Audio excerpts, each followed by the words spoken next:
Yeah. There's my daily chicken. Meow. Hello. Oh, right on time. 11 a.m. Excellent. Oh my god, that's on. Oh my god. Okay. I need to prepare to be punished.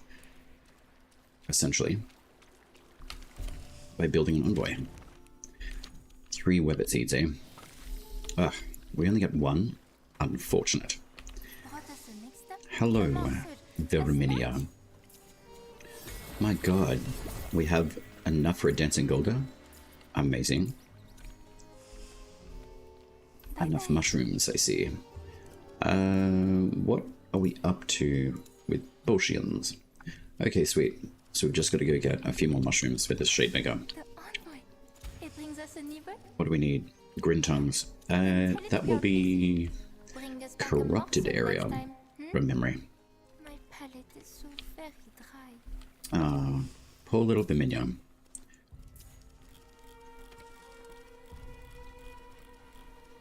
And I think we need more whispering. Oh, we have 80. Amazing. So what's the rush time on that? 3 arcs. No, we will not do that. Melodious Cordstone. I think I'm going to wait for those. Wow. Okay. 15, 12, 20 Whisperings, and 9 Quenching Acid, eh? Okay. Well, we're going to build my Envoy tie.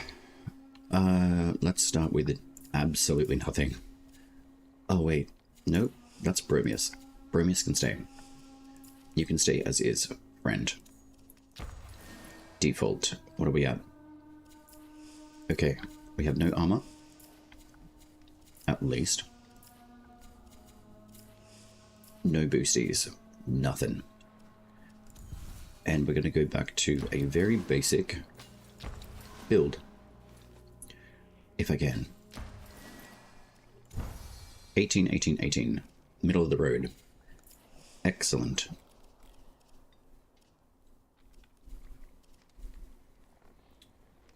Let's do... You know what? I do want to increase this older stuff. This is only noble at the moment. So... let's go spend some cordstones. And hopefully we get a decent amount of the specialty refinements. Estelle, we do love you. I'm aiming for the dual cast and aftershock on the older stuff, so we shall see what we can come up with. Older. Indeed. If you give me aftershock and dual cast enhanced, I will be extremely pleased. Please. Okay, that's quite good. The Arcane Barrage, that's decent.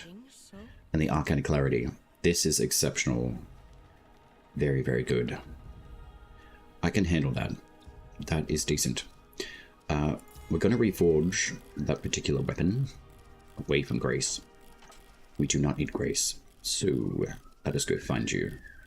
Older, where are you?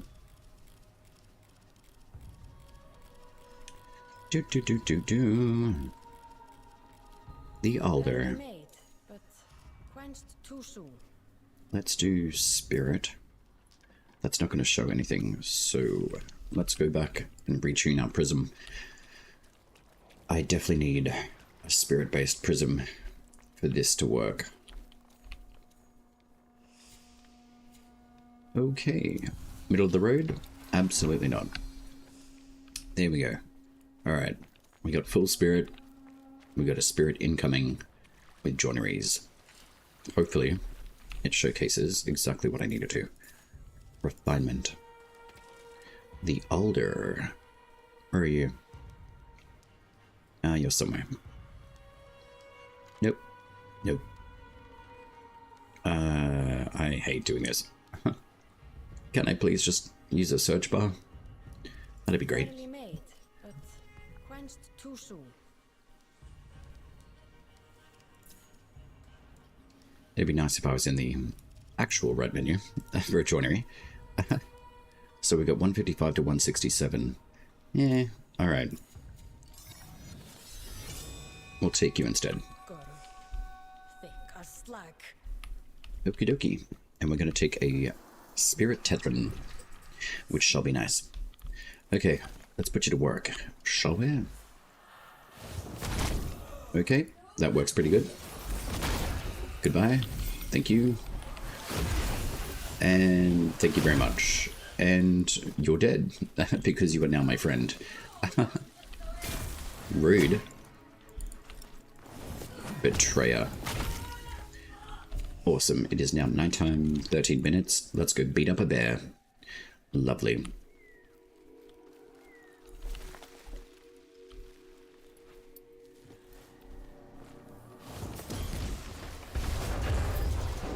Drax and Echo. Lovely. Hello. Excusez-moi.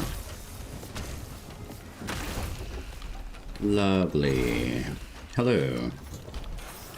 Yes, I will take your soul, I will take your soul, and I'll take your soul, and I'll take your soul too. Lovely. Yay, we got a nice little party. Excellent. Do you guys want to play? Of course you do. Nope. There we go. Expelliarmus. Kaboom.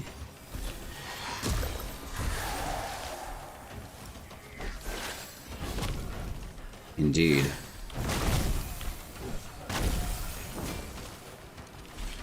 Okie dokie. Nope, nope, nope. Goodbye.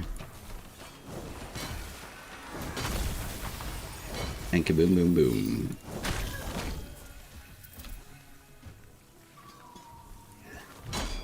That was rude.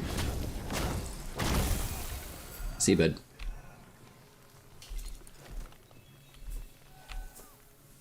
Yeah, we don't need that.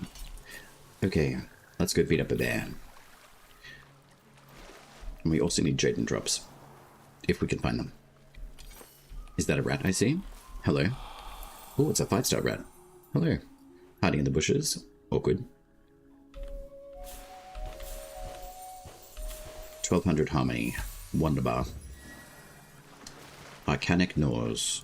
It's decent. More for voltaics than anything.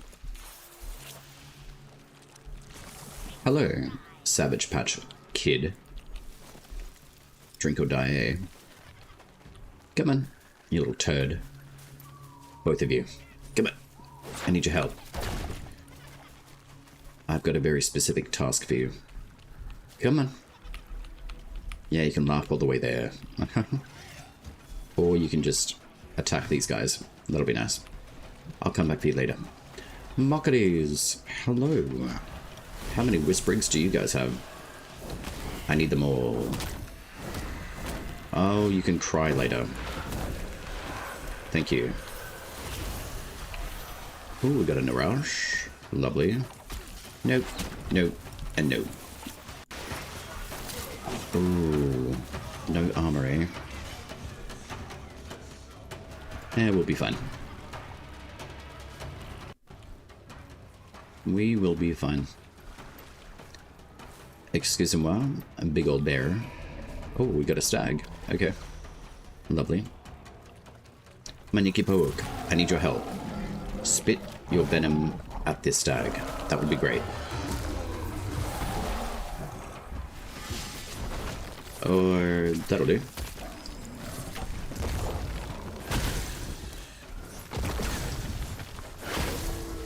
See you, bed. Oh my lord. Oh, that's a good Royal Titans. Why, thank you. Excellent.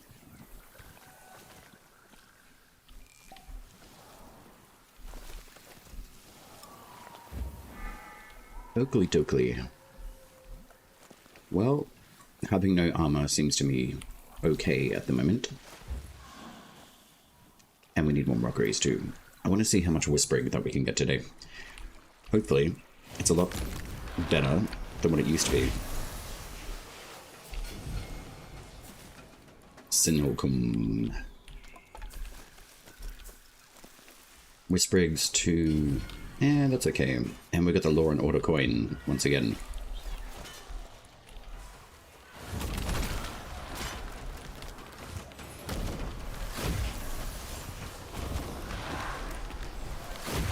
Wow, thank you. 2 Wisprigs, eh?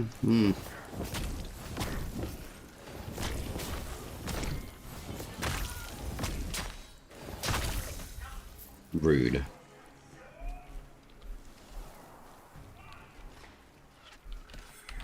Oh, Jaden drops. We do need the mushrooms. I do need to go get some Grin tongues. Yo, rude.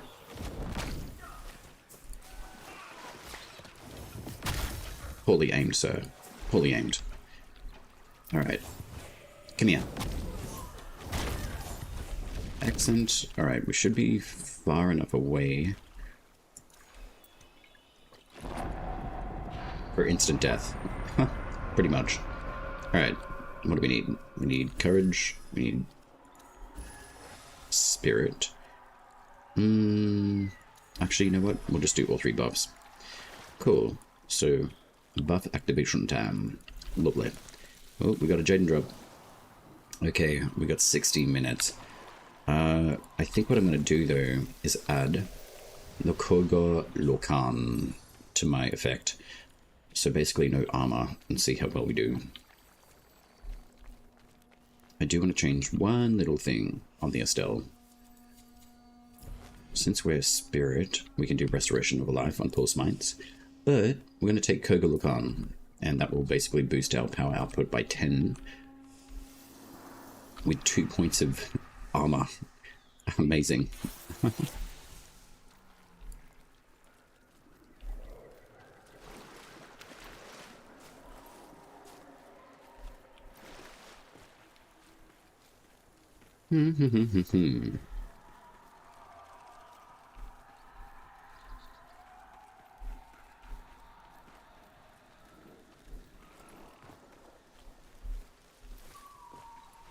So we'll see how we go with no armor, eh?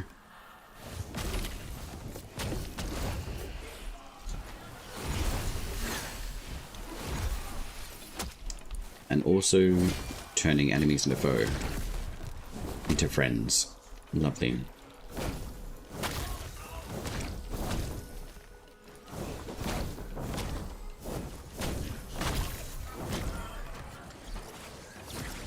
Nice try, shrimp. Okay, maybe that was a good try. Run away.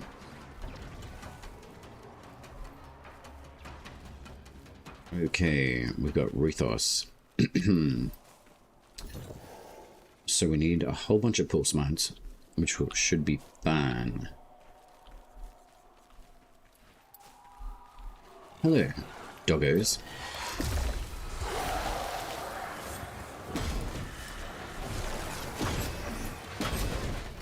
See you, bud. Hello.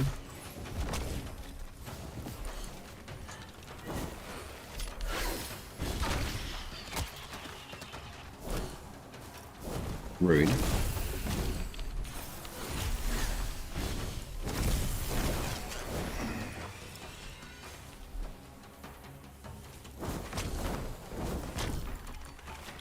Bye, Ruthos. That sucks for you. More grease for the soil, indeed.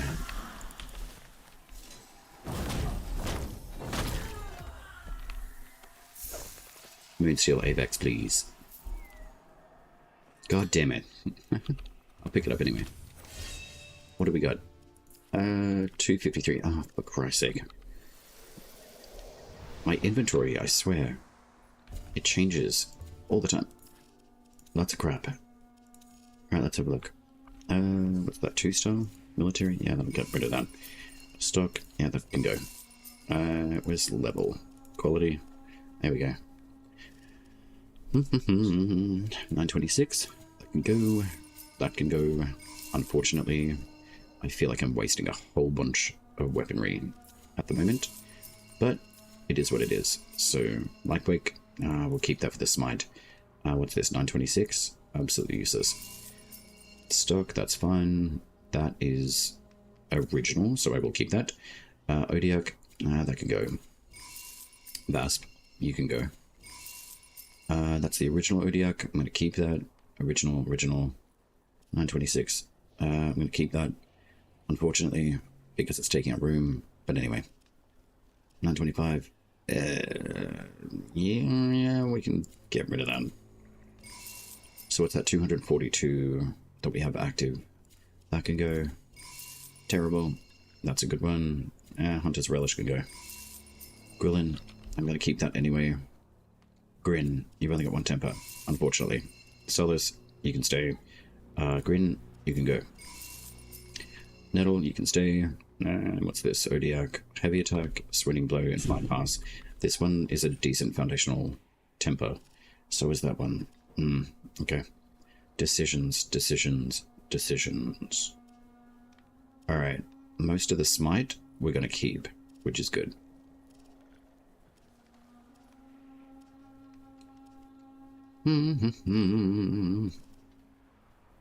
Oh, that one's a double smite.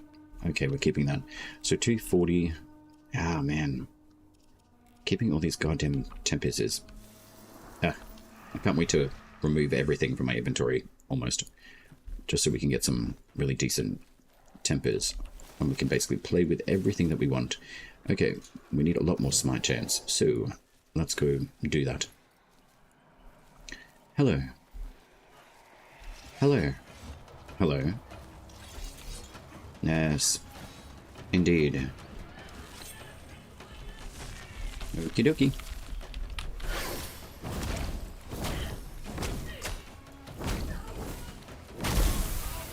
Lovely. That's a decent fox. Hello. Nope. Hello. Goodbye. Thank you. I will take your soul. I'll take yours too. Be friends and go kill each other. Thank you. Excuse me. That was rude.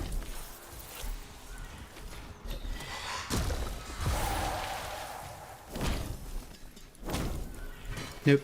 Nope. Gonna break you down. Lovely. And what are you? A grin? Terrible. Nope. Well, thank you. And thank you. Yeah, kill him. See ya. Law and order. Excuse me. Excellent. Okay, so for a no armor build at the moment, we're doing pretty freaking good if you ask me. Goodbye.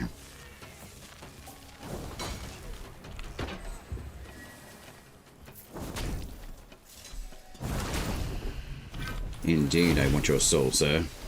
And I also need your friendship for a small amount of time. Shall we be friends? No. Rude.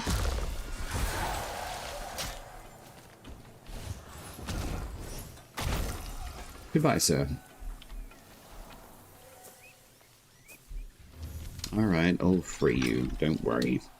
You'll be free in no time. Excellent. So this is not a bad start to a no armor level Koga. We'll see how we go. I think we'll do pretty well though.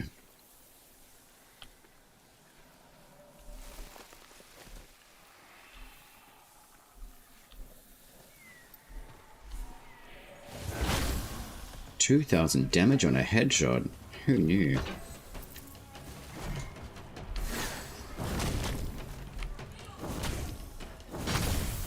Expelliarmus.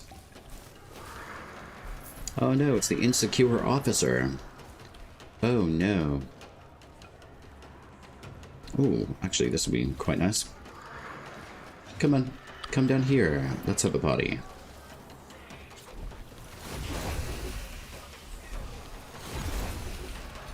I didn't even have to activate these. They just activated themselves. Amazing. Indeed. No. No. No. And no. Hello. Thank you very much. I will take your soul.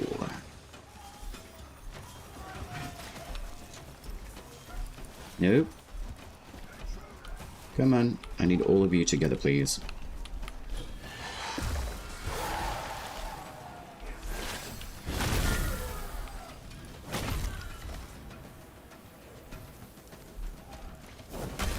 Why are you guys standing back?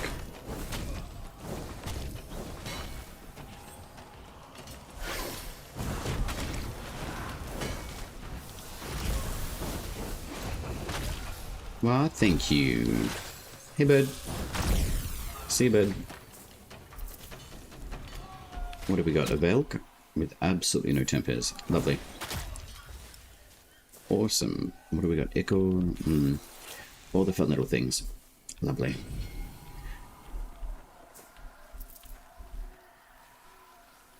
Okay, specialty chest. What have you got for me? Ooh. Alka's Breath. Okay, cool. Alright, we're doing Metaphor time. I also need... probably an Omen Beast. I haven't seen Zenith for a while. Can you give me some good stuff, Mr. Camel? Wherever you wish to hide. It would be nice. Okay. I think we've got level, what, like 60, I think? Almost? 54. That's alright. Hello. Come here. Nope. Hello.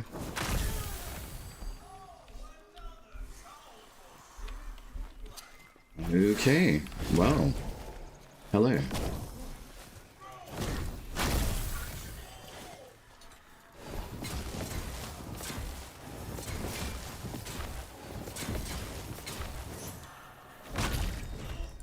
Goodbye.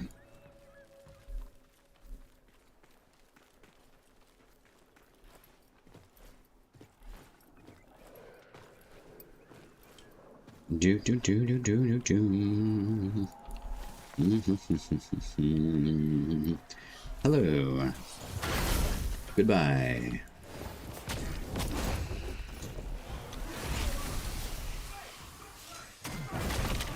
Lol. Why, you don't want to be friends anymore? That's a bit rude. No tantrum light for you. Excellent.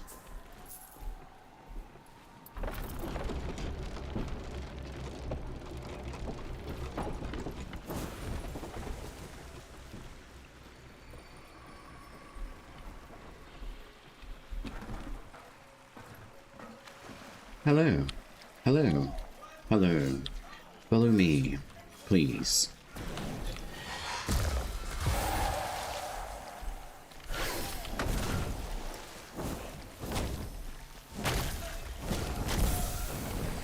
Why, thank you.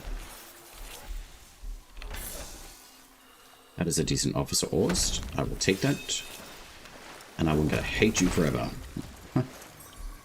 For burning me. How rude. Come on. Okie dokie.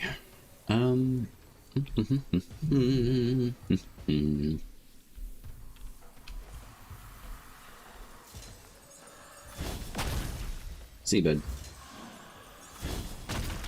Goodbye, bud.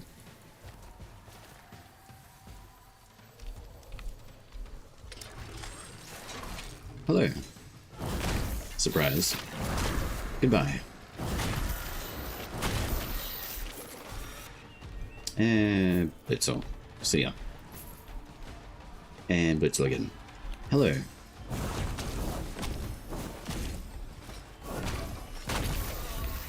Ooh.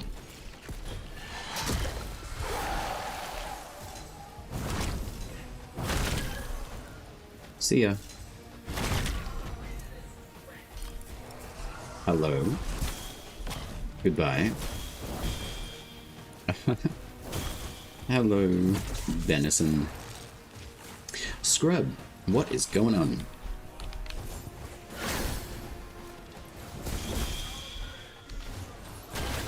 See a scrub. Not you, scrub.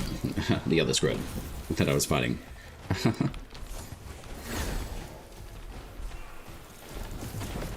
Ah, you cheeky bastard.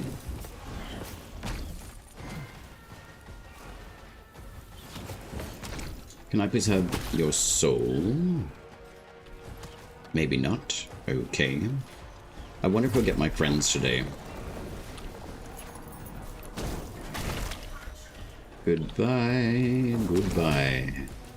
But how dost thou go? What's been shaken? I decided to do the, build my Envoy a little bit earlier today. Ah. Give me that rat. Auto magic. Be my friend. Literally, be my friend.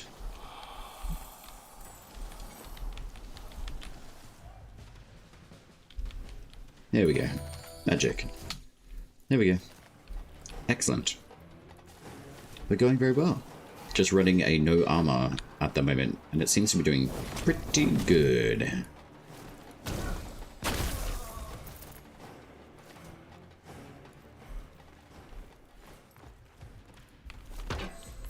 I've already done Ruthos, and I'm just going through the Mirafior at the moment. For details, I'm running the Kogalokan Amulet, the Estelle, and also the Elder Staff, and I have no other armor on at all, and I'm just running a full spirit build at 286 health. No armor is worse than what we may do to you? I doubt it.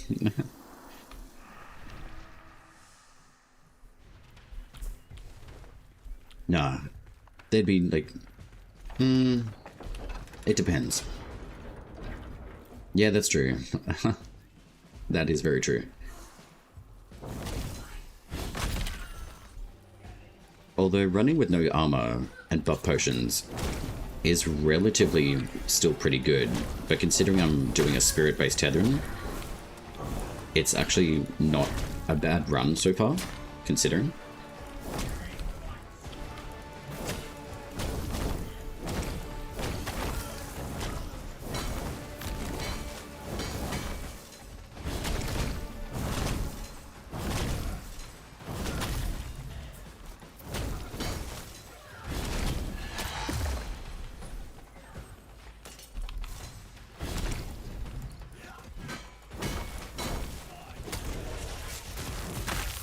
That's what the kicks are useful for too. Oh man, I'm going to collect all of these smite weapons too, just while I'm at it.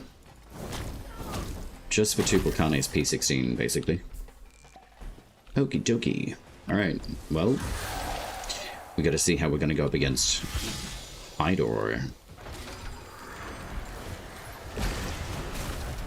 Rude. Nice try, chump. That's right. Of course he can block that. Lovely. Excellent. We've got my scroll friends here too, which will be really nice.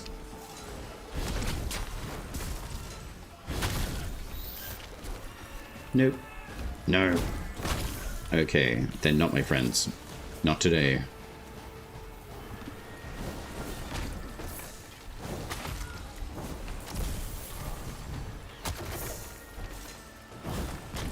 Hello. Goodbye.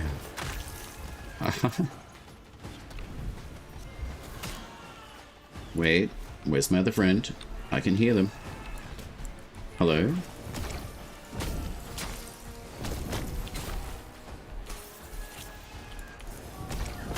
I think I've got my... Oh, yes, I do. My angry employee. Right here. Hey, bud. I'm gonna see if I can use him as a shield against the armor dude. Be my friend. Just stay out of my way. Oh, shit. I told you stay out of my way. Are you gonna be my friend? Can I not kill you? I hope. Excellent. You are my friend. No, no. No. Come on. Be my friend. Excellent. You are safe. Lovely. Hello.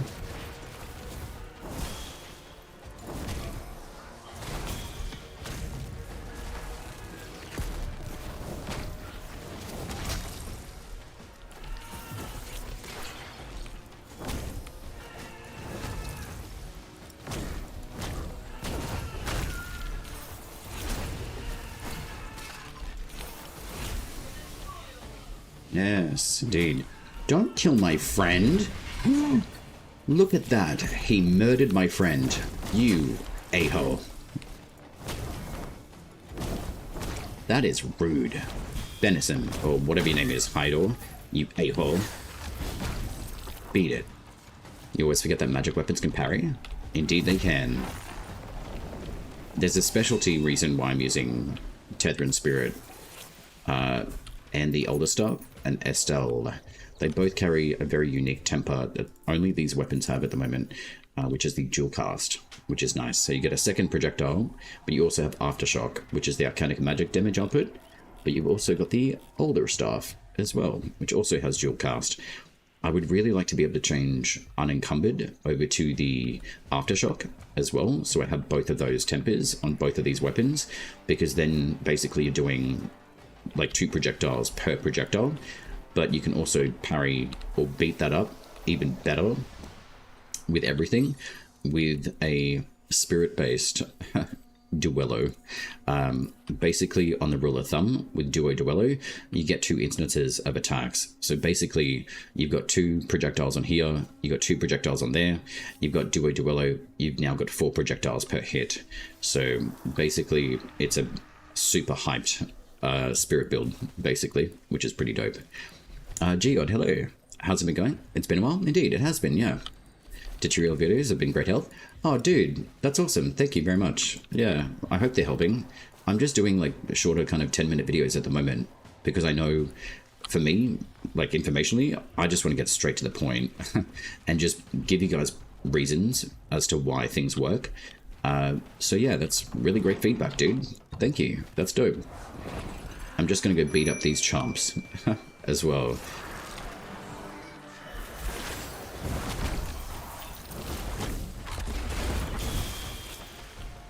But I do have to be slightly careful. So we'll take out Petra, because they're an a-hole.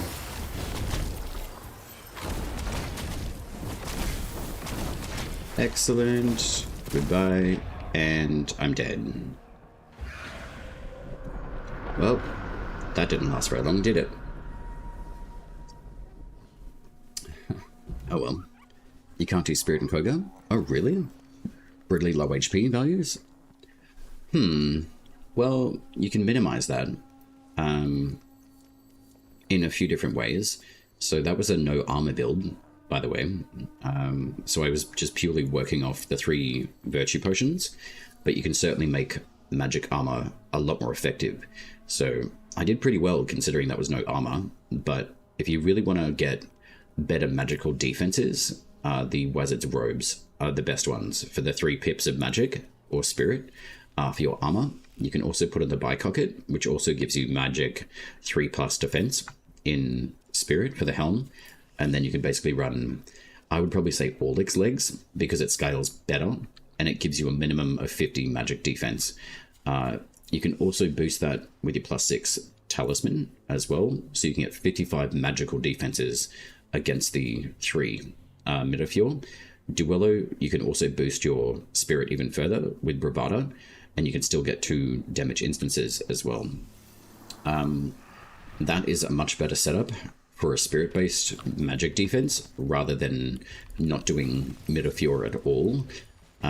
You can certainly do it with a few different packs. I would probably say Duello is a very, very good one.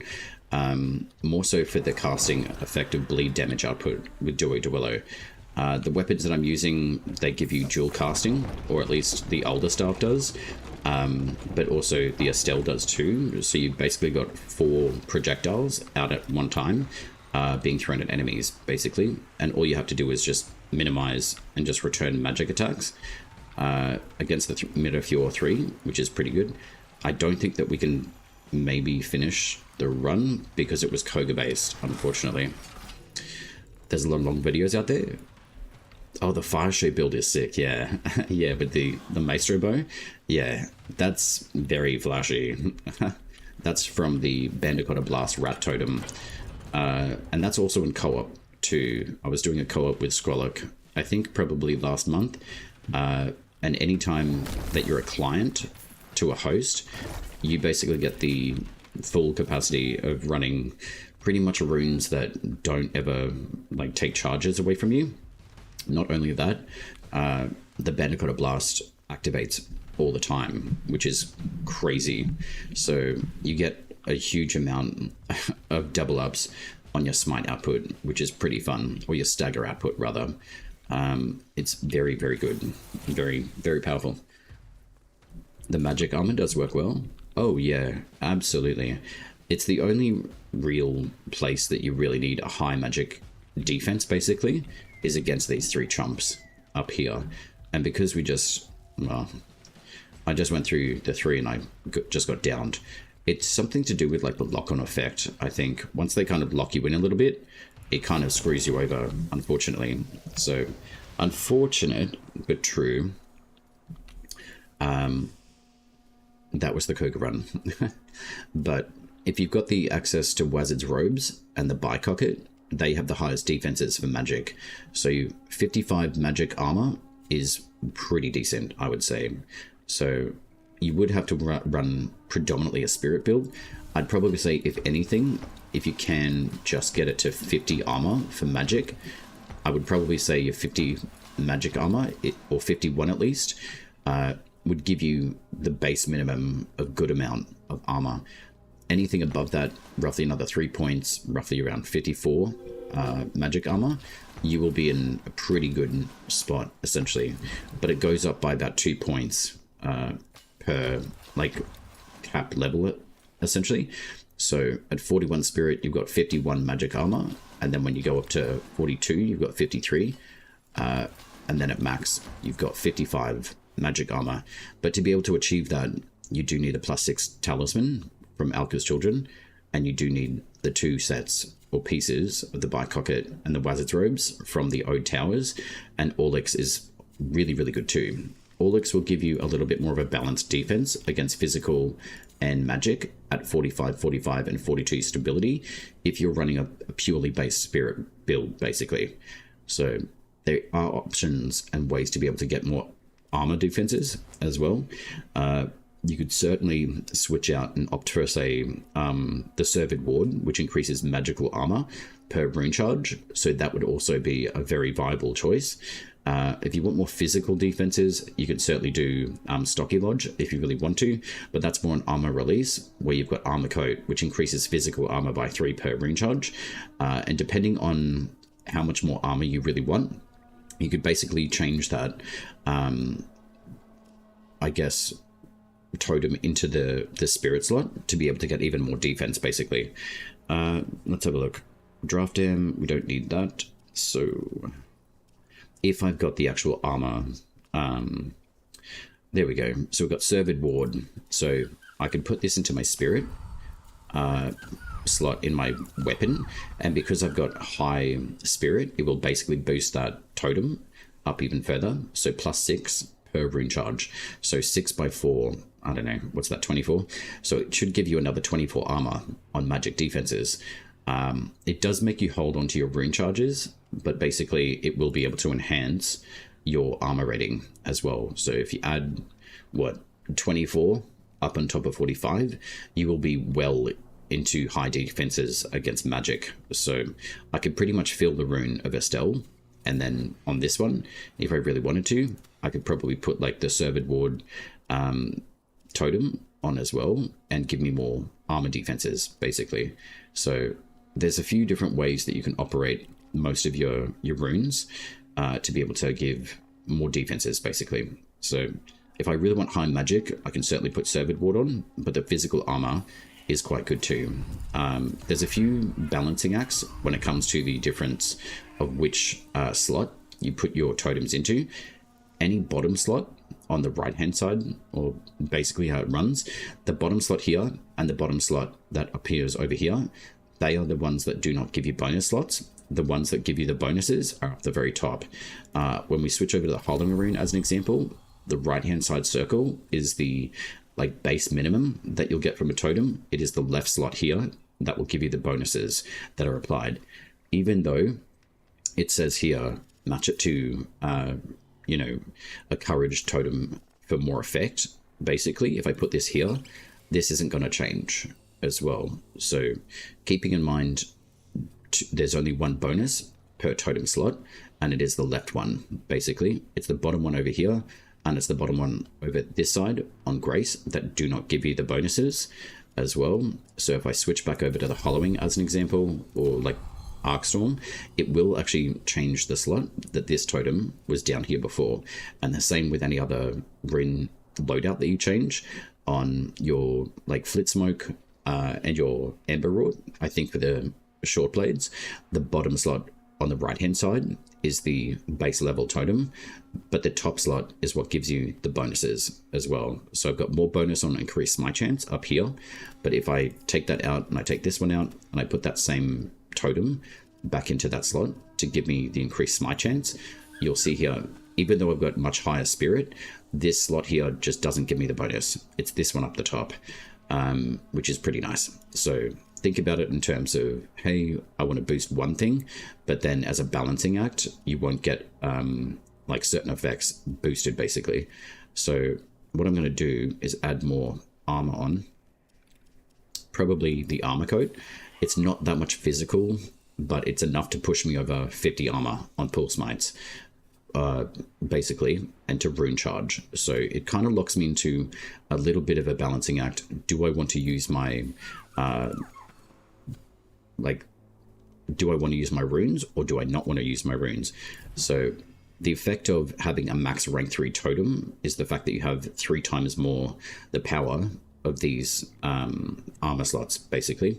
So I could probably even change this one over too. So I've got the magic armor here, I've got the smite chance output, I've got increased smite chance here. I can also switch this out for something else that's going to help me basically give me more armor. So as an example, I could do 12 plus armor upon unleashing a rune at base, but because I've got the opportunity with this one to give me +6, it's going to give me like triple the amount. So it's 6 6 6 6 by 4, that's 24. If I release one, it does give me a little bit more armor as well while I'm releasing, which is more armor defenses basically. So you can certainly run an extremely good physical armor build just based on those values. I don't necessarily need to be running a super high Arcstorm, but if I really want to punch some damage out with 21% at least, I certainly can. But I can also do the same thing down in this slot as well, is by giving myself more armor on unleashing a rune. So I'm protecting myself in 2 ways. Every single time I pull smite and I fill my runes, I also have the opportunity to release a rune, and I'm also giving myself armor. So that basically means these values are going to be switching up quite often and frequently. However, I've got more than enough spirit on my virtue requirements at the moment at 55 spirit. I can also boost that with an Omen Beast virtue boost as well. I think it's about 5 points per virtue. So that will boost my spirit up to 60, essentially, in my spirit. But my base value is staying in static at 45. But you can see that I've got the boosting potion as virtue requirement at 55. But then I've also got the opportunity to go and get those little idols that give me even more spirit boost. Basically, if it blesses me with, say, like grace, courage, or spirit for the 10 minutes, you can also boost those as well, and that will definitely push you into a higher cap level basically, which is really, really good. So I won't have to necessarily have as many like stuff arounds basically when it comes to survivability. So Metaphor is like at base, you can certainly run it. You've just got to make sure you've got the right kind of setups that come with it. But I would certainly be running something that gives you a whole bunch of smite defenses. So every single rune that you charge, the better off you're going to be with armor defenses. But I can also still heal myself with my my totems basically, if I choose to have those active, which I don't think that I do, which is okay. Like, I really don't necessarily need them because I'm going to be boosting my armor every single time I pull smite, and I restore myself a rune charge as well. So I'm not going to really worry about Metaphor as well. But I can certainly take off the armor, and it will be able to give me at least a little bit of armor here and there every time that I'm running my totem setups. And I can just change my pact however they want to operate basically. Can you please be a Moonsteel Juniper? God damn it. That is a really good Juniper though. The smite with the effective quick draw is really, really nice. So that is a very nice Juniper. You can also be my friend. I'm just going to keep doing this until I make you my friend. You will be my friend. But there's lots of different opportunities to boost yourself with armor as well. Bromius is also another really, really good one. You don't need to actually run for survivability and I guess like long-term playership. You can certainly do that with Bromius as well. A split build between Spirit and Grace is pretty decent. A full Grace build can operate extremely well, considering that you've got Orangor's Cuirass, and pretty much all of her armor will give you a base foundation of about 142 or 141 Grace-based armor if you have the +6 talisman to be able to achieve 60 physical armor defenses. You've got 26 on magic and 55 stability or anti-stagger, which is pretty decent. But basically, if you're keeping yourself in a full grace-based build of Song of Growth, like Bromius will just outlast anything damage-wise, basically. I do run pretty much every single virtue statistic boost every single time that I run Bromius, and it's fully built into the Bark Bear. So basically, you steal armor. There's plenty of ways to operate that. Preludes, it does give you a 1 in 10 smite chance, basically. So if you have a look at the smite chance output of your Preludes, and you do have one that says 1 in 10 chance of smite, you want to take that Preludes, basically, because you will be smiting the shit out of enemies, no problem. Another reason to use Thrice Burns, if you have the Founders Pack of Tetherin, you have the Sympathy Pang, which is inflicting attacks will spread to another enemy. These are very, very good. The smite chance is 9 in 100, which is kind of shite, but the good thing about it is that you can increase your armor again with the Stocky Lodge, and you can also give yourself the Spreading Sploot and Dewclaw if you really want to. Restoration on Pull Smites to keep your life topped up, but you can also do more damage output with Pictrix if you want to. You can boost even further if you really, really want to with Arcanic damage on 25 on Pull Smite, and you can increase the Voltaic damage output if you've got, say, something like the Skilter, which give you the Galvanic Temper, which are really, really good. The Smite chance to other enemies is foundationally an extremely good one, so I would highly recommend utilizing the smites to other enemies, which is quite nice, and 29 meters of range is stupendously good. You can also blind enemies, which is really, really nice. The reason why I would mention those sorts of ones, and even the armor coat as well in the grace based to give you even more armor, plus on top of the 20 plus armor, unleashing a totem would be phenomenal. I will be honest in the fact that I did have Gray's Tavern give me a few ideas about the Stocky Lodge. While running Bromius, you can run the magical defenses as well, which is really, really cool. In this sort of build, I could probably say, instead of doing runes dealing extra defense, I could pretty much run another armor totem in here as well. So basically what that's going to do is fully enhance Bromius into a physical tank, and that's exactly what he's really, really good for. You can boost the, I guess, even further armor rating in the max 3 totem up in the top slot here, but I like to be utilizing Durglin, basically. The reason why I like using it, especially if it's got a Galvanic Strike on the Oran Umber, is because it applies Voltaic damage. The other runes that I think of is the Enkindled, basically, on the Bog and Myrtle. And you've still got access to Smite Tempers as well, and you've also got Bleed on your Lightwags, basically. This one's very good to add bleed damage as well. So on this sort of Durglin setup, with the Draft Dam Totem, I always give that the bonus slot because it gives me more drain reduction when I've got this Durglin rune active. So on all of your different timed runes, like Durglin, Treefell, and the Flitzmark runes, basically if you pair it with a Draft Dam Totem at max 3, and you've got a max 3 rank rune, you will doing an absolute shitload of damage, and you also have the power output of the Durglin rune itself. I don't know what its base damage is. I think it might be Arcanic from what I can tell, or it could be like maybe like flame damage and kindled. But basically, utilizing any sword and board with a galvanic strike, that will actually spread the galvanic damage output to whatever you're aiming the beam at, basically. It's a pretty feisty build, if you ask me. So I can take this one for a little bit more of a run, but I can also show you the Bromius as well. Bromius is like fantastic at keeping you alive. So we do have the bonuses, so I'm just going to jump back into Koga as well. Good off. Hello. But your magic armor does work well, but you've certainly got totems that help you boost your armor efficiencies, as long as you're playing with the totems in the right slots that give you the totems bonus output. You will be doing like more armor per charge that you save, so getting more of your smite chance output is really, really worthwhile. And Preludes is very good at doing that, so the lower the number on your smite chance output on your weaponry, plus the smite totems, or tempers rather, being able to produce more smite output is really good. You can even do that with Orangul as an example. She, with her howl, will be able to give you a lot more smite output as well. Hello. So now that I've gotten a few other smites, my armor should start be stacking up, basically. So even with like buff potions, I'm taking significantly lower damage output than what I would be if I didn't have them active. Let's take you on, my friend.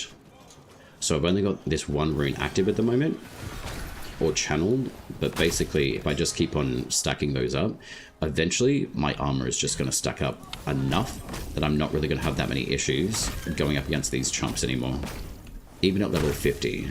So don't be afraid of Koga. It seems daunting, but if you know how to put those like tools together, you'll be in a much better spot, basically. So I want to be able to take some more armor. So basically you can see now I'm taking less damage per hit because of the amount of armor boost that I'm getting from these stacks that I'm stacking up, basically. And then I can just go ham and I can just wail on them with basically 4 hits and bleed damage output from Duello, which is pretty phenomenal if you ask me. And just headshots just on auto targeting is pretty great. Hello. There's no resupply here? That's a shame. So it does kind of channel you into the like way of not using your runes, but there's a benefit to harboring them and just keeping your stacks full, basically, which is quite nice. The restoration of like the life elixirs kind of sucks. It's very slow, but granted we're also in Koga, so your life restoration is probably going to be slowed down even further just for extra challenge, basically. But yeah, that is one particular way of running a pretty effective spirit build, rather than just being a one-hit wonder kind of thing with lots of like damage output. You can certainly run like a Paragon Greatsword as a spirit class and just using the Everflame rune, but also you'll be able to hit for a lot more magic attack speed if you've got the attack temper on. But if you don't, the 250 plus Everflame rune is exceptional at giving out a whole bunch of damage as well, which is quite nice.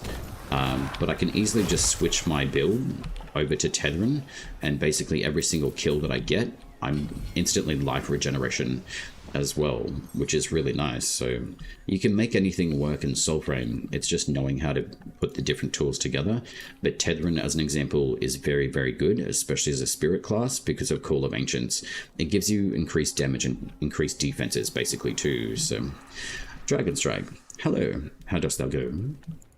I'm just sharing a little bit of a fun build, basically on a base foundational setup to be able to survive Koga without necessarily, I guess, like every single pact in the game. It's just kind of showcasing what you can utilize to put things together with. Hello. But you basically got life regen just by using Tethrin, which is great. And Spirit is very strong, considering on headshots as well. So don't underestimate the power of Spirit, basically. I kind of feel like what are they called? Captain Planet, the Planeteers. I kind of feel like saying like I'm a Planeteer when I say that. Dawn, hello. You're very welcome. Yeah, that's why I'm doing like dual casting and like the labs as well. It definitely helps you guys kind of just get more ideas about what you can utilize. You can certainly do like a spirit build on, say, like Siren as an example. That one would also work, very much so. But it's to show people that you've got more options out there rather than just doing a huge big sword and just doing a one-hit wonder damage output, basically. I could still even run not that great armor, basically. I could use Wild or Shelter if I really wanted to. I mean, Wizard's Robes would give you optimal results in, say, 50 armor at least in your magic defenses if you really, really want.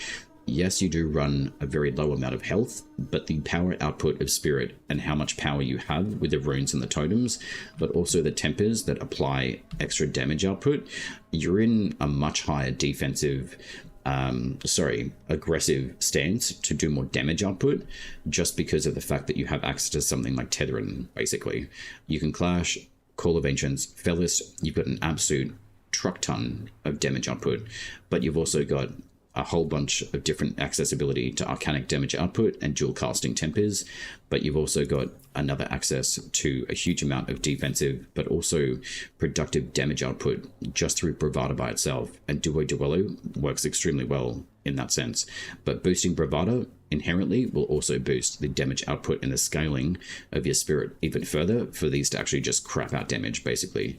So there's plenty of options that you've got access to in the game. It's just, yeah, putting them together in the right way. You got a Moonsteel Aura number. Me too. But congratulations, geez, that's dope. Yeah, the tempers that I've got in this one aren't too bad. They're okay. They're all based on like riposte and damage output, basically. Slinger's Tempo and Swooning Blow are the only two that I'm going to keep on this one, but I'm going to be changing the riposte and increased damage during dodge attacks later, once we got the new system in place, basically. But yeah, our numbers are really good. I did get a Bog and Myrtle that was Moonsteel, but unfortunately the game lost it. So it didn't save to my account. So I've got a ticket in for that, but the light work is really good too. So I can't wait to be changing this one over, more so to something like the tempers that I've got on this particular one here, the Fleet Fling, Swift Strike, Savagery, and the Sulling Force. I would love to translate all of these over to this one, increased with the Breakneck, heavy attacks charging more quickly, and the follow-up and heightened parry. I think would be quite nice for the Sword and Shield as well. I mean, yeah, there's lots to play with. I mean, I could do like a Siren as well, and it's based on Spirit, and it will increase the duration of Trick of the Light, but to be able to blind enemies with Pictrix and Glamour, you can actually hide in the shadows and do a fully charged like rune attack, basically, from the shadows, or like the Glamour mode, and you can do an absolute like truckload of damage output as well. So it's kind of more, I didn't really think to turn into a Spirit run, but I guess we can. But it's just to show the efficiencies of Spirit alone, basically, and just knowing which setups that you can utilize to take advantage of the systems that we have access to. The unawareness factors, the headshot multipliers from when you're invisible, they don't just apply to bows, they do apply to other weaponry as well. So it's not just bows that have access to such high, heavy headshot damage output. You certainly do predominantly, but as an example, if these chumps are unaware of me and I just press and hold my rune key, but also aiming, I can do like instant death to pretty much everything, which is nice. It's not super flashy numbers on a solo play, but say for example, if I had a Bravada user that was boosting Spirit even further, and I had another Bravada user using Grace to boost Grace, and if I was running like a Grace and Spirit build equally, both of those two other casting Bravadas would boost my virtues up even further. With the boosting potions, any Omen Beast virtue boost that I've got, and also the boosting of the other idols that you'll have, will basically make you an absolute monster of damage output. So there's quite a lot of setups that you can do, but I don't really choose to jump into a squad and do like a, hey, everyone run a Bravada, one do Courage, one do Spirit, one do Grace, one else you know, throws balanced out. We all cast Bravado. We all lift together, basically. So those sorts of setups you can certainly do, which is great.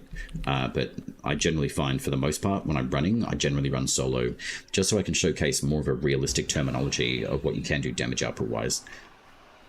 Your mind has Galvanic and Smite Chance? Yeah, the Galvanics and Smite Chance are fantastic, so I would probably recommend to everyone at the moment, just save all of the different weapons that do have the Smite Chance output, for sure, and save quite a few of them, because I have a feeling it's going to take at least maybe like 5 or 6 weapons to be able to melt them down with Tuvilcane for her to finally complete learning those tempers as well. A lot of like the attack speeds and stuff, I'm not really focusing on myself too much. More of the heavy attack speed, yes, I absolutely am. And the reason why I'm focusing on the heavy attack speeds, especially for magic staffs, is because dual cast on Older is such a good weapon as well. And it's specific to this weapon because it's fake-in. All of the other casting staves are not fake-in, but this one here is fake-in. But you can only get that one through the Paragon packs at the moment as well. Hello, I will take that Blitzel, and I will say goodbye to you. So the dual casting damage effect on these dual cast tempers is very specific to the fake-in. So to open up that temper to other weapons in the game, it would have to be another fake-in style weapon that needs to be accessed, which unfortunately, if you don't have any of the Paragon packs, not unfortunately, but if you don't have it, you won't have access to the dual casting temper, unfortunately. Unless it's a fake-in based weapon. Hello.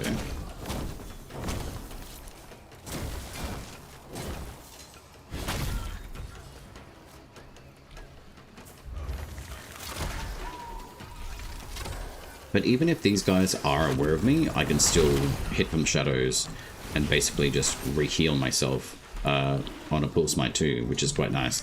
But it does have to be effectively used from my Estelle.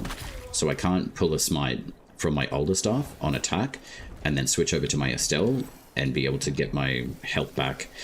That's just not how the system works, unfortunately. Some things will allow you to do passive, like, change, basically. But as an example, if I really want to have more armor, I most certainly can do that. So what I would probably say is doing, like, a heal print is good for more, I guess, more like party setups.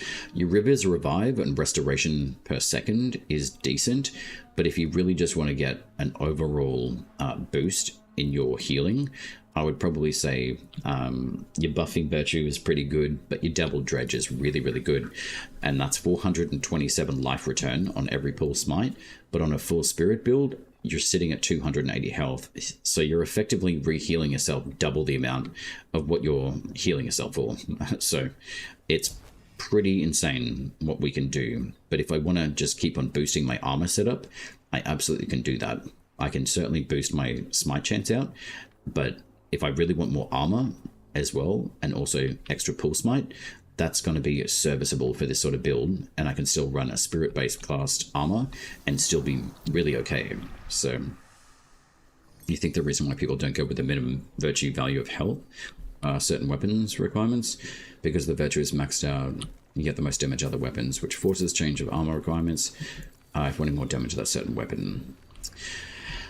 I mean, yeah, like going into full virtue, look, I think when it comes to the virtue systems and the way that people are utilizing them, it's really up to them.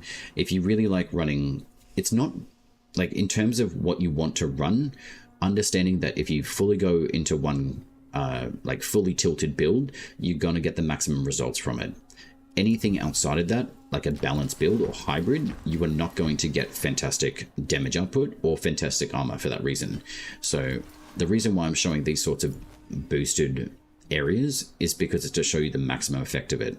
So you will get a much higher armor, as an example, if I was going to go run around with a courage-based build instead. So if I come back down here and I look at my armor, I get 24 armor upon releasing a rune. But effectively what it does is removes or lowers the amount of armor that I'm getting physically as defensive if I'm not running into Spirit. But it also depends on the totem allocation as well. So if you're running a full courage based build, you would want to be putting more of your armor totems in the courage slot. If you're running spirit, same token, fully tilt into those, and then grace as well. So as far as hybrid builds are concerned, they are very useful, but it depends on the pact that you're using as well. And I do notice 9 times out of 10, most people aren't really utilizing the packs as effectively as what they possibly could. They kind of just sit in the background, and it's kind of more of like an oh shit button. I can use an ability, I need to do that, or fly away. People focus very strongly on the tempers and the totems and the rune application in a build. They really don't utilize as much of the pact as what they possibly could, but also understanding, you know, what does Fellas do? It boosts off your courage virtue. It's not off your weapon. It's your envoy that is the weapon. The weapons are just the extension of what the virtue systems are telling the envoy to do damage-wise. And that is why we wear the armor and the suit, basically, of the actual arm, because we can swap those around. And every single pact gives us a different opportunity to build and work around with all the different systems that we have here. So when it comes to a pact, really looking at what does that ability do? How is that going to benefit me? And what is that going to help me do to survive or do damage output or just be amazing, basically. So hybrid builds are effective. A Spirit Grace build is great, especially on Duo Duello and Bravada. It's fantastic for Duello as an example. For Bromius, it's great, more so in the fact of effectiveness of, say, the Song of Growth, but you're not going to get the maximum damage output mitigation from Song of Growth if you're running a spirit-based build, although it can work very well. The Wevet Roots will last a little bit longer. I don't know how much damage output they do when they caught enemies in the actual Wevet Roots. I wish it actually did more effective damage, personally. More so like the Vadagar Bear, as an example. But you're going to not be running as much courage. So if you have less courage, that doesn't mean that that's a bad build. It just means that you've got to think outside the box to actually survive. But Bromius does that exceptionally well with Song of Growth anyway. So you're in a good spot with that. Oshelda, you're going to be working with pretty good CC with Phantom Flock, and you're going to get some decent results of Elder Bloom healing. It's not going to be the best, but it's still going to work really well. Bestone, it's not really going to last as long, and you're not going to have as much health. But to Oshelda doesn't give a fuck because Vernal Pool, just go stand in water. 9 times out of 10, you're going to be standing around water somewhere. And that's how Oshelda can really, really shine. Tendril is just a passive. Even on, like, I think even range shots on enemies, if they hit you, sometimes they can actually freeze as well, which is really, really nice. But you can still run, say, like a build of a bow on Oshelda and still get really, really good healing. You can like counter with Phantom Flock and stagger enemies, and you can still bestone them and shoot them in the head with a bow. You're just not going to be getting like big dick energy results if you're not running a full Grace build. So there's plenty of options that a lot of these different packs have access to. As far as, say, like Orangol, she would also work extremely well with Spirit. How? It still builds your smite chance output. It still builds courage base damage application, and that coats the 3 wolves that you can get from this build. You're not really going to have a huge amount of duration or a lot of health once again, but you've got totems to actually access health restoration, basically. And the wolves are basically your weapon in this sense. Melee damage increases when allies are in range. Every single wolf that you summon increases the stackable ability of the melee damage output. So the more wolves that you have, up to 3 in a split hybrid build, essentially, you will be able to boost your spirits basically by putting 41 with an extra like spirit potion on this build. I will be able to achieve 4 wolves with this build, and it's a hybrid build. I have absolutely shitty health, yes, but I can stand back with a bow, or I can stand back with like a casting weapon. I don't want to be running a melee option here because that's not what the build is saying. So if I wanted to do that, I would do more courage or grace, or I could do a spirit and courage. But basically, I don't really need Werewalker in this particular setup. It's just the way that different builds operate. So with hybrid builds, you can certainly make them work, but just make sure that you're understanding what is that actual spirit or grace-based ability do in the pact. Mora's Hand, also fantastic user of Spirit and Grace setups as well. Ember, this basically sets us up on fire. Hungry Flame, what does that do? Taking fire damage increases weapon damage. What does this one do? Oh, it sets me on fire. Technically, it does. So basically, it gives me defensive flame output. It gives me crowd control. It does take away my health. I've got crappy health all the way again. But if I'm smiting like a motherfucker, I'm going to be pulling smites and restoring both of these abilities so I can spam out Inferno, and I can chuck this down for extra flame damage as well. So there we go. Mora's Hand, also very good. Ode Tempest, fantastic Spirit Grace user. Again, you cast this first, you cast this second, you push enemies away with this, and you can also move yourself with Gravitate as well. It's literally, you have so many different options in this game. Garen Rude, also same deal. You can cast Behest. You've also got a passive that builds into it with Righteous, regaining Arcanic power to cast Behest more frequently. If you pull more green souls, you can keep on casting Behest, and then you can use Stampede and just stomp the motherfuckers.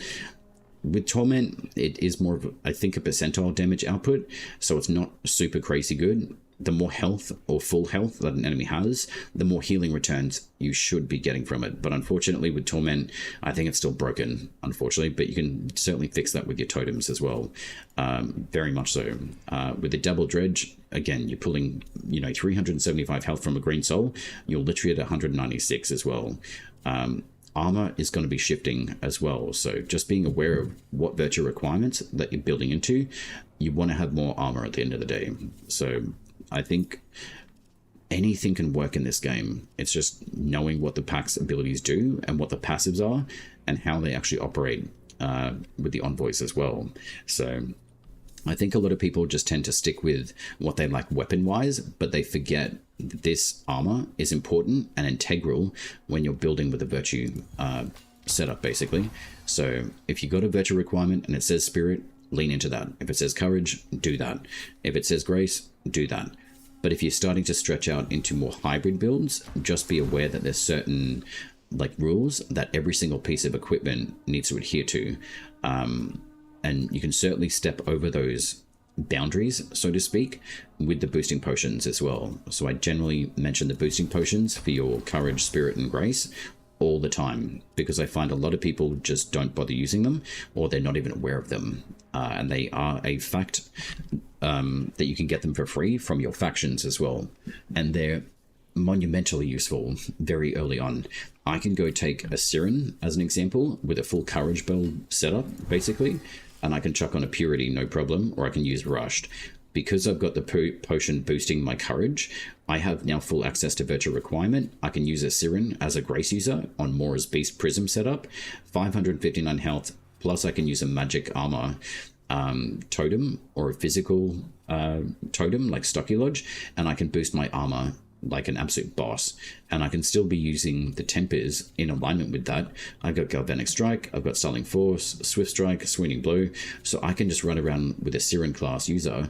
Even with all set, it does require Virtue Requirement of Spirit to use, but I can still use a full Courage build on a Siren with a heavy attack weapon, basically. It's just going to enhance the duration of Pictrix blinding enemies, so I can still pop the Trick of the Light, and I can certainly use Glamour, but both of these are much more low in their value systems, so basically I'm going to be running more of a Courage based setup on that, but it is workable and it does work.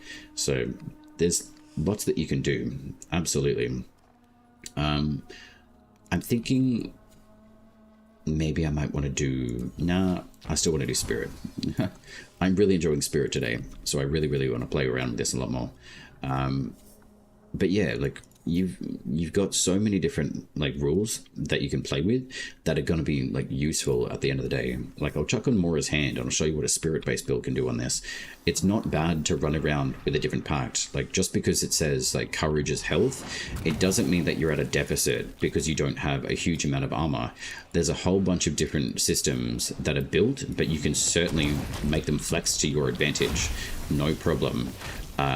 Being a caster with any pact in the game, you can make anything work, absolutely. So just because you pick Tethering or something like that, it's just for lack of knowledge. 9 times out of 10 we pick something, it looks really cool, it's oh, I really want to use that, I want to do that big damage output.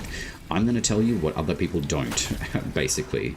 And what I'm talking about as well is just the big dick numbers. How do I achieve those? You literally have to set yourself up. You cannot achieve like millions of damage output in this game as solo. You need to be in a party to do it, and you need to have pretty specific setups to be able to achieve that. And it does take a while to set it up too. So that's one thing that people won't tell you when they show you stuff on, like, you know, build stuff, basically. I'm just saying that in general. Like, I've looked at other games and I've seen all of like this big dick numbers, and I'm like, how the hell did you do that? But it literally sometimes comes down to what party setup or co-op play that you've set yourself up to, and what you have access to in, say, like your joinery systems as an example for your weaponry, your virtue setup and how you're utilizing those, your runes, how leveled are these? Are they 0 level, or are they, you know, max rank level? And the same with our totems as well. The higher that you build something, the higher returns that you're going to get. So you can certainly access quite a lot of damage output, even in a solo play mode. I will note one more thing as well before I go up against this boss. I now have, I think, lost my potions, my buffs, basically. There is something present in the game at the moment. If you run Koga and you change your loadout and you have active potions as buffs, unfortunately, when you change your loadout, you actually lose your buffs, unfortunately. So you can see now I've got 45 spirit right here. My whole entire potion buffs that I did have before have now been wiped as well, which really sucks. I've been noticing that this week. And also the Omen Beast buff that I had from Bromius for my material farm was also removed, unfortunately, just by the loadout systems being switched. So, unfortunate, but true. So, it's not ideal, but it is just what it is at the moment.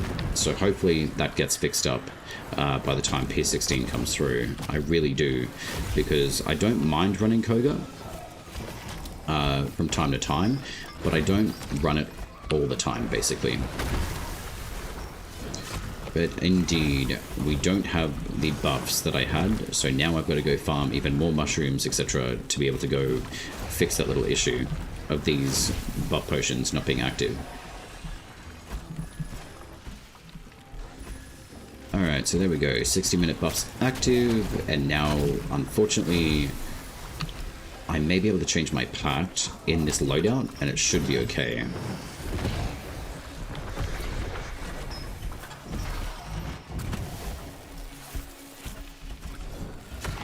There you go, bud. Yeah. Eat some flame.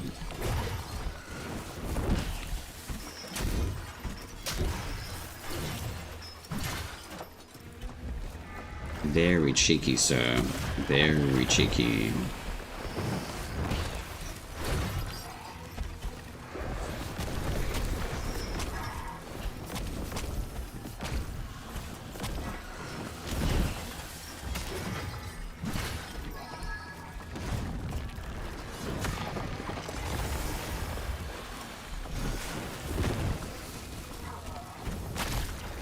See you, bud.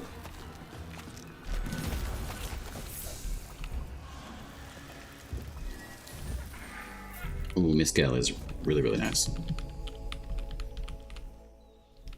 Alright. I am going to switch over to probably Dwellian.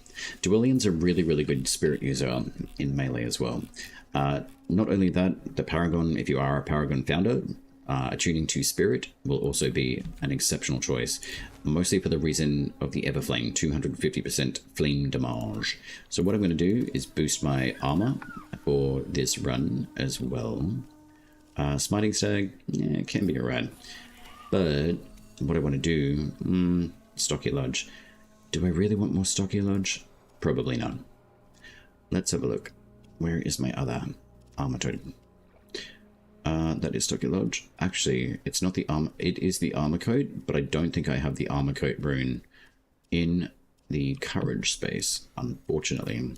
So what I'm going to do is put that one on this guy, which I'm pretty sure I've got.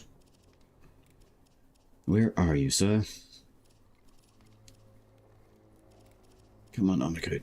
Where are you? I'm just going to spend a few minutes just trying to find the armor coat rune, because it's just what I love doing. There we go. There's that one there, but I'm sure I've got it. Yeah, there we go. +6. Not the best, but whatever.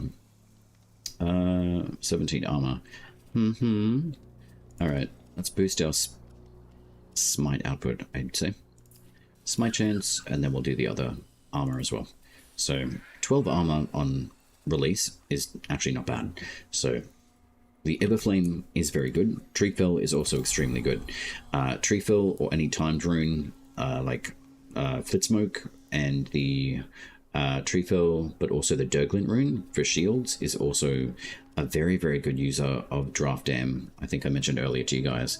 Draft Dam is great. It just reduces rune drain, basically, which is really, really nice. So as an example, I like being able to put that onto, say, like a Grin, as an example. And the lower chance that I find in Smite, the better output I'm going to have. So let's have a look at probably this Witten. It gives me a lot more damage output and attack because of the Hail and Hardy that I have on here. But I also have Flitsmoke. I can rune reduce the duration, basically, of the drain on this rune. So it actually doubles the extension time of being invisible. But I also have the access to Restoration of Life in invisibility, but also armor upon releasing a rune if I want to. And I can create decoys as well. So I'll show you a spirit-based melee build, which is pretty decent as well. Although I will just change one more thing, which is not the decoy that I want. I actually want Restoration on Life on a pull smite. So at least it gives me 200 armor, or sorry, life pool on Grace, which is a very healthy amount considering that we have 6 Grace. 6 Grace sucks balls. One of the things I hope we get as quality of life is a clearer indicator. If we do a perfect dodge, yeah, I wouldn't mind that. I think it was around Preludes 12, Siren, when it used to do Pictrix, it used to give you a sound cue that the damage output that you were doing was being doubled, but they actually removed that and took that away. So I might actually see if I can make that happen again. Hello. Wonderful. Thank you very much. And thank you. There we go. Champion. Lovely. So you can certainly run a melee-based build on Spirit, no problem. Yes, it's going to affect the way that you utilize your weaponry. But as an example, like this greatsword, you can put a Spirit-based joinery on it and maximize its damage output with Spirit as well. I think with the Paragon, though, it should have the specialty. Where is it? If we get a joinery of Spirit, it shouldn't look like 5 moons. What it should look like is the enhanced variant of that joinery being applied. So even on the older stuff, those 5 moons should be consolidating into one glowing moon, much like the courage-based joinery that we have. So as an example, I would probably say the Earth Street staff, I believe, is proper. So that is saying it now has 5 pips of Spirit. It's now with the enhanced glowing moon icon down the bottom where it says attunement, and it shows the little joinery with the Spirit. That's what those Spirit joineries should be looking like, but they don't, unfortunately. I think I have put those in for feedback as well. So hopefully those get fixed up in the UI as well.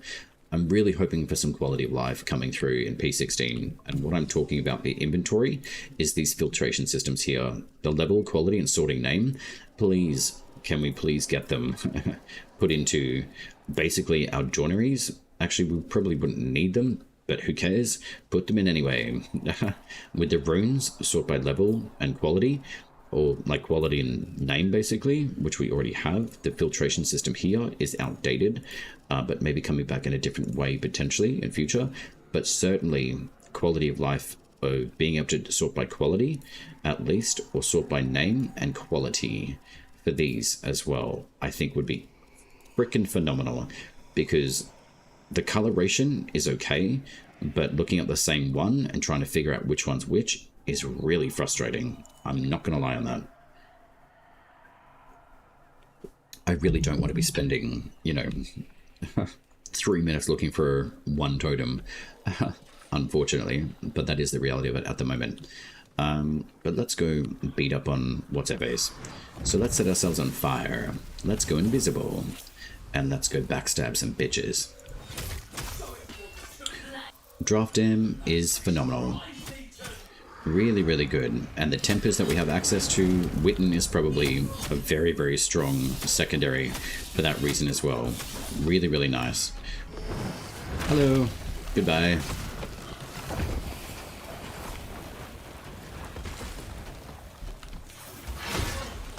No. See ya. You could certainly probably do a lot more damage output on a courage-based build, for sure. Probably like Tedrin, as an example, would probably do a little bit more damage output with the Felist applied. But that's more of like a, I guess like a courage-based setup, more so than a spirit build. It'll still work, for sure, but I didn't even charge that rune charge as well. So it won't do a maximum amount of damage output on spirit, basically. Do we have my buff potions active though? Yes, we do. Excellent. All right, let's go take on Etheldred, because she's an asshole. I don't have a alternative name for that, but I do. I can say fuck a lot, but I'm saying seal in French, and that's why I'm able to say it. Where to get pictures? Ooh, I hear. Tuvalkane. My God, where have you been? Hello. Have you got a better personality? Envoy? Apparently not. Okay. Receive a rare weapon crafting bundle. Increase all crafting material drops. Smelter's Iron. I think that's what I'm going to do. Receiving a rare weapon crafting bundle. I picked that up before. I'm really not too worried about those. It's more the materials that I'm looking for. So, thank you, Tuvalkane. Now,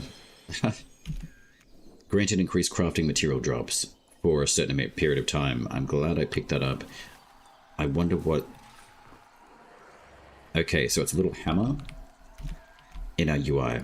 So basically now I'm locked into my loadout, essentially. So if I die, I really hope that I don't lose that boost.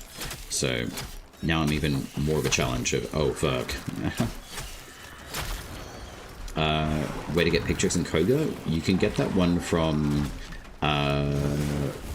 Nimrod, which I'll be taking you guys through to as well. No. Goodbye. Hello. Goodbye. Why, thank you. Why, thank you. Oh, I'm using Tree Fell. Okay. Also, Etheldred and Seachnal are also broken at the moment. So if you keep a little baby spider alive, basically she's just going to stand there and just do absolutely nothing to you. So, and then she gets pissed off when you kill the baby spider. But Everflame is also a really, really good rune for this as well. Because we're setting ourselves on fire, I will show you what that does on the Greatsword as well. Hello. Agodic. Indeed. Okay. If I lose this buff, you guys have seen it here first. Basically. But I'll show you where to get Pictrix as well. If you want, I can trade you guys runes. If you by chance have the Chaos Cordstones, I'm open to trading for those because I really want to start using Chaos Cordstones, or at least start collecting them again. I did have 64 myself, but I wanted to go use them all. So I did start off and have 64 of them. I should have probably saved them, but I did not, because I've been able to get some pretty decent like maximum legendaries because of utilizing the Cordstones as well. So with that being said, Treefell, we're going to use Everflame instead. I'm going to change nothing on this build, so I'm going to show you what a spirit-based spirit greatsword can do, but I can also show you where to get Pictrix as well. It comes from the Discharged Nimrod. I think I'm also running Koga Lokan, if I'm not mistaken. No, I'm not. I'm running this +6 spirit. So that is a-okay. You can run the Kogal Khan talisman, and that will also boost your levels per Agari boss in Koga that you defeat, but don't enter any faction and don't leave the world map. So if you have to like go into like Nethans or something like that, basically what that's going to do is reset Koga. So it's kind of like you're pre-generating the world again. So you will stay in Koga, but it will actually reset the levels of your Koga run. So don't jump into any tile sets at all. After you've defeated a few bosses, the levels of enemies start to increase, which is pretty good. Hey, bud.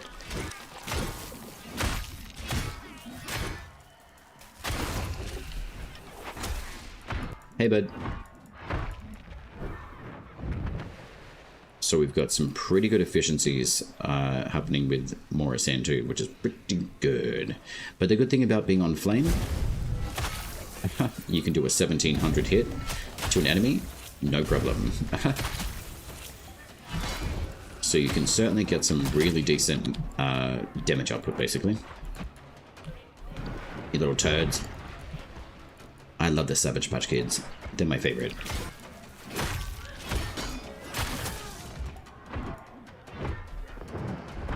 But like synergizing your light attacks, your heavy attacks too, but also pact use is also going to help you quite a lot.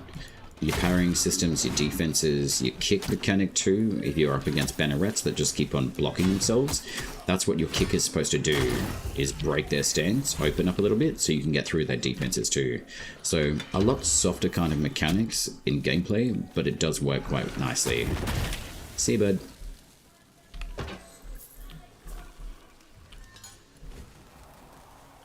Hello. Goodbye. Hello. Goodbye.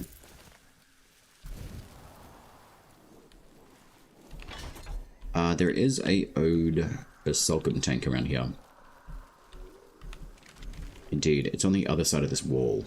But we'll go take on Kabocha, etc. once I go beat up this tank. It's useful to come and like beat the tank up anyway too, so... Ah, we have a Susan from Finance. Amazing.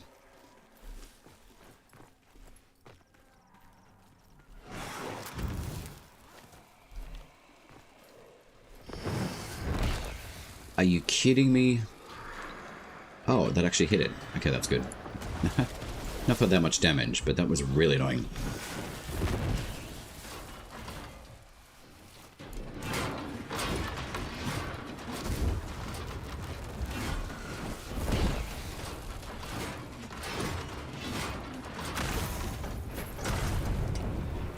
Lovely. Grin, good. This Ode Basulcum generally respawns quite frequently. If you want to get the Steel Singer's shreds from this tank, you pretty much can farm them, but you can also get them through the Votives too. Which is quite nice. I kind of wish we had like an eerie kind of music playing like all the time in Koga, instead of the quieter kind of just quietness. It's cool, but I would like to see if we can get some music that kind of like Skyrim in a way. You know, you got that constant rotation of music playing in the background. I think that'd be nice.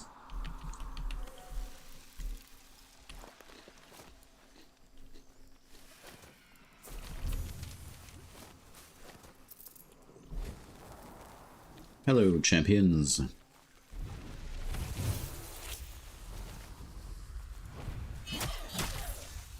There's 1, 2.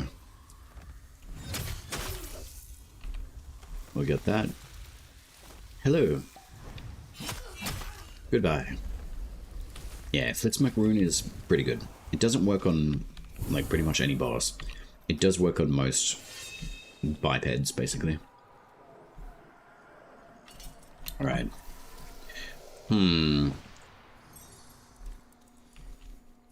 But I can show you pit tricks though too. I'll take the Thrice Burns. These are really good because of the Sympathy Fang temper, and because they're a Faken style origin weapon. So we'll use Pictrix. Armor on Unleash, Restoration, lots of Smite, which is really lovely. And we're constantly like dealing damage basically. And Sympathy Pang will also give you a second damage instance, which is nice. So you're doing the damage output from your actual orbiting flyblades, but once they hit an enemy, they also have the opportunity to hit other enemies too.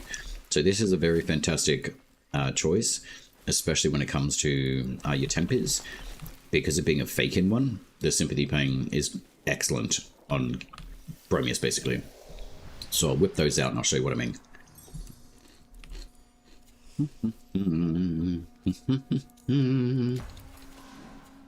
Excellent. So basically, I run a grace-based build. I focus in on Song of Growth because it basically gives me armor. But the stealing of armor strength from target on every attack is also extremely beneficial because of the Thrice Burns and the Sympathy Pangs. Alternative to that, you do have Preludes, which is a Dendrite origin Flyblade. You can get your Smite Chance output. You can get Restoration of like Renewed Slayer, so restoring life upon slaying foes. So basically like a passive of Tethrin as well. But you also got Preludes, which is an Enkindled. So it does have 2 in 25 chance, but also the Smite Chance. So this is an excellent alternative to those as well. Preludes is fantastic, as is the Skilter as well. If these are the Ode ones as well, and if you get an enhanced Galvanic Strike, it also doubles the amount of voltaic damage output as well. So that added up on top of the Flyblade's, I guess, like attack in like crowd control, on top of the passive for Bromius, you will be crapping out damage and just absorbing so much armor, you won't know what to do with it.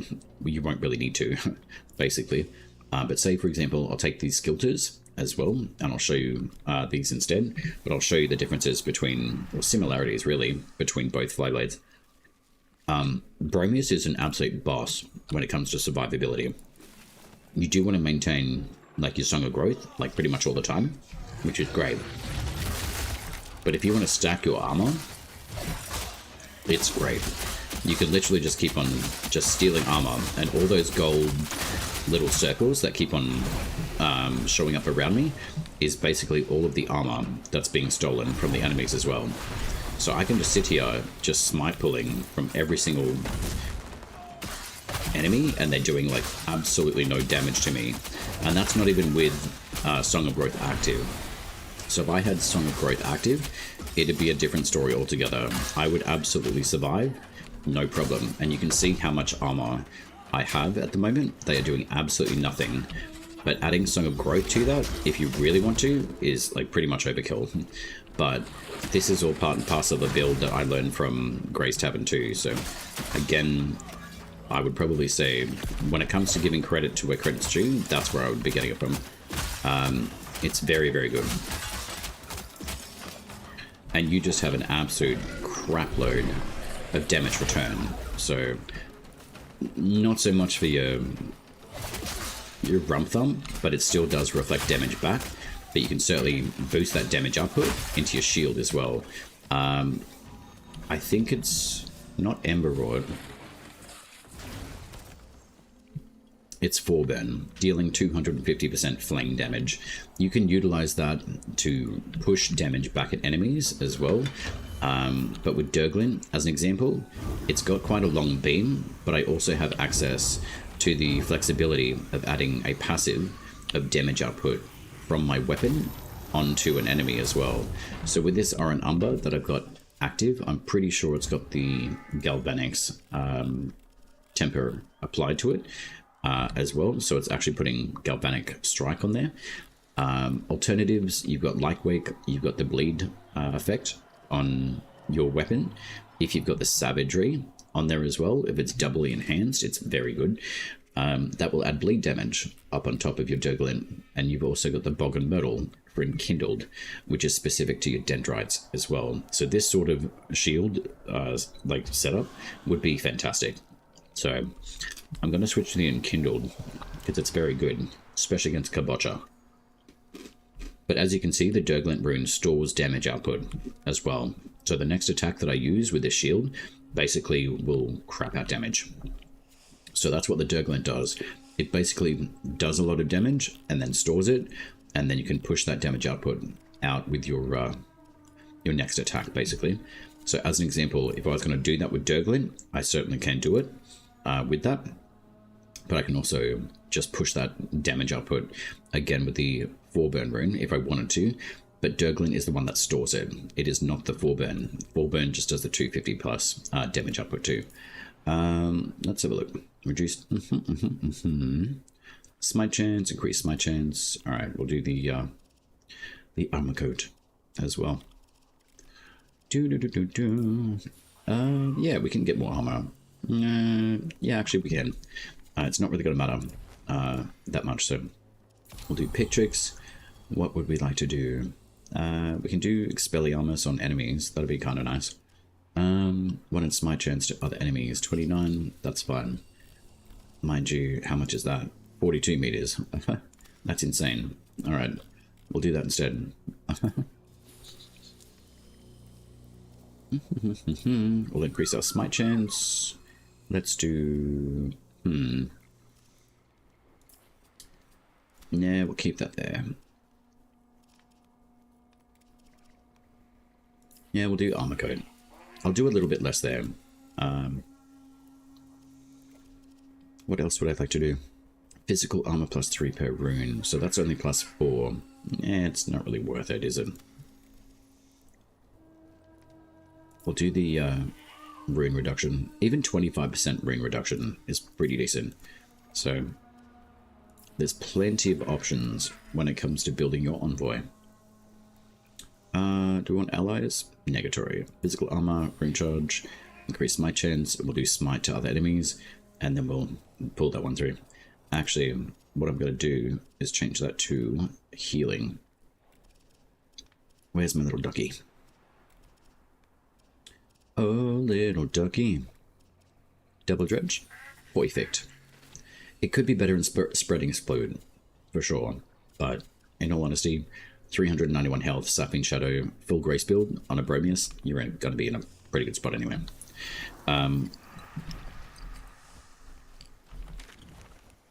Okay. Where are my twees? I need my twee. Oh look, a free buff. Why not? These idols are very good to pick up. Not only that, they also drop Juniper Bow. And hopefully, we might actually get a Moonsteel out of it too.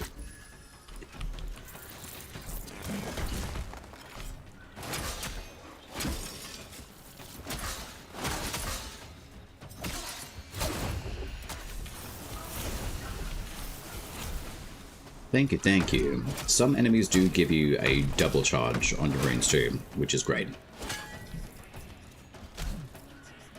That's a bit rude.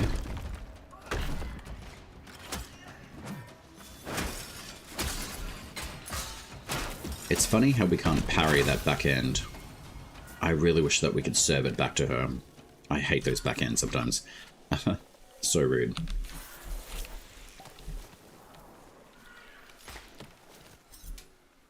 Sword and shields though, very good on headshots. Very good. So if you haven't played Sword and Board, they're amazing. Bog and Myrtle, especially with Enkindled, looks sexy AF. It's very nice.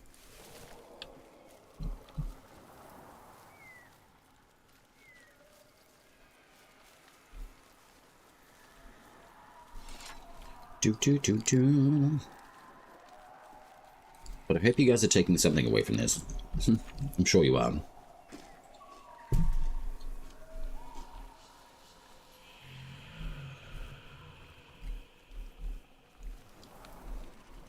I do have to do snack time.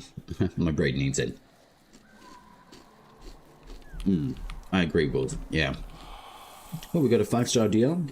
Amazing. It's supposed to be super rare. Well, it is. It's really unimportant for the journal entries now. The Cervid Ward. But these guys are pretty much pure albino. So if you find those little critters, they're useful, but mostly just for these. It's the glimmering fawn, basically. So these take roughly, I think, I don't know, like 5 or 6 scans, I think, to fill this compendium. To be honest, I think this is really nice, but I really feel like it's a waste of space in the journal. I'm going to be very honest on that. I don't really mind the fact that we have to go get totems, but I think organization and ability of explanation of totems, I think, could potentially be really well worth it. Personally, I really enjoyed the older system of the way that the totems were set up through the filtration systems and the actual specifics to weapon grip type. I found that that worked well. I do like the way that these split between courage, spirit, and grace, but I felt that it was much easier to identify the totems by the color coordination of the circles that they had previously. So the green, the gold, and the purple, which unfortunately no longer are relevant, but I kind of wish that was something that still kind of returned, but still kept like the way, essentially the way that the totems operate, because I just feel like it was just better to manage, basically, at the moment. Shepard, hello. A door behind a waterfall? Mm-hmm. Oh, you're talking about the glades? Yeah. I can take you to the glades if you want. Basically, when you've got the two pillars in front of you, there's a button just up the front, behind a bush. Use your spectral sight to look for them. And then if you turn around, there's usually a tree on the right, and there's another tree further away. If you run towards that other tree, there's a button behind the branches up the top on the right-hand side, and then the very last button is on the left-hand side of the left pillar, just up on the rock wall. So there's 1, there's 2, and there's 3. I think that's the best way that I can show you it. It's a time-based puzzle too, but that is where you can get the Orangle's Fang to drop in the glades as well. But I'll take you through the glades and I'll show you if we get that puzzle.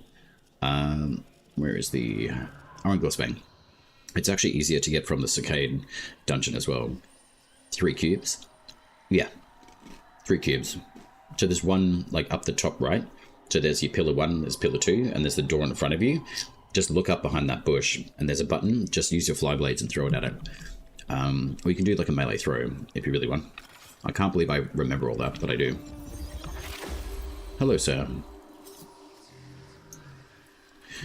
I wish to inflame you.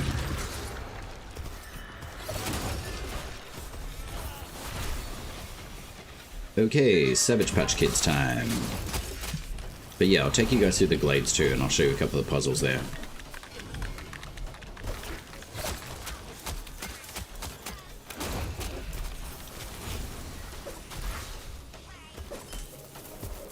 Hey, bud. Alright, let's set you on fire. Haha.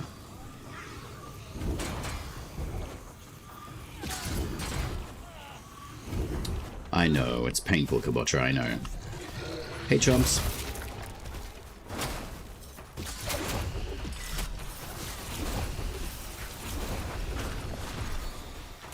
Lovely.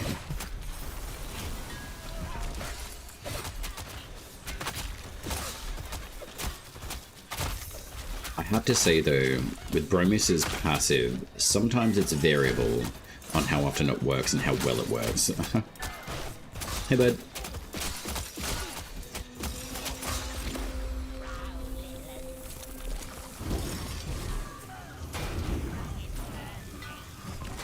Lovely.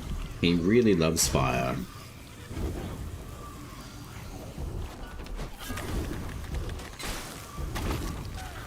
But this is a very, very good, just giant laser beam. You could probably think about it in terms of Corvex from Warframe, basically. It's just big dick laser.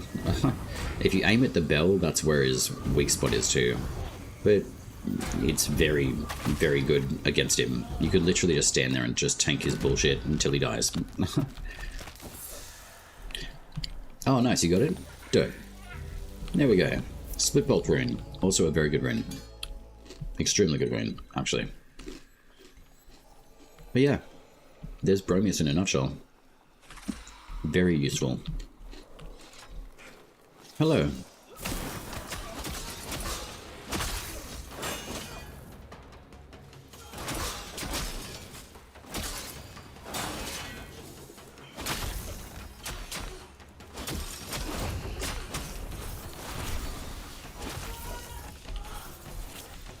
So yeah, If you're worried about going to Koga, you don't necessarily have to be.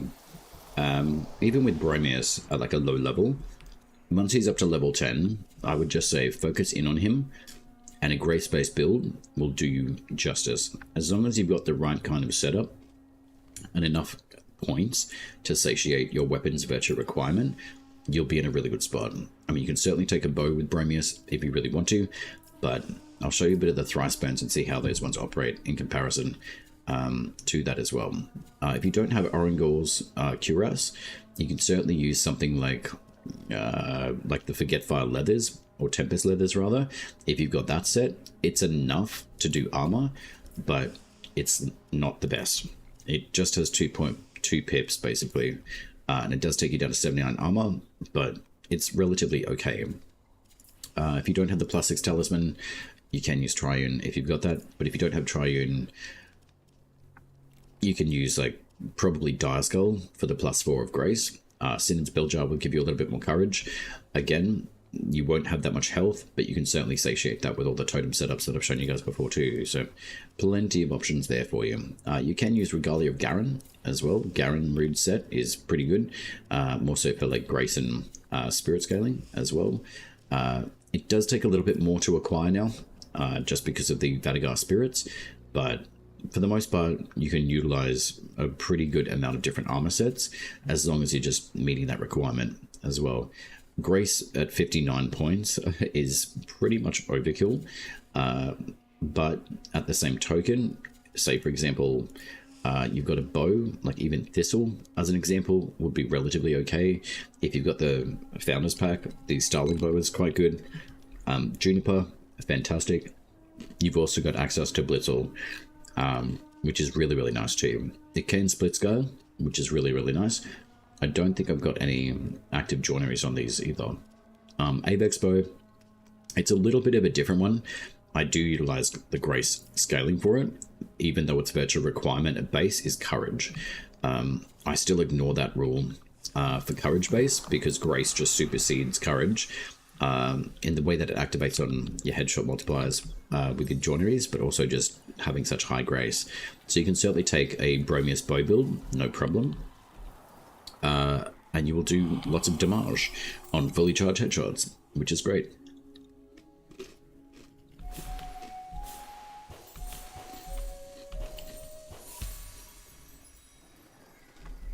Binky is pretty good. Let's cause some chaos though. But I will probably jump into the glades at some point. I do need to go farm some materials, and I really don't want to waste this buff. And I think it gives me only a couple of hours, unfortunately.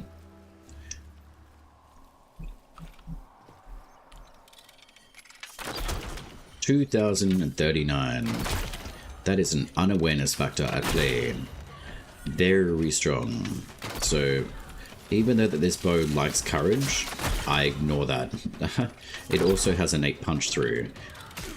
People say that Avex sucks balls. I don't care. It is decent, very much for a bow. And you still have access to your torrent rune from Koga as well, which is very, very nice. But you can certainly pump out a very decent amount of damage with Avex as well. Not a problem. Hello. Hello. Thank you.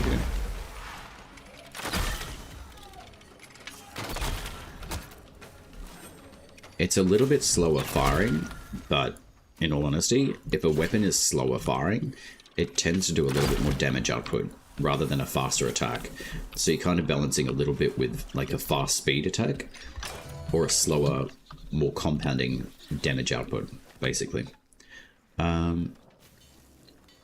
Let's go beat up Kabacha.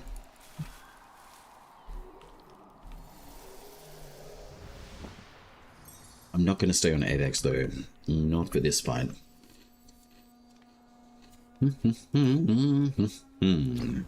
Let's go back to the default build. What have I got? So we've done the Paragon, we've done Apex. I could probably show you like Earthroot with Bleed. It's very good. I actually built this Earthroot from the ground up. I did use some of the Chaos Tempers, or Chaos Cordstones for this. The Savagery with Double Bleed is awesome. It's very good. I really quite like this Earthroot stuff, and I'm really, really pleased with it. Another thing, the Juniper Bow is really, really great. Sympathy Pang with the Aftershock is very good. I will mention one thing. If you have O'Shelter as an example, and you bestow enemies on a courage-based setup, the Sympathy Pang is going to break the bestowing on the other enemies. So probably not a good idea to use Sympathy Pang if you're trying to achieve like really good headshots with a O'Shelter. So we'll take that and we'll switch to O'Shelter because O'Shelter is good, extremely good. Let's do a grace based on this bad boy.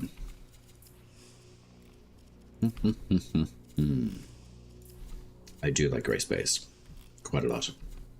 I could do a courage based setup, but I'm really not going to. Yeah, we could do some extra damage. Physical buff, buff virtues.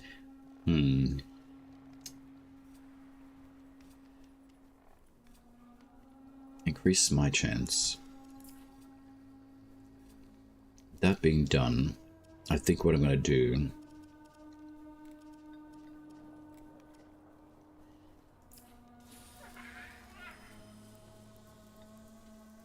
So I'll boost my armor output with these two. I've got the increased smite chance, which is decent. And then 7.5. Yeah, that's all right. And that's also, I think, 7.5 anyway.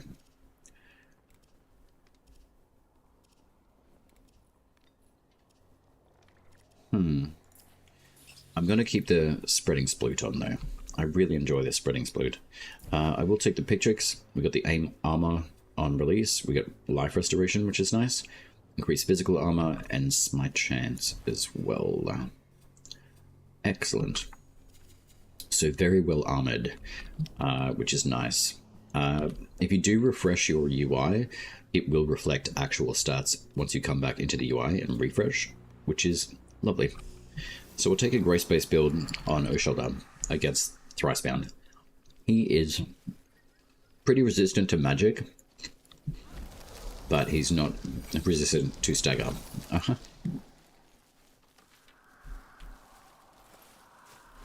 And I'll show you pretty much why O'Shelter is exceptional. Mostly in its cooldown reductions. If it was more of a spirit-based build, I can basically like do extremely well with both grace and spirit anyway, even if I'm on a spirit-based build. So I'll show you what I mean. Let's do...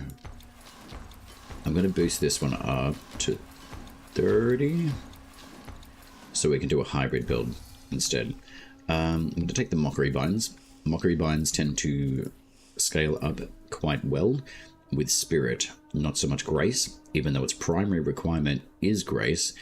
It's really strange that the more spirit you slide up into in a hybrid build for a spirit grace, this is where the armor works well. So it's basically going to split my time or duration between both of these abilities. So we're not going to get a stupendously heavy amount of damage output because it's not fully tilted, but it's a very serviceable build nonetheless. Hello, Thricebound in bed. Come on, you creeps. Wake up. Hey, we got the chest up there. Excellent. A jumping puzzle for chests. That seems similar to another game I played, which I quite like. Excellent. Hello.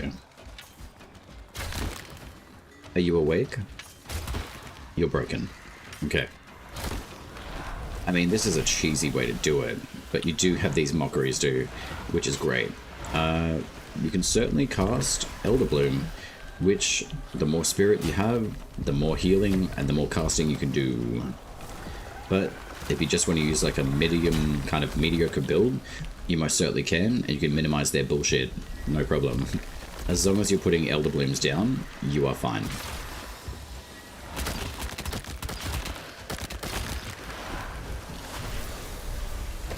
So hybrid builds, very effective. As long as you've got the right tools set up, you're good. Oh no, look at that. I can instantly heal your bollocks. Ooh, what do we get? Ah, it's terrible. Okay. Are you good, bud? You good? Oh, finally, you've got your attack back. Okay, that's good. That's nice. I'm not exactly sure what he's doing there, but okay.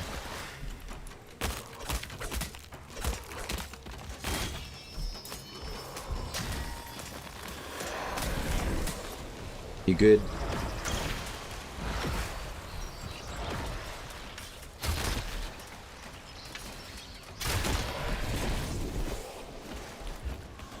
Impid does have an attack. It's generally just on the side of his helm.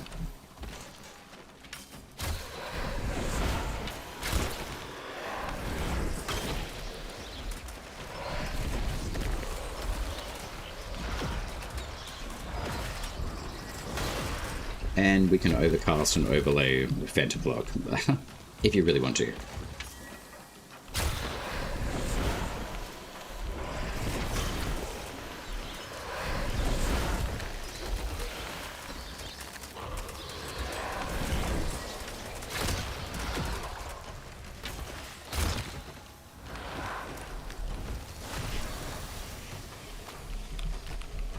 Hey, bud. I think my armor looks cooler than his, though. Wonderbar. Cool.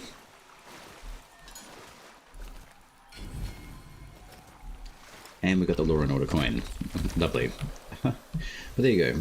There's like a bit of more of a efficient kind of like hybrid build that you can use.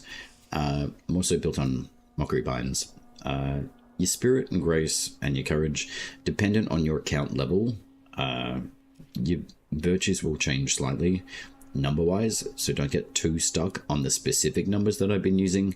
Just know that if you've got a little bit more spirit, you've got more armor, and the higher level your account is, basically, the better your scaling is going to become as well. We've used shoulder. What would we like now? I'm going to take Arangor. There is a certain point where spirit just doesn't want to work. So the only specific thing is you need to have 17 grace for this armor to work. It does have a much higher requirement for spirit. So if you don't have that, that's okay. Just use all except at least, and that will be able to scale pretty well with what you're wanting to do. I'm going to do a hybrid grace to spirit build, I think.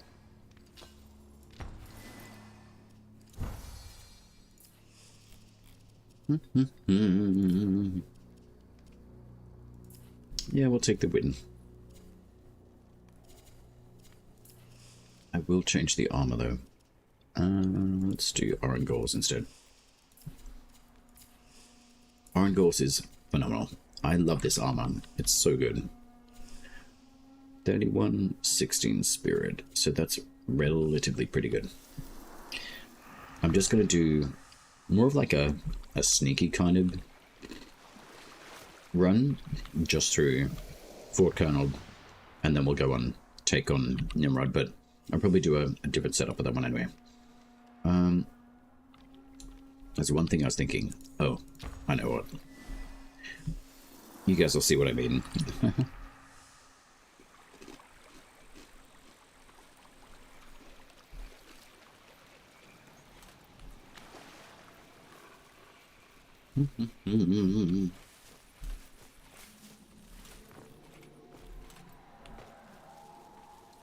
This is probably one of my favorite mountains in the game. And I like the fact that you can jump up an entire mountain with no like armor weight taking you down. That's quite interesting. Hey look, we've got a palm tree up here. Amazing. You've got a good view, my friend. Oh, there's a few more? Lovely. I wonder if they're ever going to put like a whole bunch of forestation on this mountain. I think that'd be pretty cool if they do. Anyhow.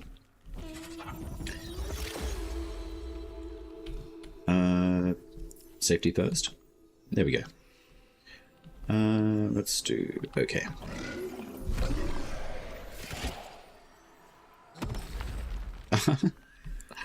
Damn it. I try to get out further every single time I do that. But anyway, that's what you can use with Bromius too. An express elevator.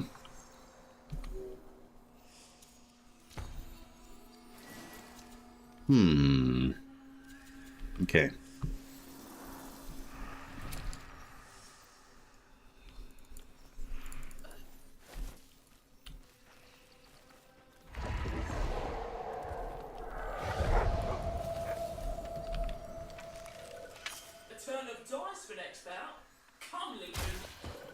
Ah, of course we miss your headshot. Terrible. We didn't miss yours though.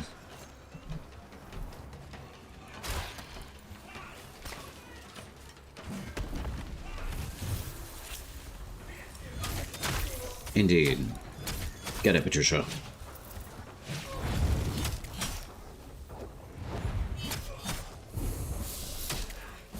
These Bennerets are very annoying.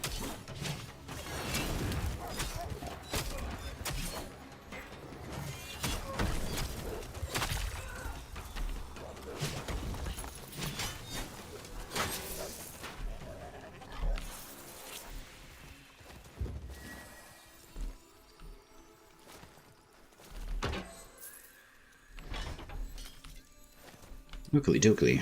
Well, that's all I wanted to use our angle for. Just the one. I'm going to punch out Dewillow though. Dewillow is very nice.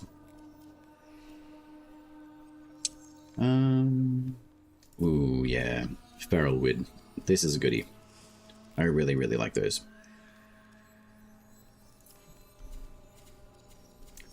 We're going to take Dewillow on this one.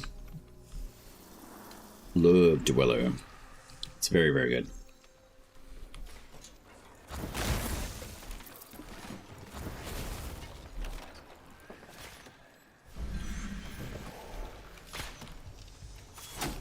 Hello, sir.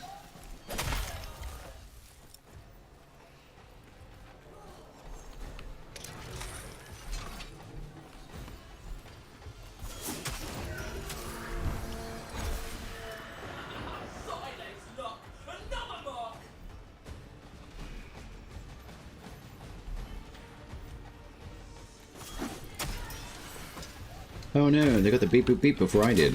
That sucks.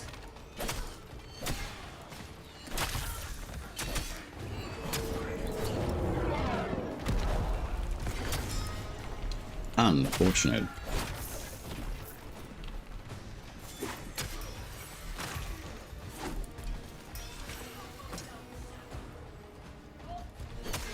Hey, bud.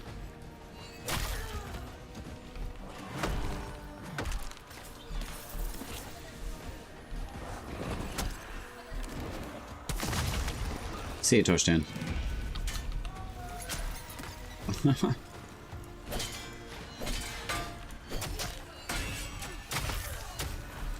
Ooh, what do we got there? Is it a legendary? I bet you it is. What do we get? Oh, it's a Sovereign. That's pretty good. You good? You good? Alright. Hey, chump. See you, bud. Ah, you stole my stuff. Maybe? Okay. Apparently not. Hello, Mr. Tommy. That's hilarious. I'm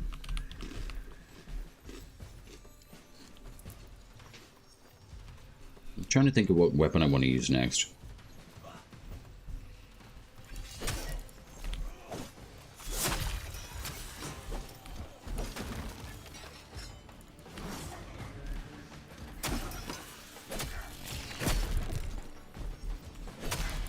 Hello, sir. Goodbye.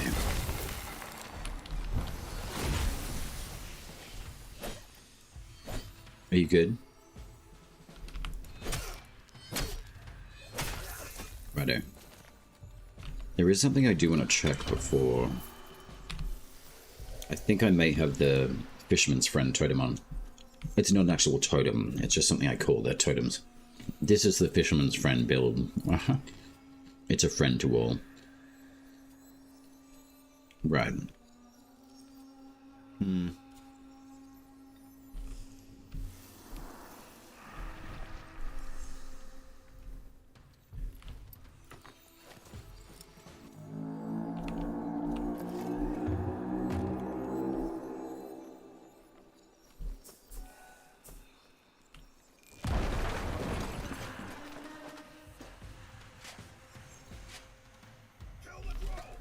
Yes, indeed. Kill the gruel. I hate Castellan Malrog that much. I'm not going to spend that much time on him. To be honest. He is an absolute pain. So there we go. That's how to one-shot a boss. In Koga. Espedarte. Is chill hard. Espedarte. Not necessarily. Just go up to the Pigman Scary.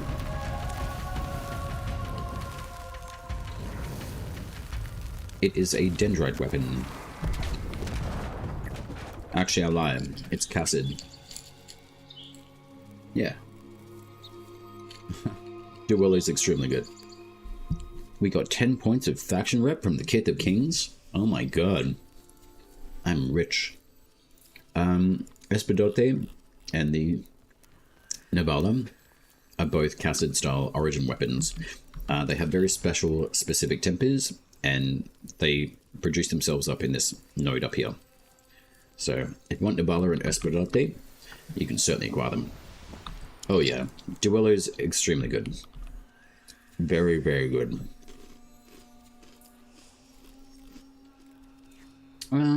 Let's take a Vrashed, shall we?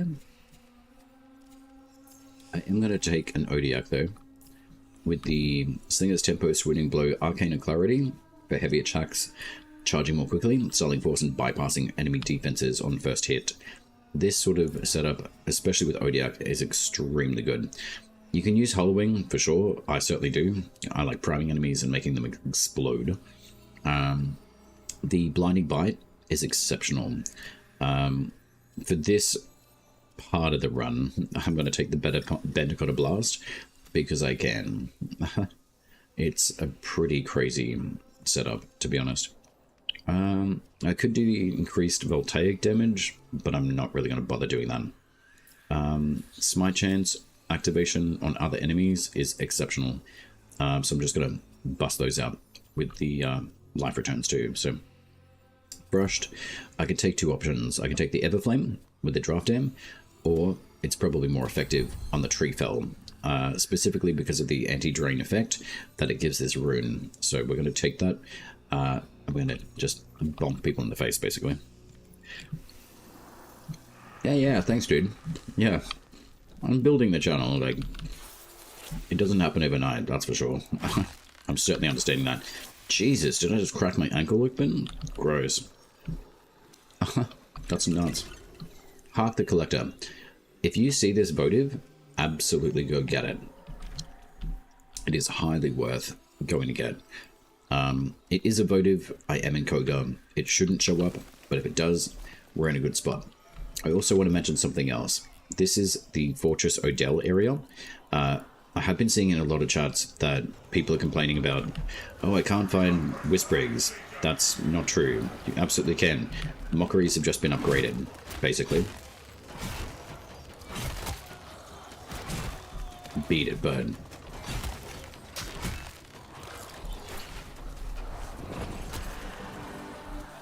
Hello.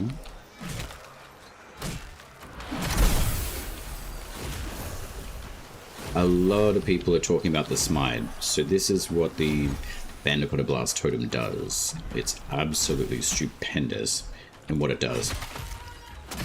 Extremely effective though. it does break AI, seemingly so, as well. So basically, you can just smash the shit out of enemies, no problem. Galvanics and Vrushed together are insane.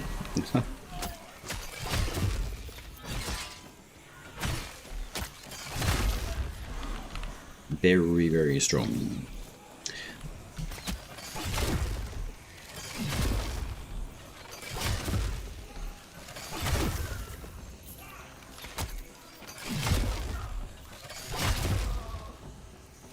So if you feel like a giant hammer kind of build, this sort of stuff is for you.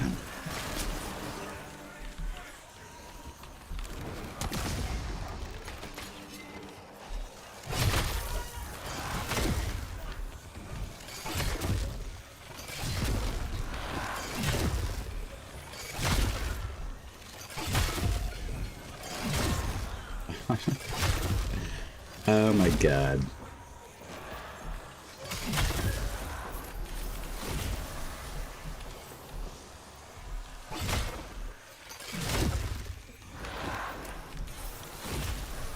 So if you really want to smash, you certainly can.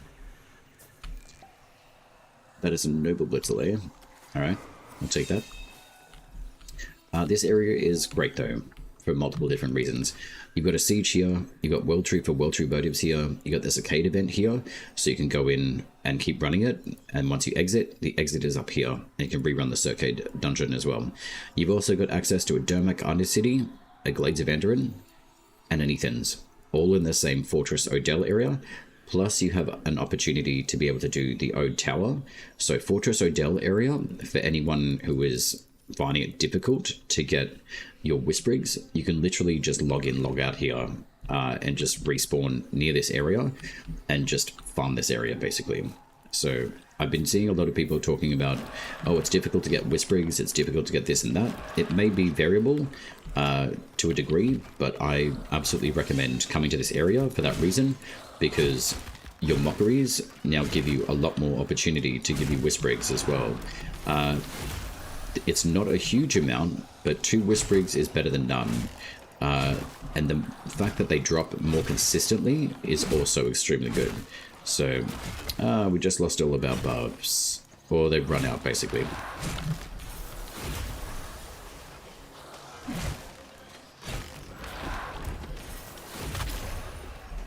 Hello.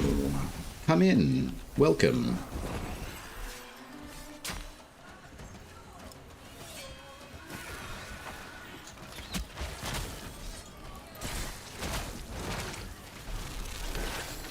This is also another really good reason why I like the Halloween Rain too.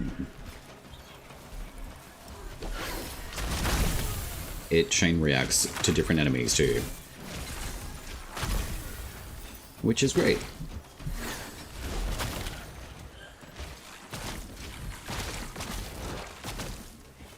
And on Duello, you've got access to bleed damage as well. On top of that, Duello. Kitty, what's going on? How are you? There you go. You could cause an absolute mayhem with a whole bunch of different runes and totems. So. How's the run?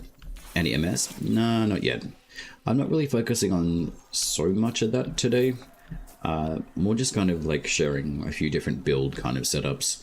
And just showcasing what how you can build your Envoy in multiple different ways.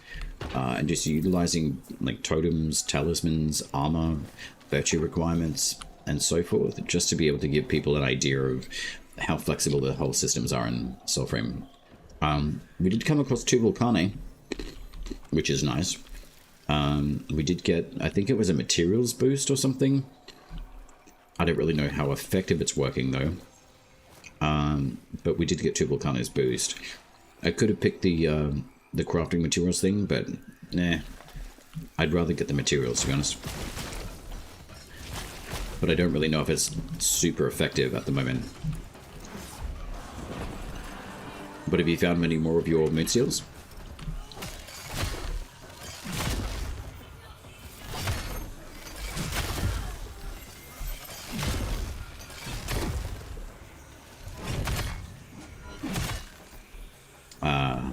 lovely healing.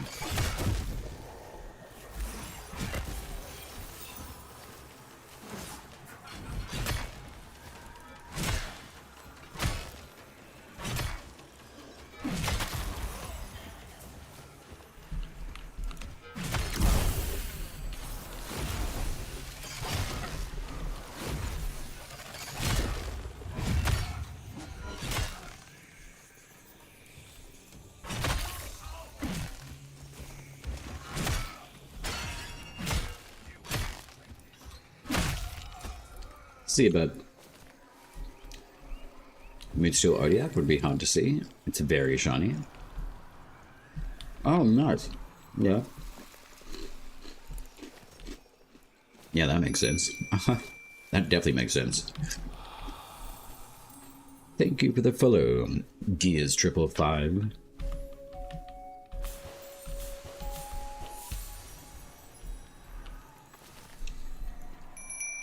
Yeah, I'm kind of thinking like an ODF would be really nice. Oh, thanks for the follow, Kitty. Thank you. What are we using here? No.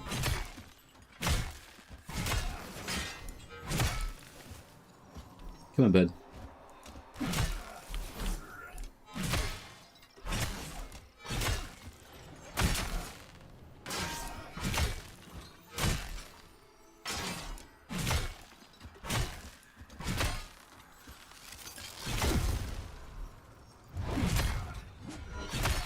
I love this weapon. It's savage.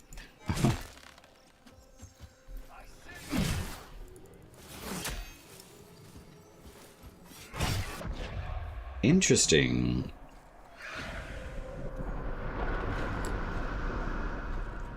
No, that's all good.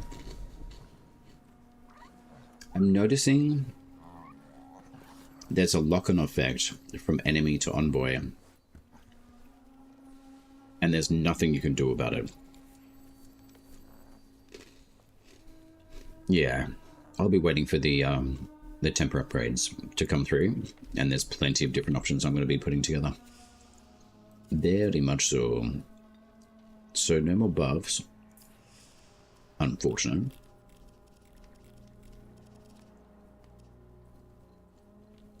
I'm going to take this one for a spin, literally.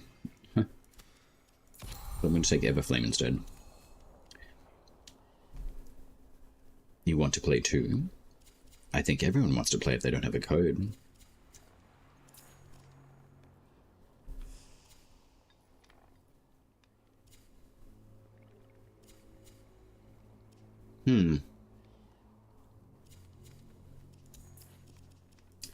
Doopy doopy doo.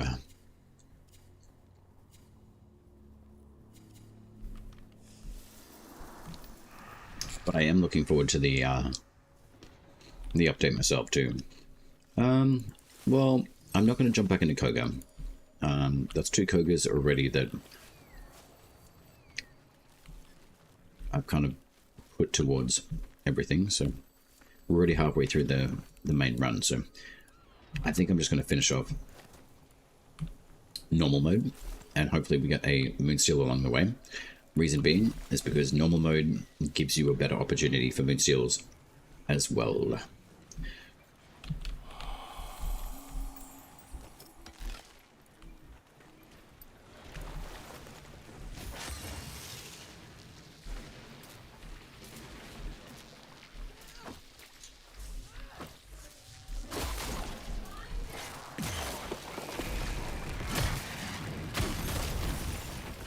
Well, that's rude.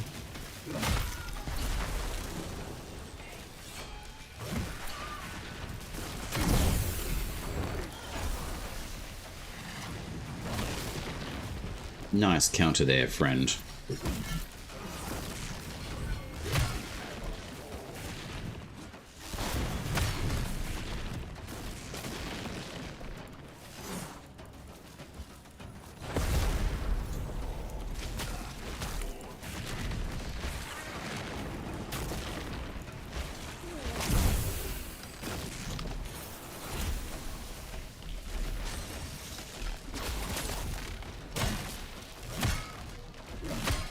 Wait, he's still a Koga level?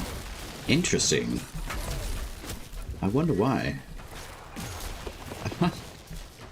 You're still Koga level? Okay. That's cool.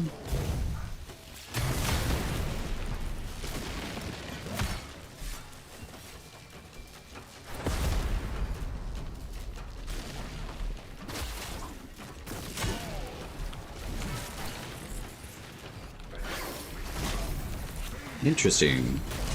Apparently I can teleport. That's cool.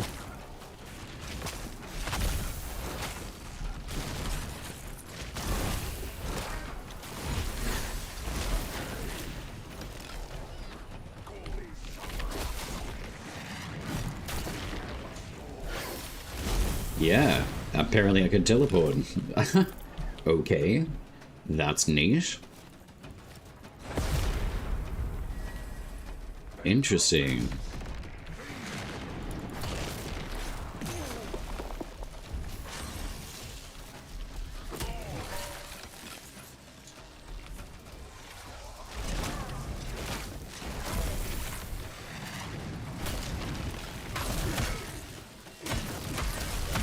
Are you Koga level 2, sir? Apparently not.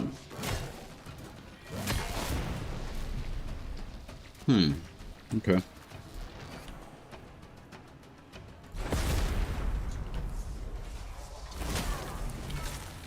I wish you had a health bar.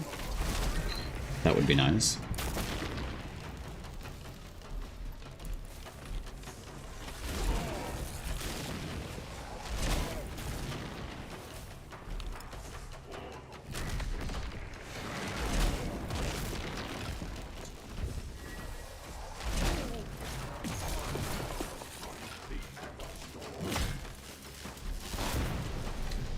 I have no idea how much health he's got. No health bar run?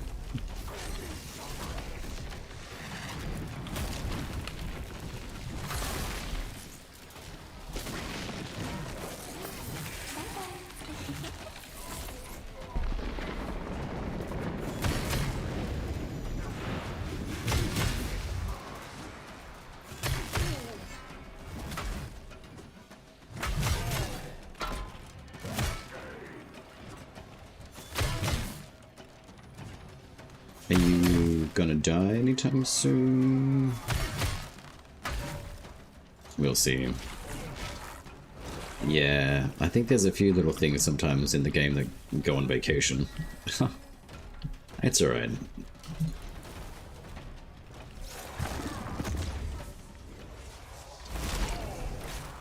I know he doesn't like Odiak. There we go.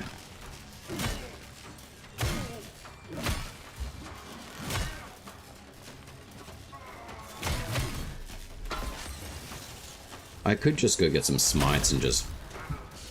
Or just do that.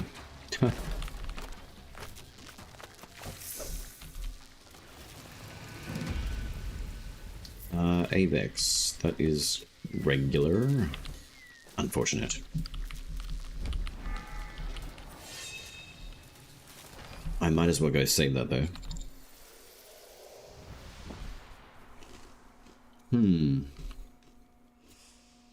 Heavy weapon probably not the best of choices, specifically on a grey space build though. But my buffs ran out, so that sucks.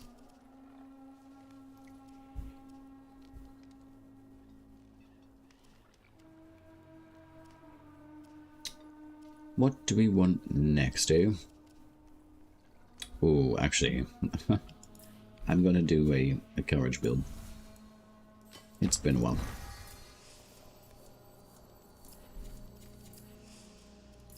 Little zook zook zook.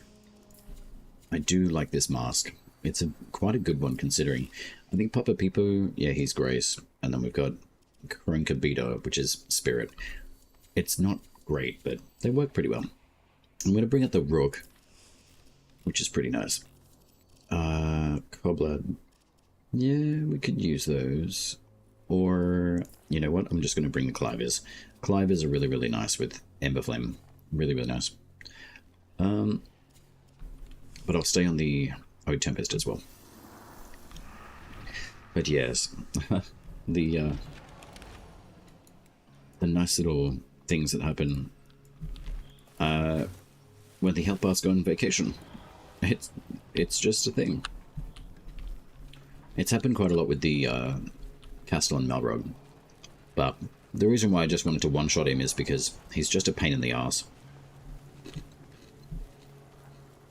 So I'd rather be efficient about taking him down.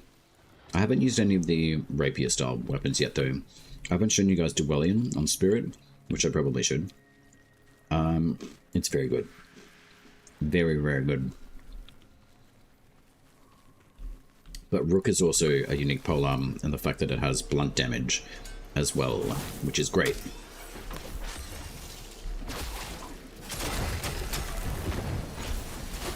But I want to go beat up Nimrod. He's also extremely useful to go up against. He can basically access everything in the game, so... Disappointment for Tempers? That's what your Chaos Cordstones are for if you've got some, kitty. You can get some really, really good Tempers on your weapon if you have a Chaos Cordstone available to you. You just reset the whole weapon and it gives you different Tempers. And they do give you an opportunity to give you Moonsteel as well. So I've already spent all mine, but I've built some really good legendaries out of them. So I'm happy with that. But yeah, eventually Moonsteel Weapons, you know. I don't think I'm going to get every single Moonsteel in the game. I don't really know how I feel about that, so... Yeah, same. Yeah. I've had someone do... I think it was the Paragon Greatsword. They were able to get a Moonsteel variant out of that, so... If I'd known sooner, I probably would have done that myself, and, like, just been okay with just letting all the other weapons just catch up later. Which is fun. But, you know, eventually we'll get them to where we want them to, right? So... Yeah, it's a very rare chance that that's going to happen too, so... Yeah. I wouldn't worry about it too much, that you didn't get the perfect thing, because, I mean, it's just... It's like ribbons at the end of the day in Warframe. You're not going to, like, potentially get a god roll, but I just think about the time investment already that people are speaking of. Like, can you imagine doing that with, like, just one weapon? I'm sure you can. And, you know, would that be enjoyable? Probably not. So, yeah, exactly. Future me problem. Yeah.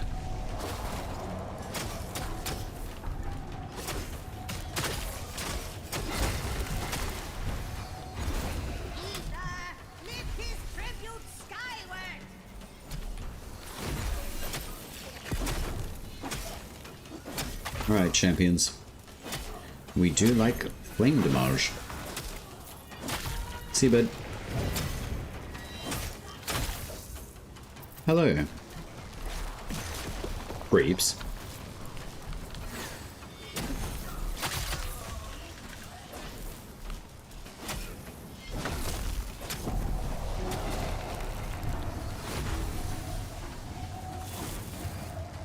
That was rude. She's stealing my shit. I swear that that polearm went directly through that box too. Anyway. Can't win them all.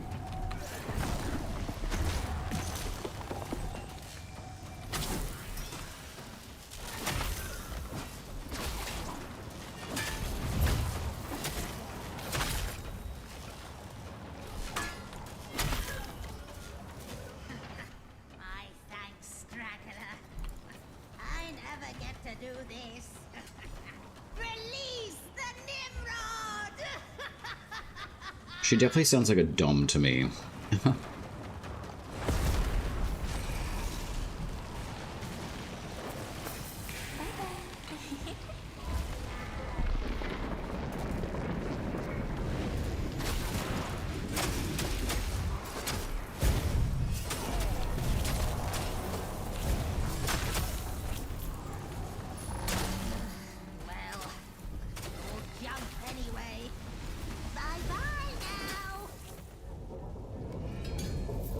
Nice, he does drop Orangor stuff. That is very good to know.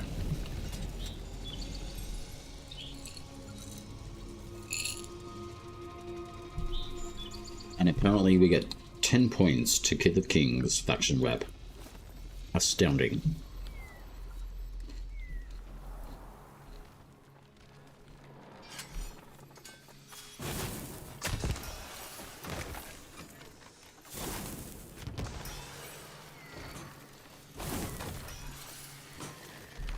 Ooh, a needle toe? Nah, alright. I'll take it.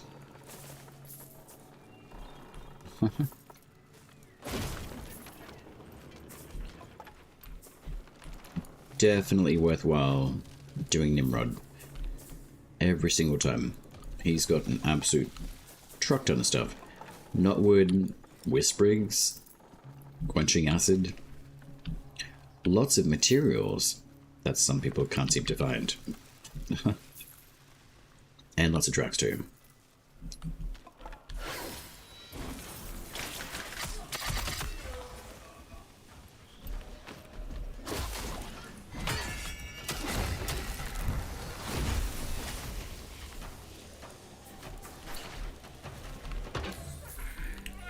Oakley dokley.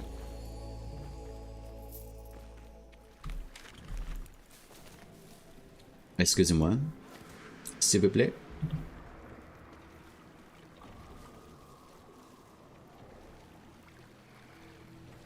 I come seeking a fair lady. A lady who likes to ride.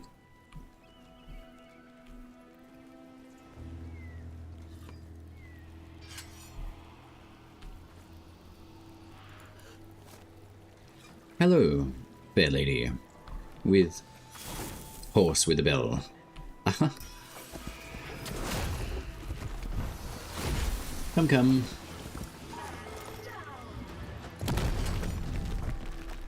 I'm just gonna moonwalk out of here. Just because I feel cooler doing it.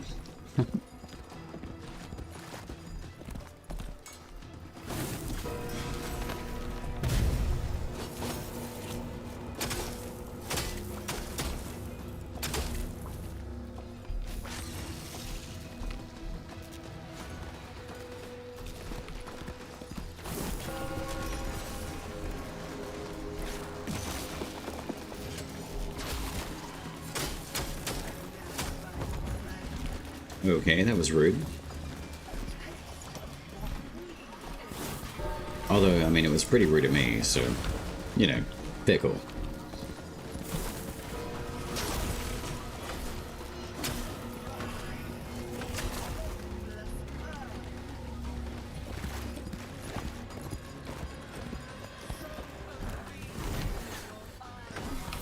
I've got no idea what she's talking about.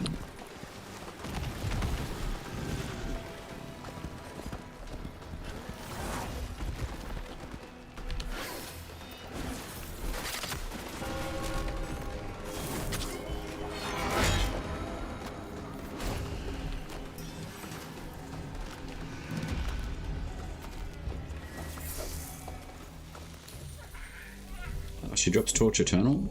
Okay. Cool.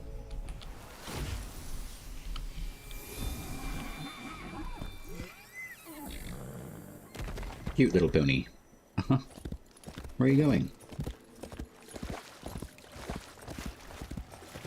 I feel like it looks like it's pooping everywhere. Like it literally shot itself. How do people manage to ride the horse? I don't know. I've got no idea. I haven't tried to. Yeah, it'd be some sort of bug glitch thing. I've heard about it, but yeah, I don't know.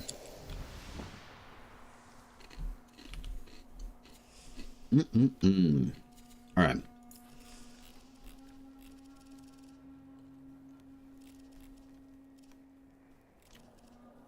Do I want to use the colic? Not really.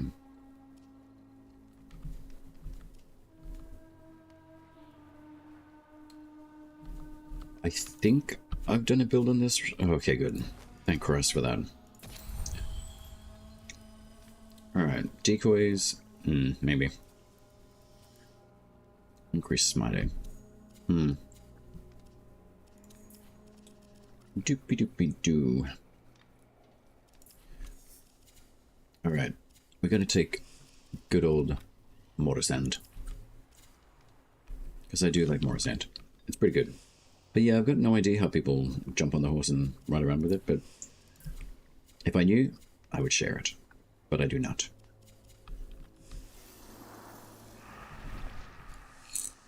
I'm so glad I brought snags, to be honest. I definitely need them today.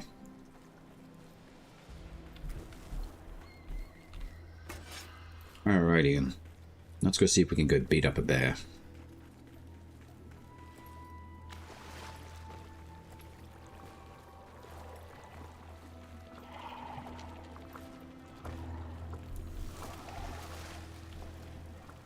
If they're around. It doesn't sound like they are. Oh, no. We might have an animal. Let me guess, it's 3 minutes till daytime. Of course it is. Jesus Christ. Otherwise we would have gotten a Vatigar animal just now. I hope that we get the daytime-nighttime cycles increased, so at least we have more opportunity to go beat up the Vatigars.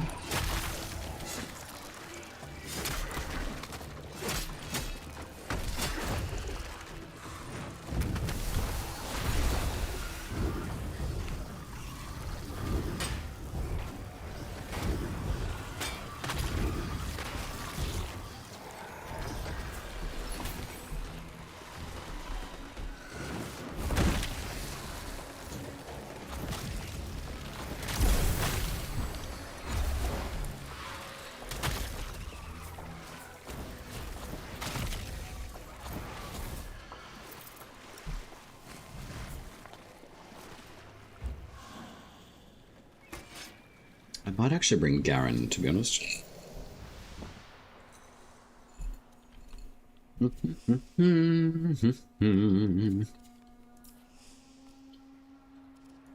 Indeed I shall.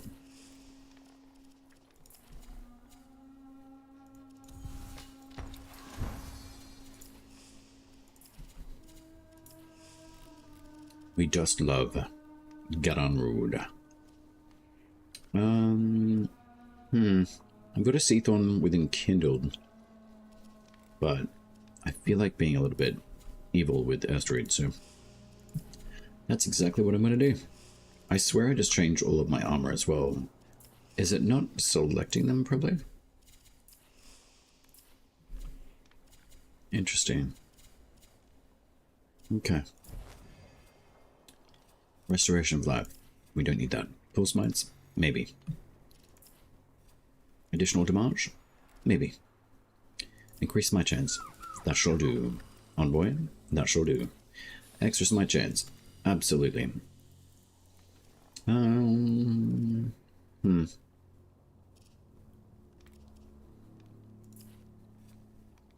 a 6.4. Yeah, that's alright. I think what I want to do is increase our armor. Physically, anyway. +6, that is fine. Increase my chance. Yeah, maybe. I think what I want to do is boost my virtues as well. Nope. Increase smite. Where is the other one? Yeah. I definitely get annoyed by the amount of fluffing around that we have to do with these totems. So that's 37 meters. So what have we got? That. Buff virtues, smite chance. Let's do a bright flash instead. That'll be fun.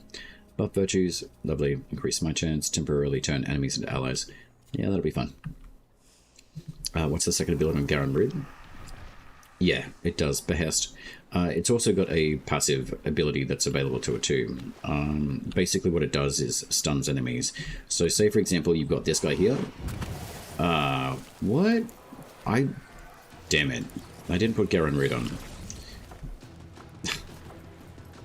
I did everything else but...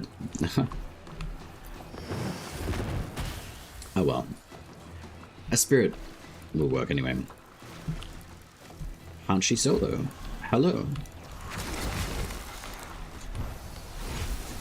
How dost thou go?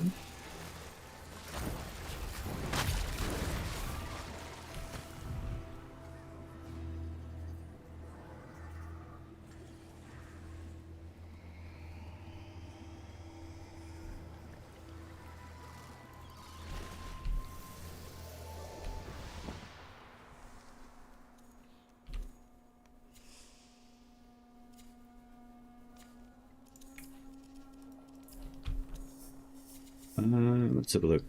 Behest. It basically like stuns enemies. The more higher spirit you have with Righteous, you basically regain that ability back a lot faster. It is very good, but the higher spirit that you have anyway, you're going to reduce the cooldowns of all your abilities on all of your packs, basically. When's the next update? I think we're getting a workshop September 4th, so they said like maybe like late September, I think, from what we know. I don't think there's like a definitive date of, hey, here's the update. They don't really do that. They just kind of drop the update, basically, which is kind of nice. It's generally on a Friday, by my reckoning. 9 times out of 10 it is.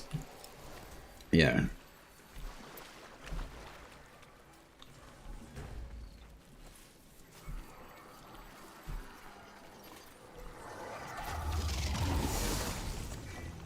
Ah, you're almost dead. That's okay. Apparently my herd can't kill you anyway.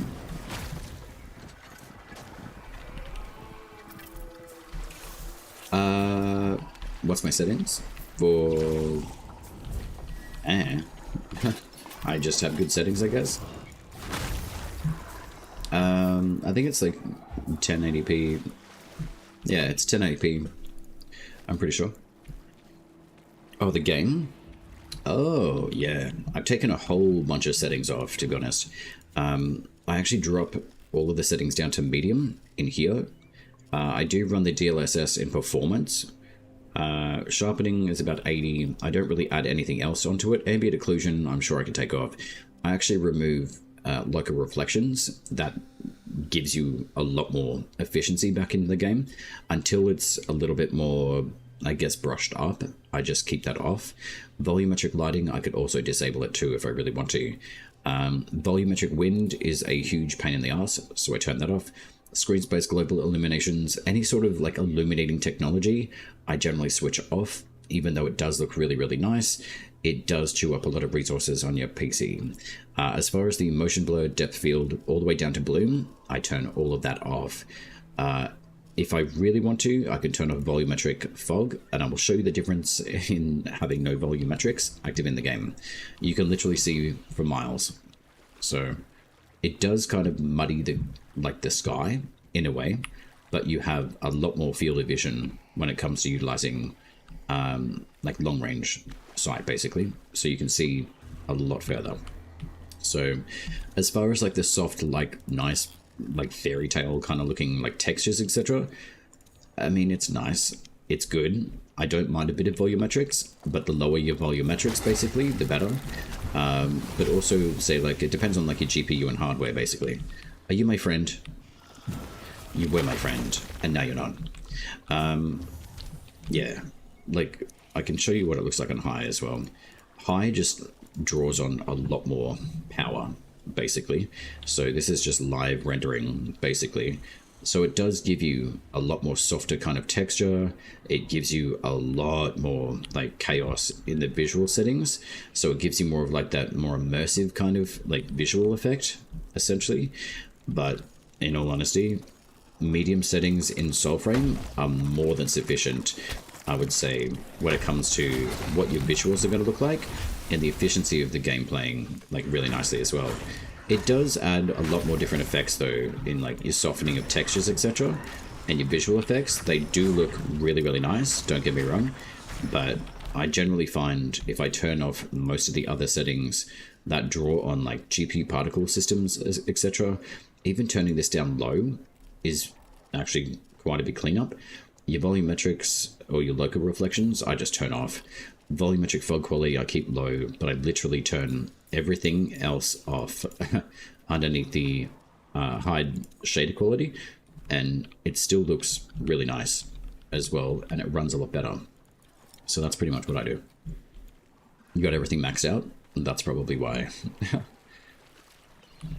Yeah, it just removes a lot of resourceful like chewing like tech, basically, that's built into like the engine.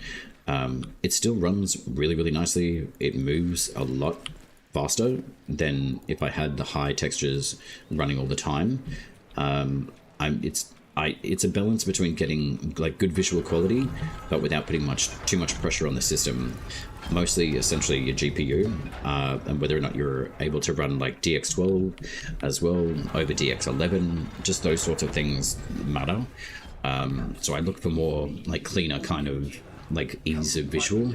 And the particle systems are great, don't get me wrong, but sometimes they can just be a little bit too top heavy and not refined enough, and it can actually like detract from a nicer, smoother gameplay basically. So that's kind of what I look for when I jump in game. So tis quite nice. Oh, we can praise the chair. Excellent. Hey champions. And we're dead. Lucky the gate's right here. Hello. Let's reposition, shall we?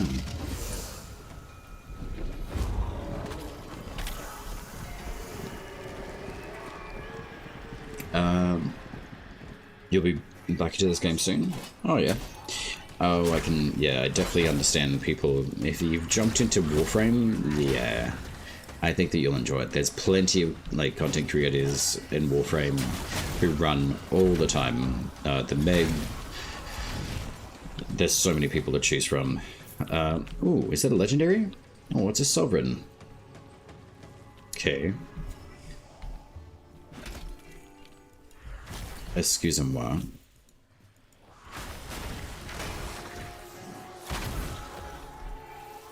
Okay. I've got to go organize my inventory once more. Quality. Yeah, sure, let's do that. Now we'll get rid of you. Alright. I'm just gonna maximize on these smites. I know it seems silly, but I'm not wasting my time. Not with Vulcane. I'm gonna max out on these, I can tell. I guess I can get rid of the ones, but... 252 out of 253, and apparently I can't pick up one more weapon. Why? Am I from Australia? I am. Interesting. Why wouldn't let me pick that up before? So now we're at max weapons. Interesting. Indeed. I'm not very like Aussie, like I don't know. I'm not very ochre Australian, you know? I guess with like the g'day mate, I don't really say that much. I never have. Like some people do, and they play on it, and I think good for them, but yeah, I've never really been like Aussie, if that makes sense. Shake cup for kangaroo meat? Yeah, totally. I have had kangaroo. It's quite tasty. You turn up blur, reflection, and shadow depending on the game. Yeah, same. It just adds a whole bunch of like different like other elements that it's variable in what they look like. And like, do I really need them? Not really. Alright. I'm gonna have to dismantle some stuff. You got a lot of the slang's a pig? Yeah, we do have a lot of different slang in this country. I find it amazing that people try to learn Australian, or like English rather, I should say, from Australian people, especially if they're extremely ochre. I find a lot of very like thick accented country folk really hard for anyone who's ESL to understand. And then like I meet people who are learning English and they say, oh, it's really easy to learn from you. And I say, yeah, it's probably because I speak very slow. But I notice when we start talking faster, people are like, whoa, whoa, whoa, like, what are you talking about? But it's pretty funny, like listening to some of my, I guess, country folk friends. Yeah, they're extremely, like our slang is really weird. Like it depends on who you're talking with. You kind of like bounce off how they talk. Sometimes when I'm talking with some of like my country like based like friends, they're like, g'day, how's it going? And you're like, yeah, good, how are you? But anytime that I've met someone who's trying to learn English is like, oh, but I'm not going anywhere. I'm like, well, no, like they're asking how are you doing? And they're like, I'm not doing anything. I'm like, how do how do I translate this in a way that's like, they're just asking like, are you okay? It's pretty interesting, like some of the lingo that Australians use.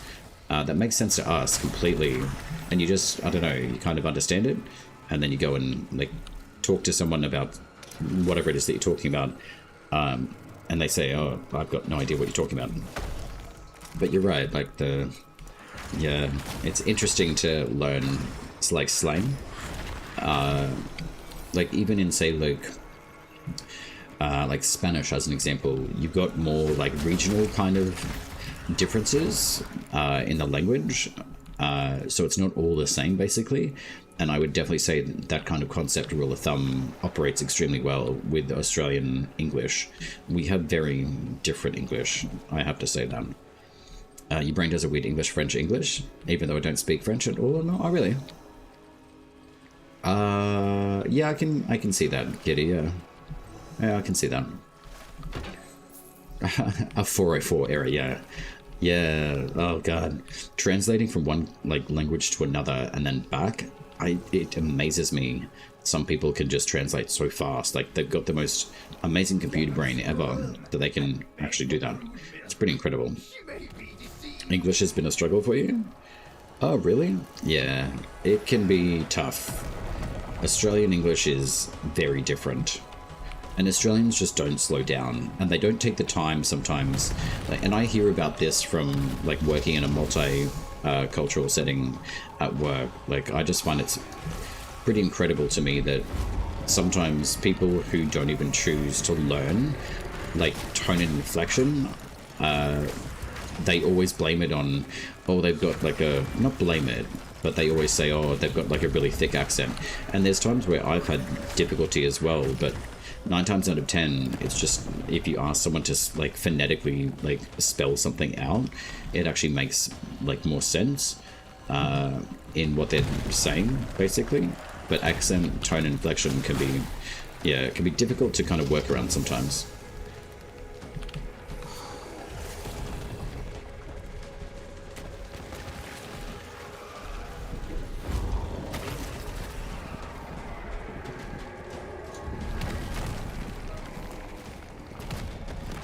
We have no rune charges, unfortunately. And apparently Behest doesn't work on Mama, unfortunately.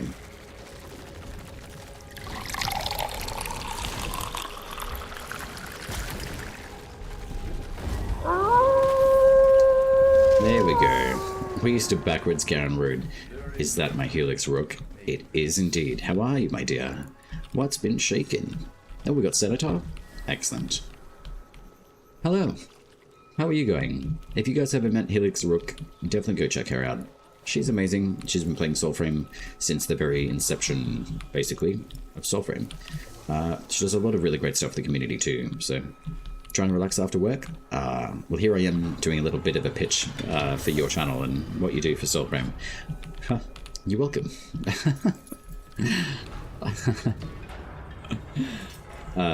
I love it when you come here to relax, and as soon as I see your name, I shout you out to people. I should do like my due diligence and actually do like an actual shout out. I should just give you like, what's it called? Moderator privileges and just shout yourself out. But I've been having a bit of a good run with everyone today. It's been really nice.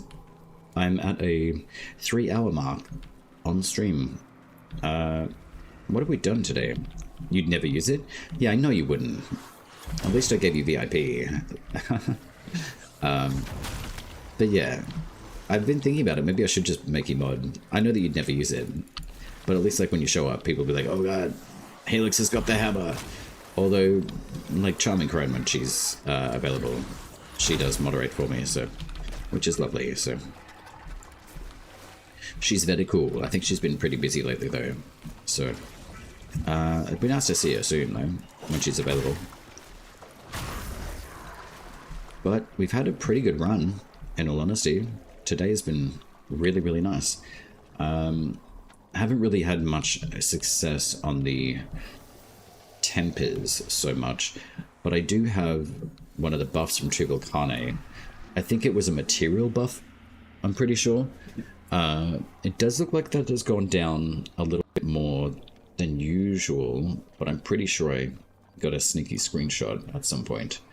I'll see if I can pull it up. I hope I got it when I met Tubalcane. Nope. I hope I got one. Excellent. Blessed meeting. Granted increased crafting drops for 23 hours, which is nice. So blessed meeting. So crafting material drops.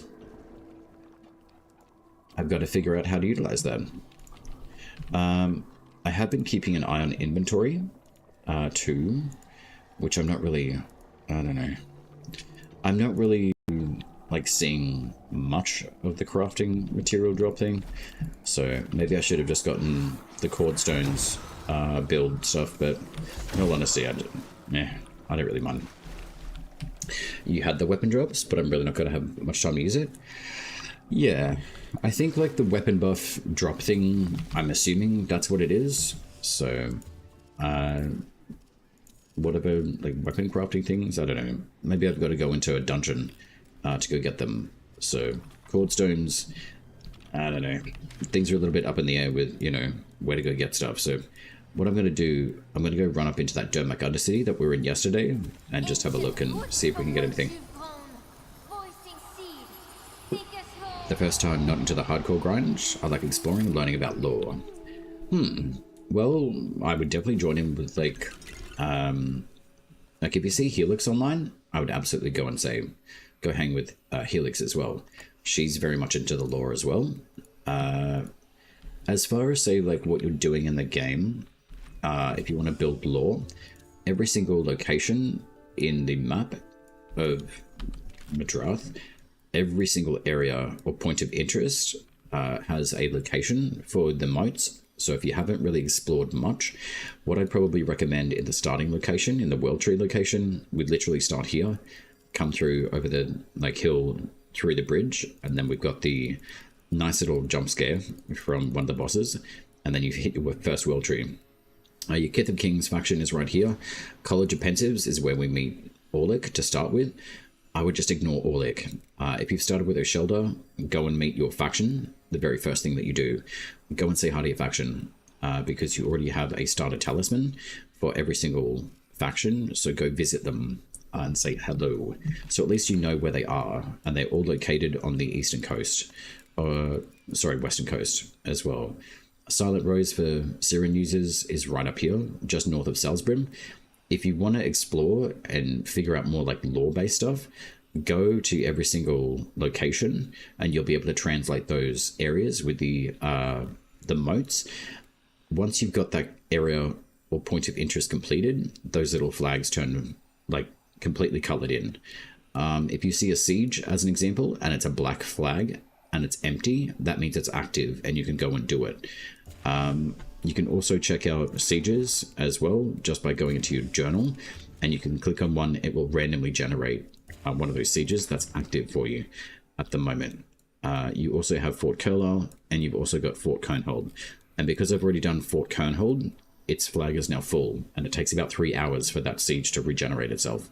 And the same thing is with the Ode Towers as well.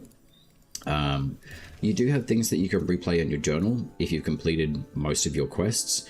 But if you're early on, I would be saying go and do like your faction rep farming through your votives and your world trees. You'll be able to get little pieces of lore in your journal as you build up over time.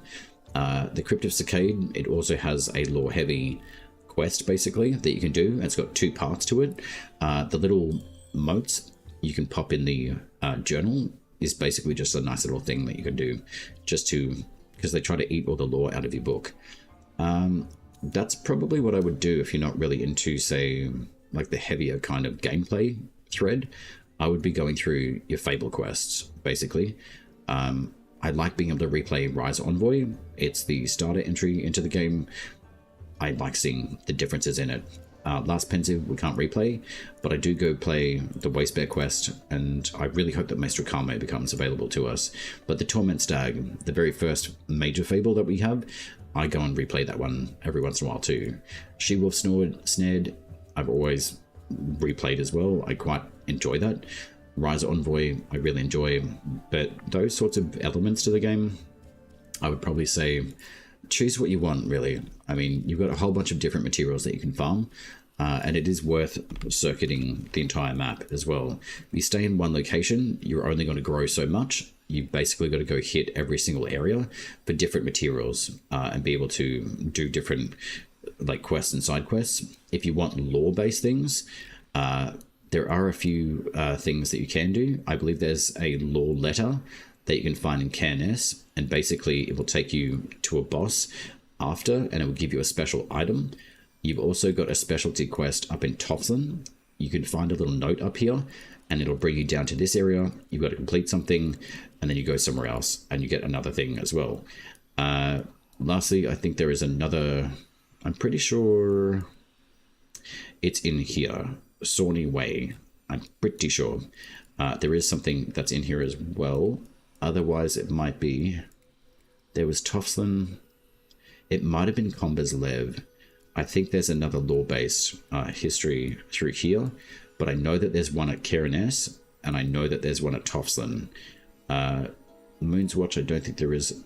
Moray, it might be. It's a Moray? I don't know. That was a joke. I know it's terrible. Faction max level 5 is correct, yes. Soothe Gremlin, I'm not really sure what that means. Did not know you could pop them. You certainly can. That's what I'd be doing in sort of more of like the lore base, having a look around for different like secretive lore pieces.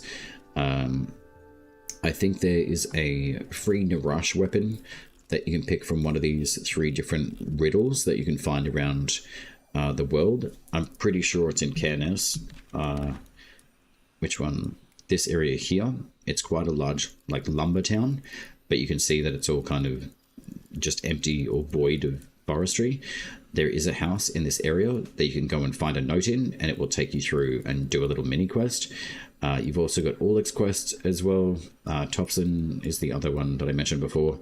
And then there's also the Island of Doom, if you want to go doom yourself and your soul. You also have quite a lot of lore-based quests through Orlix quests. One of them will take you to Birdie's Bog. That one's actually quite a nice one, and it does involve traveling around this large area as well. I mean, yeah, I would be doing your fables as well, leveling up your weaponry. You don't have to do super intensive stuff like Koga. It's really not absolutely necessary to have to do Koga to enjoy the game. There's plenty of other things to do. With the update coming with puppies and fishing, we also have the capability, once we get the puppies in the game, to be able to like start training them in whatever sort of capacity that we're going to be able to get. They'll be able to like potentially fish, maybe go invisible, loot and steal from enemies. It's going to be a whole bunch of different capabilities. So that sort of system seems pretty cool. That was an awesome insight, which I have lots of insights.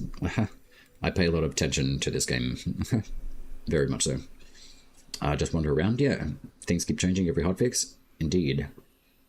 Yeah, totally. There's so many different things that happen in hotfixes and patch notes that people just completely overlook. And that's why 9 times out of 10, I go through and have a look at those, and I actually go test what is said in the hotfixes or patch notes that are like mostly majorly impactful, more so in the systems that we have in our packs, the way that our weapons and tempers operate, the rune systems, the joineries, how they operate, runes especially, but also totems. Very, very important on how to like level these ones and how to utilize these. So there's plenty of like animal capture and things that you can do in the journal basically to be able to complete entries. Like if you really just like animal capture and charming animals, there's a benefit to doing those as well. You could fill out this little compendium of the I guess the magical animals, which that one is not a 5-star rat. It should be albino from my memory. But yeah, you've got plenty of things to do. Even filling out the journey on Paul Smites, being able to go up against different bosses, being able to find Gordo, Kabocha, filling up this entry, and it shows you all of the drops that come from that particular enemy as well. I really wish it told you where exactly you could find these bosses too, locationally. I think that'll happen in time. But overall, like there's plenty of stuff to do in this game. So when people say, I'm bored, I don't know what to do, go and explore. That's the entire point of this game at the moment. The fact that it's pre-alpha and it has as much as what it does in the game at the moment, I think is pretty good, honestly. And it keeps me on my toes, and I do different things all the time. So there's plenty to do. Yeah, exploration is a massive thing. You know, like if you stay in one level area, like every single world tree have got these level numbers on the tags. Just ignore the actual levels. Just go for the 3 stars. That one generally will take you to a Fabled Glade. So this is how to get most of like your faction reps. So completing these will give you better votive factions. I would highly recommend trying out different level dungeons, because that is how you get different level like weapons and materials basically, which is really, really worthwhile doing. Essentially with the Whisprig's upgrade thing, people are saying that they're not really finding they're super easy to find. I'm going to say I disagree on that. I think it's just, I'm going to say honestly, it's partly laziness. If you're not going through and doing your glades of Adrian or any of the other dungeon tile sets through your votive systems, you're actually missing out on a lot of different information from this game. Fortress Odell area is a very, very good area to run. You've literally got 4 different world trees here, so you can run votives in this area. You've got a Glades of Anduin, Nethans, you've also got the Dermak Undercity, you've got a tower here, you've got a Circade dungeon, and you've got a fortress. So you have every single rotational thing that you can do in this game all in one area. So the only differences is that you've actually got a location of corrupted items right down here in Uvasai. You've also got another corrupt area in Seday's Stake. And you've also got another corrupt area up in Fallen Sky Tower, and where the Mendicant King is over in the Rudes area, and Stroic. So there's an absolute crap load to do in this game. So I'm pretty direct and straight up when people do mention like, hey, like I don't really know what to do or something. I'm giving like lots of information here. So it's up to you like what you want to do with it. But in all honesty, there's a lot of stuff to do in this game. So if you are finding like you're not actually finding enough, you're probably just not stepping outside of the zone, or you're focusing too far in onto say like something that's really not going to benefit you. It really benefits you to actually do some exploration in this game. Extremely so. Hooray, we got maximum totems again. Excellent. Not completely sure, the game is heavily inspired by Princess Mononoke and Studio... Oh, I don't know. I believe the black floating things, a reference from them. Black floating things? What do you mean? I have no idea. You mean like these things? The sludge hogs?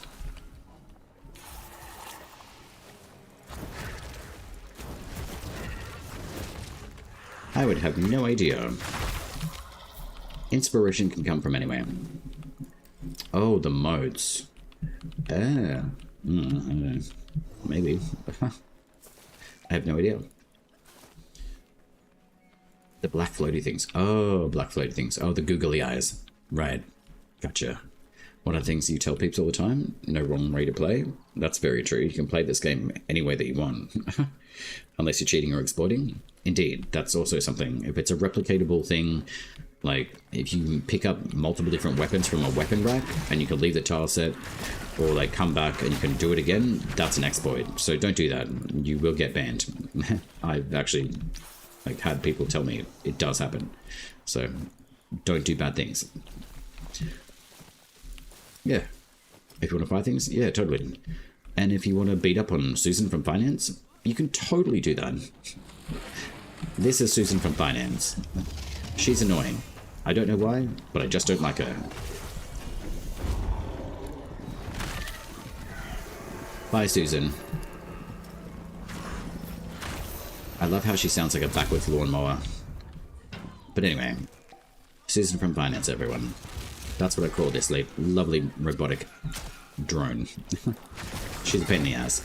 It's mostly just because she carries boxes of stuff and she looks like she's embezzling funds. So that's how I operate with naming conventions in this game. That is Susan from Finance. I actually did see an advertising thing. I think it was like Steve from Accounting, and it literally made me think of Susan from Finance from Soulframe. I felt very pleased with myself. Your doggo's meow, Toto. I know. I'm glad that we're getting the puppy system at least, and we can get to spend time with them. I would rather quality of life, like get the puppies, sure, but I would love to see some quality of life stuff coming into Soulframe at the moment. But granted, you know, is it a whole thing of, are we happy enough with this system that people are happy enough with this stuff? Is it working this way? Blah, blah, blah. But yeah, I think the puppies will be good. I really do. I'm excited to get a thievy kind of looter, like kind of puppy happening, because I really can't wait to get more free loot just through training my puppy to do so. Very excited for that. I was tempted to go play the She-Wolf quest again today. Oh no, we've got a wailing mockery. Amazing. They're actually quite powerful. So, taking out the... Come on. Can you take out the Ode for me? These mockeries can pretty much take out Nimrod too, by the way. So that AoE does absolutely nothing to these guys. But those heads do damage. So these mockeries are pretty cool. But don't stand in the corruption spell. It sucks. Especially in Koga. Like, really sucks. It will chew through your armor, no problem. Spirit, not so much. If you've got a lot of magic armor, you should be fine. But physical armor is kind of screwed against those mockeries. So, training a puppy to be a criminal? No. Well, I mean, maybe. It could be a smooth criminal. Also, the books that you find, Spirits of Ichor. This is the other way that you can get Spirits of Ichor. If you're looking for Gethanin, or the armor for Garen, you can actually run these Votives, and it's also daytime. Day and 14 minutes? I lied, it's nighttime. It just looks like it's sunny out. But these Votives, if they're pulled through the book systems, or the Votives, the world trees, if you do these, you will be able to get more Spirits of Ichor. So that's the Vadagar Stag and also the Vadagar Bear. They're very worthwhile doing. Very worthwhile doing. The motes that eat your law notes, they look similar to the Smooth Gremlin from... Oh, okay, got you. Got you, got you. Bye, chumps. Goodbye. Hello, sir.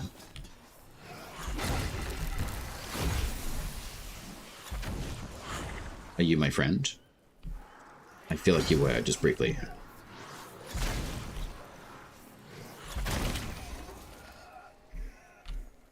Ah, I was kind of hoping that was going to be a, you know, a really nice Moonsteel.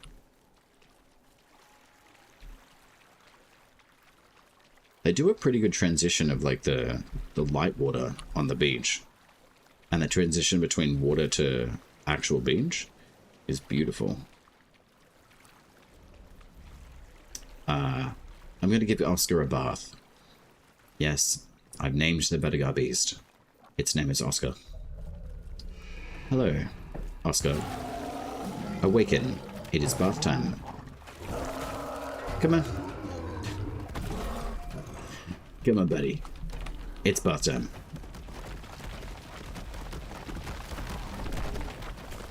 Come on, bud. Up you come. Come on. Oakley dokley. Come, come. Nope. Nope. Rude. Get in the bath. Go on. Come on. Come for a swim. It's really nice.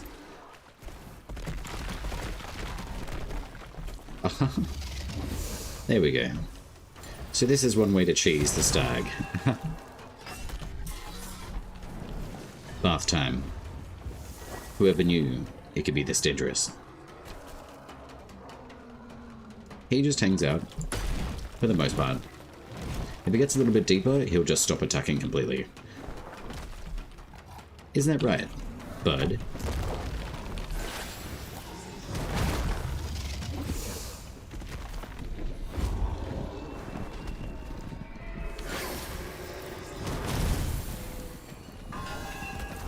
Probably not a good idea to kill him while he's completely submerged. You can't really get underneath the water. Although there might be a way in this one. I haven't found it yet though.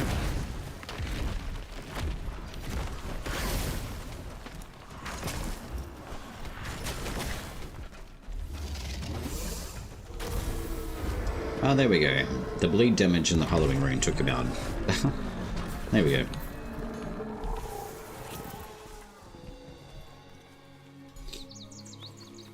And we got 950 faction rep for that. That's not too shabby.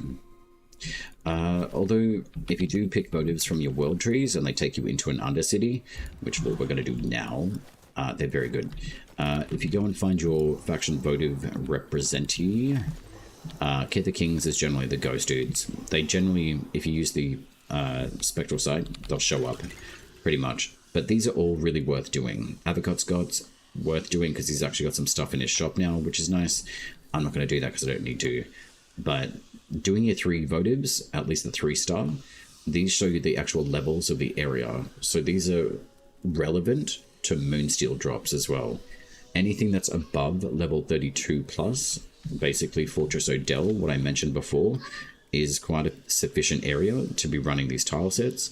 Anything over the east coast, I would recommend. Dermak Undercity is here. You've got your Glades of Enderin, but you've also got your very northeastern quarter up here as well. Crypt of Cicade, I probably wouldn't recommend doing this one specifically. Only reason because if you do this Crypt of Cicade next to Fortress Odell or Fort Kernhold, you literally have the exit here. So you enter here, you exit here. You guys do the math. It's very easy to run Crypt of Cicade, and you're getting sufficient amount of materials by running that particular Cicade dungeon too.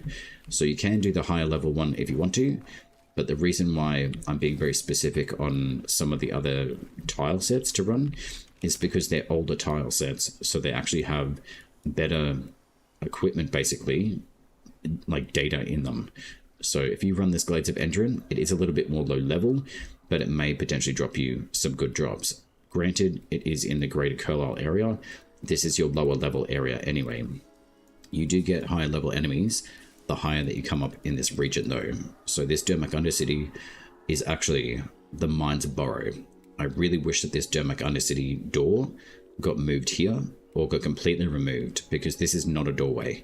It's just the entrance to a dungeon, where this one here, Mines of Burrow, is the actual entrance.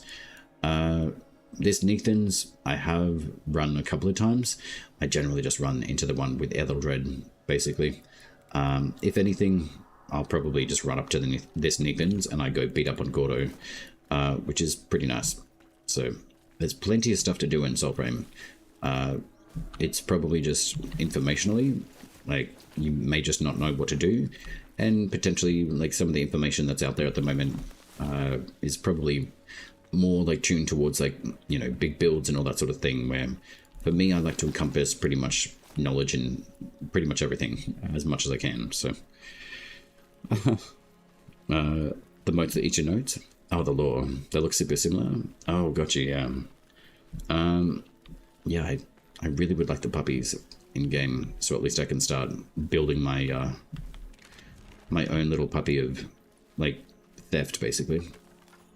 I wouldn't mind the puppy being able to stalk and be able to backstab, or not backstab really, but I guess in terms of teaching a puppy, I kind of hope that us using our different packs, it can learn how to go invisible from, say, like Glamour, or like throw like dirt or something in, I don't know, someone's face, so we can actually utilize, I don't know, something like invisibility. Basically, I think that would be really nice. Being able to glamorize yourself, or even say like Orangol, learning how to go invisible from Werewalker, I think would be really cool, so it can prowl around. So basically, you can run around with your puppy and can learn how to turn itself into invisibly. I think would be really nice, because you're actually invisible in the Werewalker mode when you jump out until you start running, which is pretty cool. So I'd love to see a puppy learning how to go invisible as well and learn how to stalk enemies. And it also learns how to basically use like spectral sight in a way to be able to look at foes and like target them, even like the Bennett rats basically. I think would be really, really nice. But even just like stalking around, sniffing around, hey, we've got some enemies here. Awesome. I can see some stuff. I want to bite this guy in the butt. So I will. I think those sorts of things would be pretty cool if we get access to them with like the puppies basically.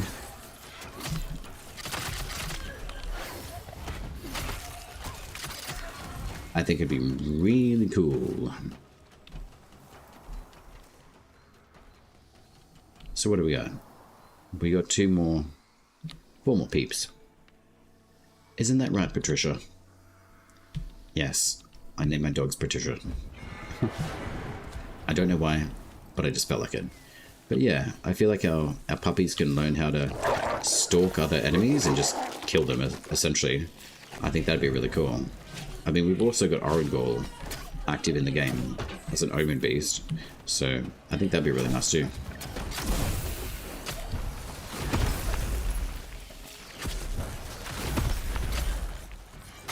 Ah, we've got some Ascension happening. Excellent. What have we got? Unsettler? Nah. Alright, let's go to the Glades of Enderin. Pretty good, I would say. Hang on a minute. So we got 2 whipping dress. So the crafting materials thing.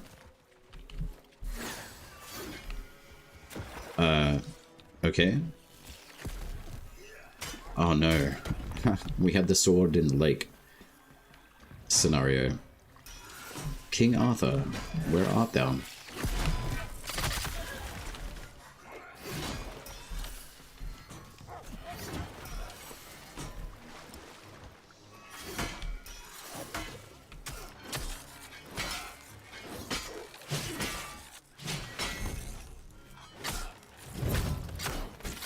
I do enjoy the Veil for that killing blow.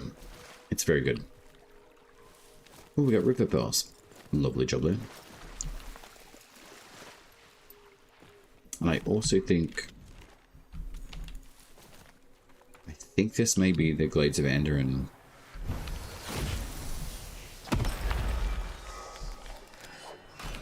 I'm just trying to remember if it is... No, I think that Glades of Enderin is the one that we want.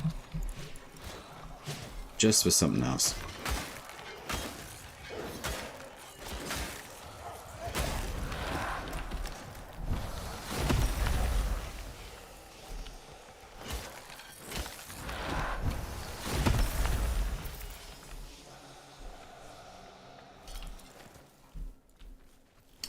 I probably could change this build a little bit. I don't really feel like changing it all that much though. Let's just do hybrid then. Yeah, we'll do the Knighthood Paladin. Why not? We'll do the Parapet. Awesome. And we're gonna do 30 for Mizaragol. I think that would be nice. But I really am looking forward to the puppy system myself. I think most of us are. I think the mounts, I'm actually really happy to wait, personally. I would rather see quality of life and just a little bit more universal, I guess, quality of life with the UIs and synergy between inventory and the setup that we have in the Nightfold in the tent specifically. I think having the ability to sort name quality levels, I think would be fundamentally so good as a quality of life in this game. I was talking a little bit about it yesterday, but I do like to iterate. That would fundamentally be so useful throughout the entire UI here, and more so for the totem systems. It just takes a little bit of a while just to try to get things happening. More in like the selection of totems anyway. It's good that we've got them, but I still feel it would be beneficial to have those filtration systems streamlined. I can hear the Savage Patch Kids. Lovely. Helix, also, I do not have my Ignamora for you just yet, my dear. So I should go visit the Kith of Kings too. Are you good there, bud? Yeah. You good?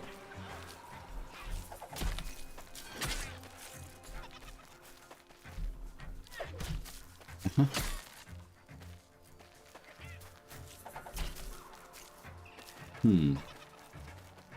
I wonder what the blocking of there we go. That was a terrible killing blow. Nah. I'll get you the Ignamora. I don't mind. I can basically just use the faction rep anyway from Kith of Kings too, so that'll be fun. I've just got to rebuild faction rep. I do need to go and do Silent Rose and Alka's Children, but I think hanging around with your best friend Fen Yota has been helping me a lot. I think for anyone in chat, Helix really doesn't like Fen Yota, who's the leader of Kith of Kings. You can listen to her story about it anytime. I just really like to poke fun at her for it. Hey, bud.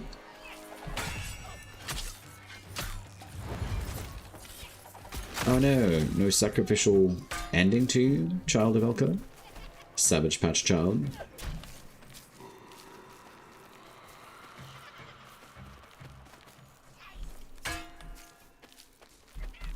Come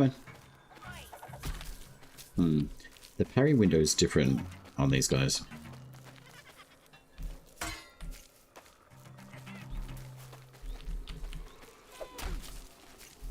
Yeah, the parry window's definitely smaller.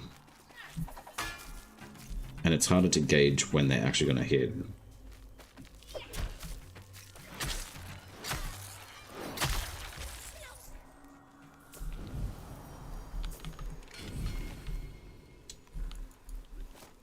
Oakley dokley, open sesame. Where is this ode thing? It's on the other side. I think we just ran past it, didn't we?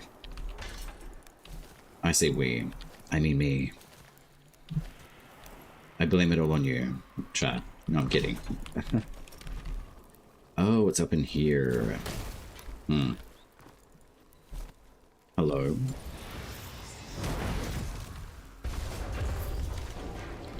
Wunderbar. Is this a glade area? Kinda. Struggle hugs? No, thank you. Oh, we've got a level 30 glades too. Could be beneficial. We got a whole bunch of quenching acid too, so that's actually a good thing. Okay, let's go find some goodies, huh? Excellent chest. Dendrite. Oh look, we got some Whisprigs. Absolutely amazing. We got Dendrite Weave and also some Lamprites. Generally 30 plus enemies means a good sign. Run through the dungeon. It will give you things that you need. Also anything materials, basically. And any of these Dendrite chests, the gold glowy ones especially, will give you like decent materials. So highly recommend doing level 30 dungeons. Absolutely. And if they're not level 30 when you walk in, literally walk out and do it again. And those Mistral barrels, they can explode. They do damage to enemies. They actually don't damage you. Most of the ones in the game, especially in the Endless Glade, will kill you. So don't go into the Endless Glade thinking that these things won't bomb you. That's what they're meant to do in the Endless Glade, so you lose the Endless Glade. So there's a nice little tip for you there too.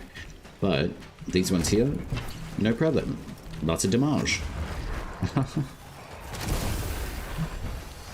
And these guys should be almost dead. Hey, Ringo. Yeah, so they pretty much almost 1 KO level 30 enemies, which is pretty nice. So, Mistral Barrels, very useful. They're free damage.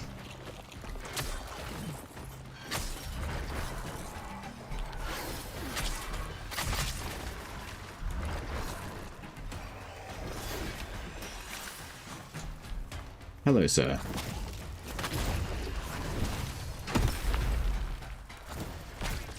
Savage Patchard. Little bombers.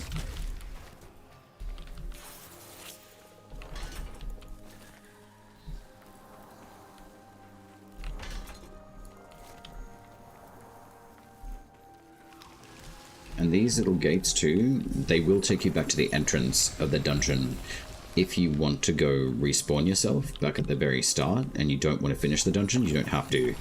But these gates are really, really useful for inter-travel, basically, of any dungeon. They can kind of matter to a degree on whether you get to the very end of a dungeon and then you want to go back out the entrance. Basically what that'll mean is any entrance that you enter from and you exit from again will basically drop you out in the same area of where you went inside the map. It can be beneficial on boss runs to a degree, but it's not as relevant anymore since now more of the entrances and the exits kind of like synchronize up. Basically where you enter and where you exit is generally relatively predictable, where it used to be a little bit different before. Where's the ode?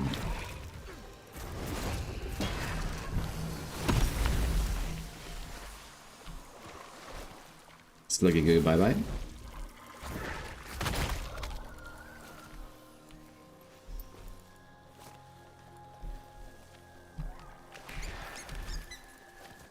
What do we got? Ode Moaner. Okie dokie. I should probably bring up Patricia anyway. I need you, like, with me, Patricia, at all times.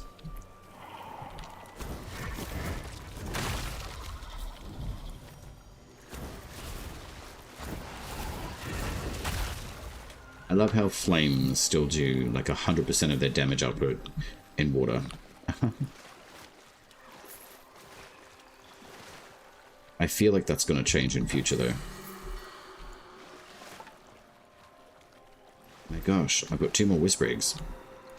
I'm almost at 100 again, guys. That's crazy.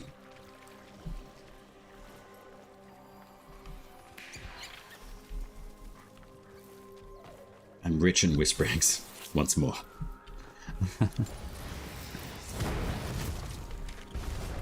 Excellente. What have we got? 4 Echo? That's okay. I definitely recommend, if you don't utilize a lot of the spectral side, that's okay. We've just reached an endless glade as well. So funny enough that I mention it, this is also very useful. These guys hate everything, so don't worry about their shrimp. The ballasts, they're amazing. They do hate everything. Like, actually, they do not like anything. They just hate everything equally. But with these barrels, they will kill you, so don't stand in them. Because, actually, you know what? I lied. Maybe they don't kill you. Have they changed? Anyway. Maybe don't activate the glade with these anyway. Last time I used them, it killed me. Let's just go with that. They will kill you if you use them here. At least it doesn't OS anymore. What's OS mean? At least they hate everything equally? Indeed. They really do. They really don't like anything, which is kind of useful. Yeah, let's just pretend that they still do a huge amount of damage output once you've got the glades active. Just trust me on that. I have seen them kill me, and I just didn't like it. And I lost the entire glade because of it, which sucked. I don't really have anything to, like, level, per se. But it is good to find this particular glade area because of the leveling that you can do here for your weaponry. And look, we got 3,260 apparently experience for our faction rep, which is excellent. Lamp shrimp? Yeah, basically. They literally are lamp shrimp. They're buttholes. They're not very nice. But you can do like Endless Glade. A good thing to note with it though, I would recommend bringing someone else. Don't do it alone. It's better to compound the experience gains that you get from it. And the mockeries can level pretty quickly up to level, I think it's like level 60-ish before they start to just level out basically. It's not something I generally regularly like doing. And once you leave the glades, it's done. Like, I won't stay for that long, but basically I wanted to come here and just double check. With these mockeries, they don't give you whisperings as well, so that's why I wanted to show you guys this. If you have anyone say the Endless Glade is a good farming area, they're full of shite. It does not drop any whisperings whatsoever. This is purely for leveling only. So if you've got weapons that you want to level, and you've got the, I guess, the weapons experience buff, definitely come here. It's very, very worthwhile doing. Orangul is exceptional at leveling here, so if you do need help and you don't have anyone to play with for whatever reason, if you don't want to like run it and just run it solo, you can absolutely run an Orangul build, which is a Courage Spirit, and that can certainly work in this leveling area as well. So there's another option for you if you want to level up your weaponry, etc. With Patricia and Penelope. Sip, sip, sip. Indeed. Eat the child. The apricot child.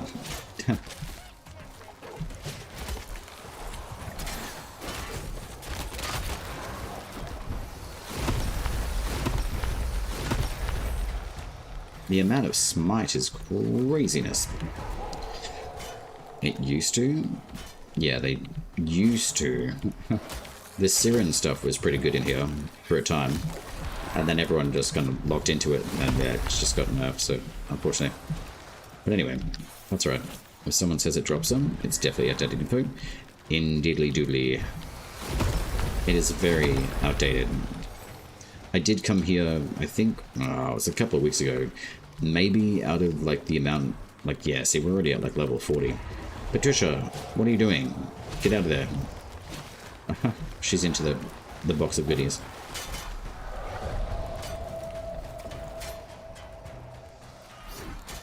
Excusez-moi.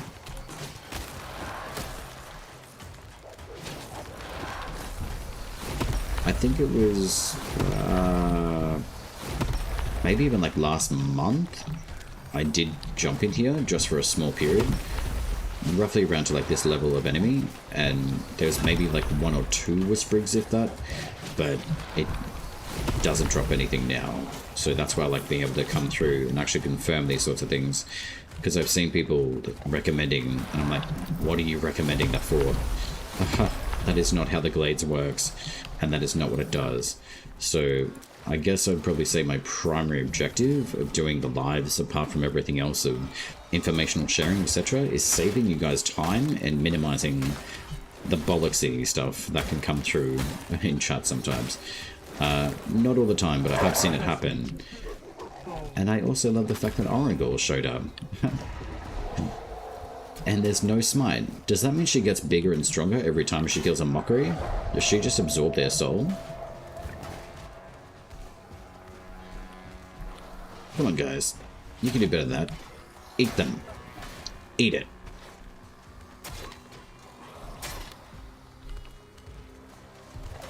No?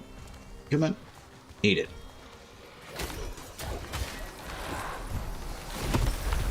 There we go. Meat Chief. Hello. How does that go? How many doggos have we got now? We got 4. Now we got 3. So pretty good split build on good old Orangul. So that's 2 levels per round that we get. That's pretty good. Yeah, if you die in here, you're kind of like just done. But basically, that's how to do the glades, basically. They are worth doing, but if you want to level weapons, Orangol is an extremely good one to utilize because you've got nice little pets to protect you, basically. Alright, let's beat it.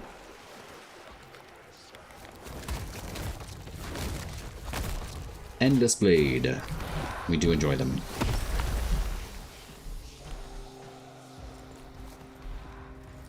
And the weapon racks in here generally can spawn some pretty good stuff, so keep an eye out for the weapon racks along the walls. They can drop some pretty good materials. Build crafting with Orangol? I wouldn't necessarily say like build crafting, more just like leveling, basically. I did most of like the build crafting earlier. A lot, actually. A lot of build crafting. So, what do we do? Like, Bromia spirit builds, grace builds, courage, totem systems, weaponry, what kind of, like, systems you want to use in, say, in terms of,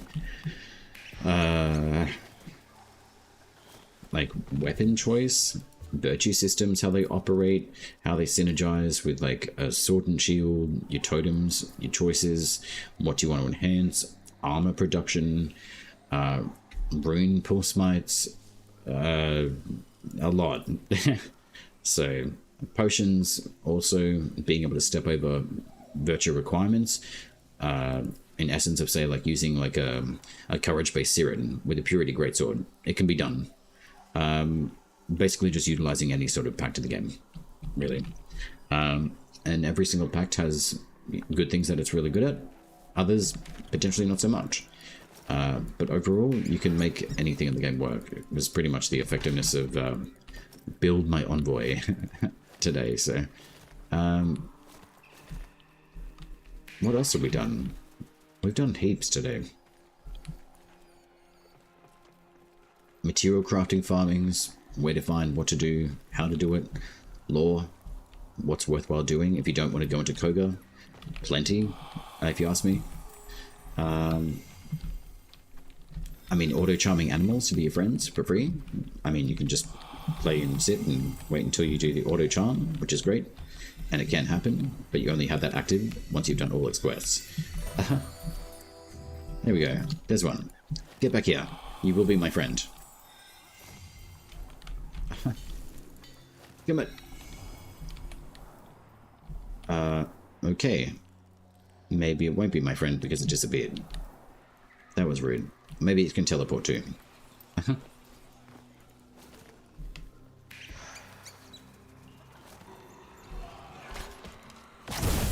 It's really weird to see normal enemies after seeing the mockeries. Really weird. I don't know why, but it is. Anywho, let's go finish the dungeon.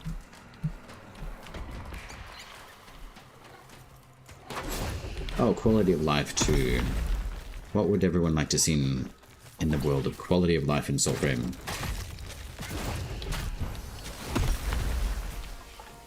We got Whisperings. Oh my god, we're almost at 96. Amazing. Better than nothing.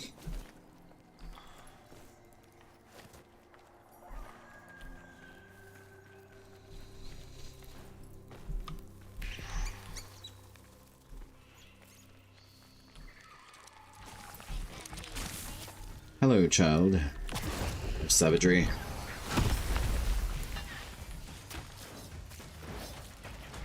Oh, you're my friend. For a small period of time. I keep on forgetting that I've got that totem on.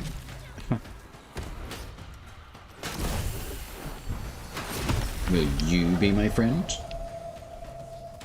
Alright, the buff doesn't work after they're free. That sucks. I kind of wish I could override that somehow with Orangol's Howl to permanently make that pup or that dog be a guard dog. I think that'd be great. That sounded painful. That did too. A giant fork in the eye.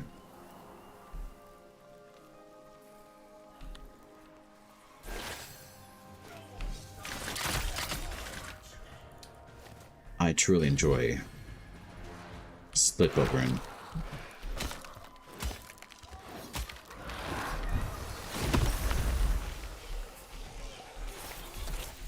Oh, we didn't get any whisperings from that one? Unfortunate. Hey, creep.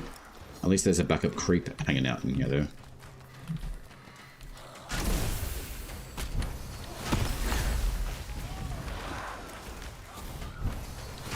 Yeah, I definitely have Let's Be Friends totem on the turn task. I keep on forgetting to take it off. It is useful, though. More so on archers than anything. Mages sometimes, but not really that much.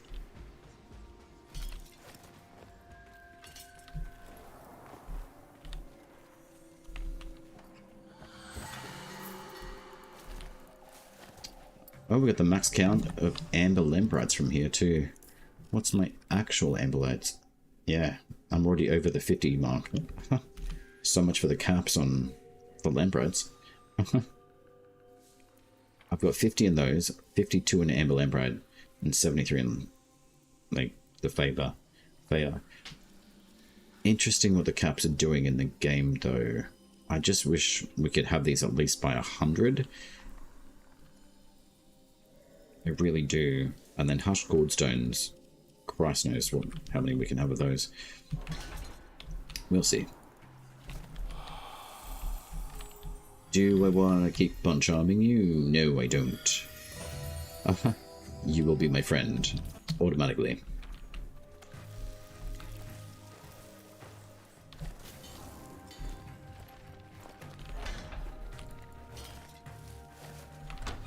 Oh, there's a grape down here. What are you doing? Hello?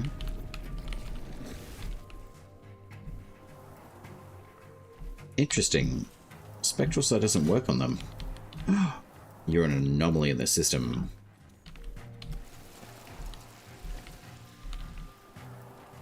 Interesting. No wonder you can't see them.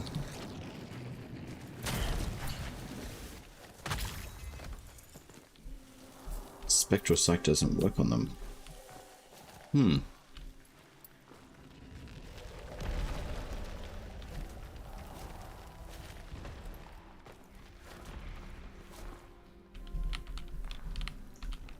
Meow.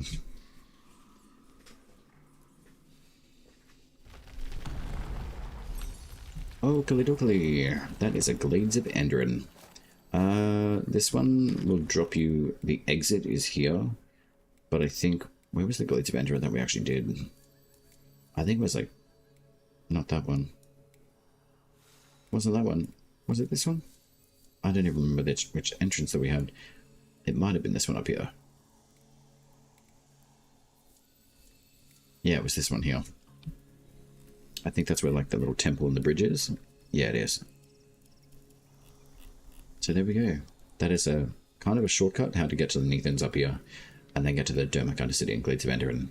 Nillynock is a pretty cool area too. Let's go check the world tree. I may just do another run with the Votive tree.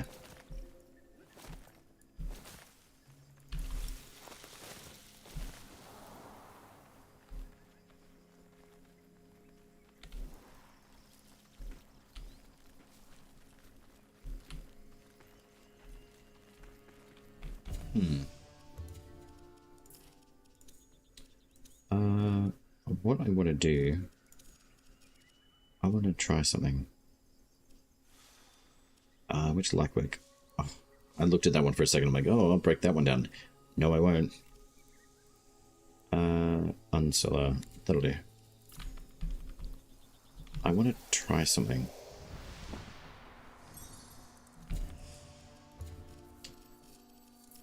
The filtration systems, which are great. And where is that unseller?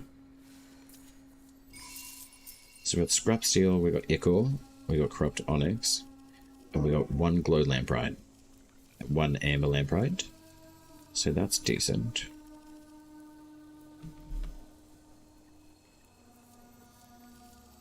So let's have a look as an example at the brushed. So that just gives us scrap steel.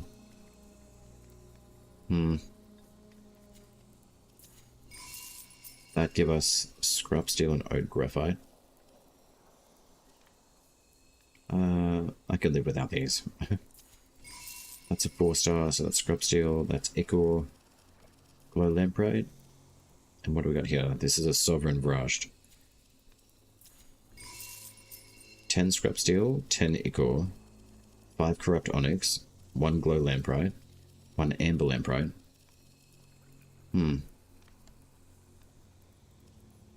Interesting.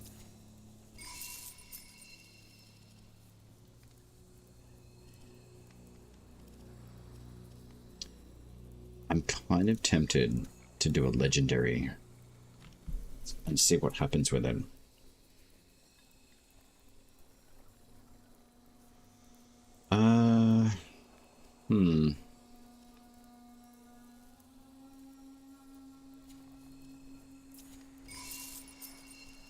Scrap deal, silicite, petrified ichor, glow lamprite, 1 amber lamprite, 2 fail lamprite.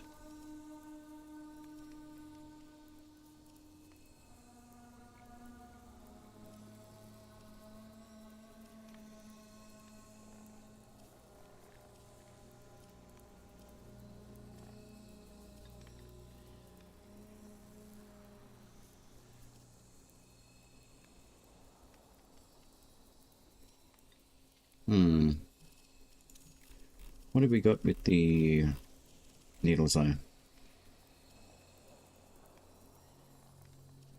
Not ideal, but that one's relatively decent. That is one too.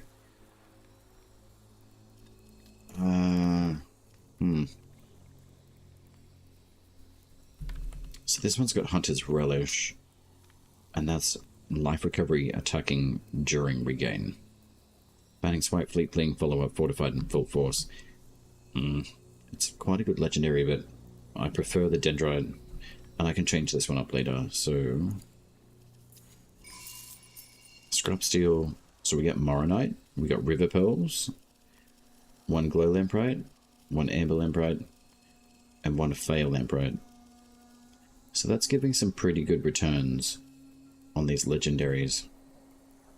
Impost... Riposte Damage.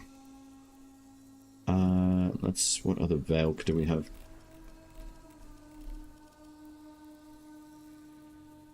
That's a decent Orst.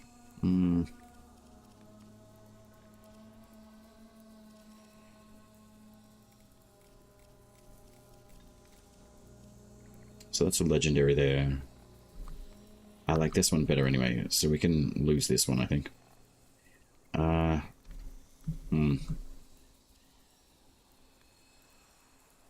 I do like the Galvanics on these things, though. Galvanics are very good. Calp is decent. I really like Galvanics. I can change this one to Galvanic, I hope. Actually, I won't be able to, because it doesn't have it primarily, and this one's got 3 Galvanics anyway. So this will be better if I can change those other 3, and that increased Riposte Damage.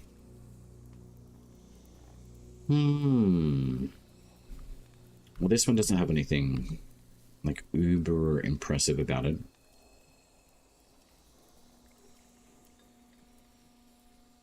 It does have the heavy attacks, though. Heavy attacks charging more quickly, which is way more beneficial. But the Galvanic 3, the Slinger's Tempo, and the Armor Reduction. Increased damage and stagger during heavy.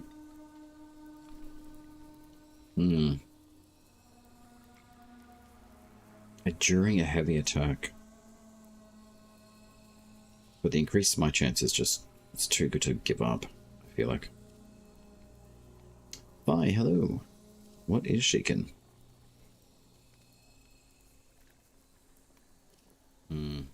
Alright. Let's see what it gives back. Scrap Steel, Silicite, Petrified Ichor, Glow Lamprite, 2 Amber Lamprites, and 1 Fail Lamprite. So what does that do?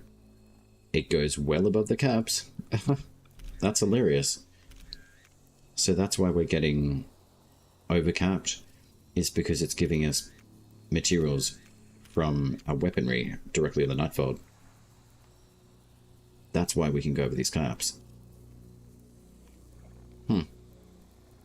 Good to know. And I sacrifice things for you guys, chat.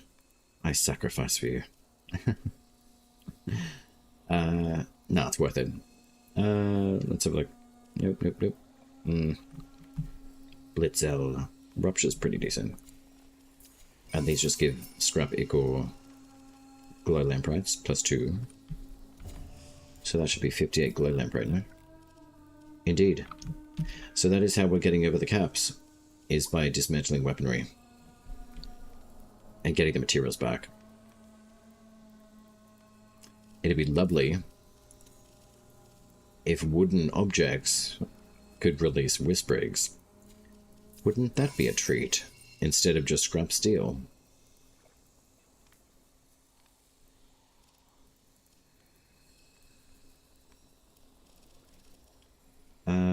This bog and metal can go. That makes sense, getting scrap steel and gossamer quartz, like something like that.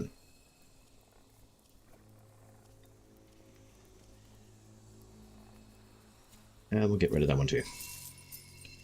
Scrap steel and gossamer quartz. So yeah, your materials aren't really that hard to find. You literally just dismantle weaponry, and the high grade items give you higher returns and potential for rare material returns, much like the glow lamprites. So at least we figured that out. 58 and 58, we actually can go over the cap by dismantling weapons, and it's directly given to you in your inventory instead. So that's not accounting for external world drops, which is pretty interesting. So I'm assuming that that's what this buff is supposed to do, is give us better returns every single weapon that we break down. Isn't that right, Mr. Presso? It will be brittle beyond. Huh? Not a terrible court. So that one's got 15 knotwood, 12 quenching acid. So I find the crafting materials utilized to make a melodious cordstone out of the base materials seem relatively good, where lilting cordstone and the quenching acid, it only requires us 9 quenching acid, but it requires 20 Whisprigs for this one. So 68 Whisprigs over in the Whispering Cordstones for creating the pack of 5 makes sense to like ask for that much, and 90 scrap steel and 32 quenching acid there. I guess that makes sense. 10 Whisprigs and 20 scrap iron for a hushed cordstone. I'm kind of confused a bit because it's a cast metal, why we need something wooden as a material to be put into this, as it's literally a liquid metal in my head. Quenching acid maybe, but I feel like it should change the Whispering potentially to something else, not a wooden material. I mean, we've got ichor, we've got corrupt onyx, ode graphite. These sorts of materials, to me in my head, make sense. Petrified ichor, it's all liquidy metallic stuff. We've got fuckloads of these. I would think, would we not use silistite and scrap steel and scrap brass and scrap iron as materials alongside these? Not your knotwoods and Whisprigs? That just kind of makes me confused. Just working out the mysteries of material craftings. Bye. Oh, I'm going to do my big stretch and say a very big thank you for all of you for joining. I think I'm going to take a break now, to be honest. It's hitting like 4 hours and 10 minutes, and I think I need to go stretch my legs, I think, as well, like actually. I do want to go see if we can make some potions there. But yeah, I'll probably wrap up pretty shortly, I think.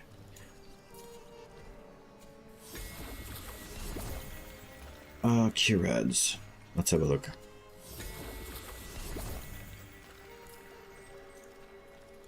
So we'll get our potions back at least for that. Oh, no problem, kitty. My pleasure. It's been always a pleasure, like, just doing, you know... How am I finding the drop rates?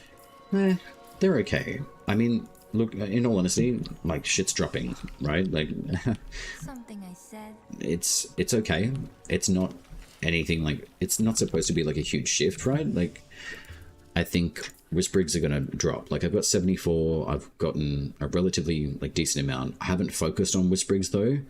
I've definitely focused more on just sharing information on, like, how to build and what kind of efficiencies that we have access to when it comes to building.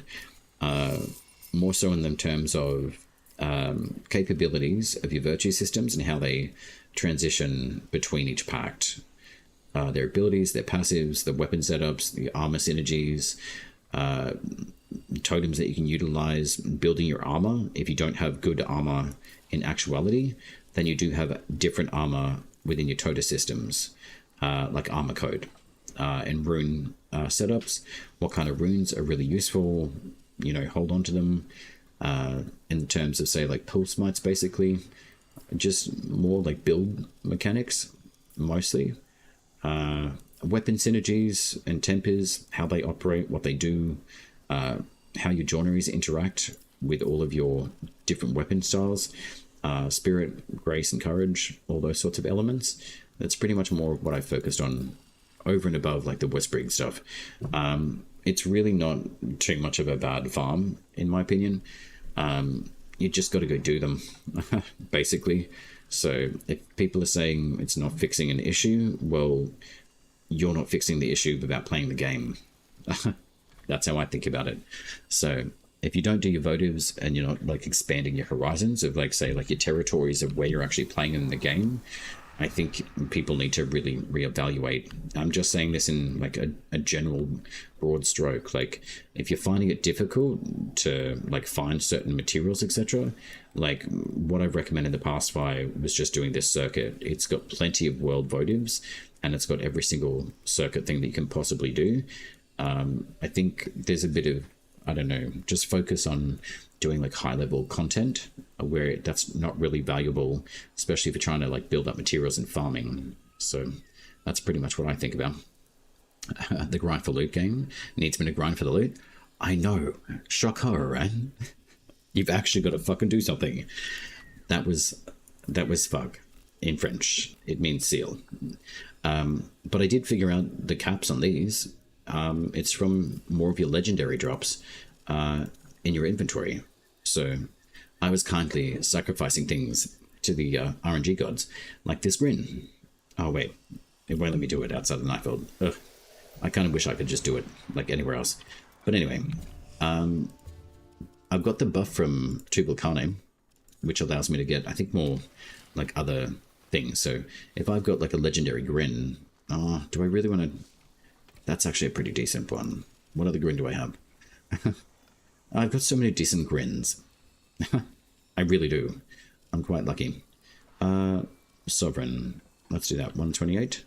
Yeah, the 132 is pretty good. All right, I'm going to keep that one.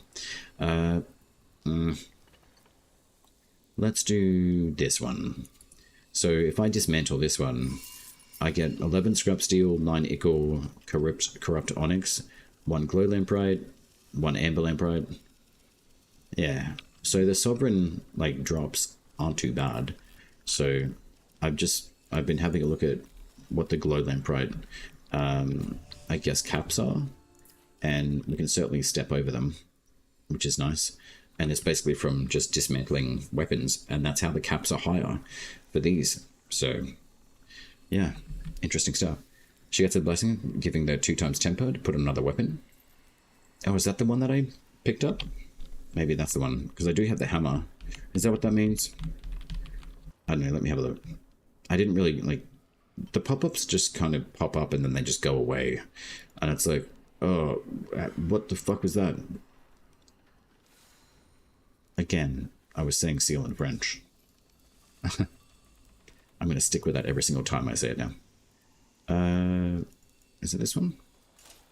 Yeah, blessed meeting. Granted increased crafting material drops for 23 hours. That's what it was. Blessed meeting. Crafting material drops. So it sounds like to me I've just got to dismantle all my shit and just get better stuff of material crafting. You're meaning that we have the option to change tempers? Oh, okay, yeah. I was like, what do you mean? That's not what I picked up.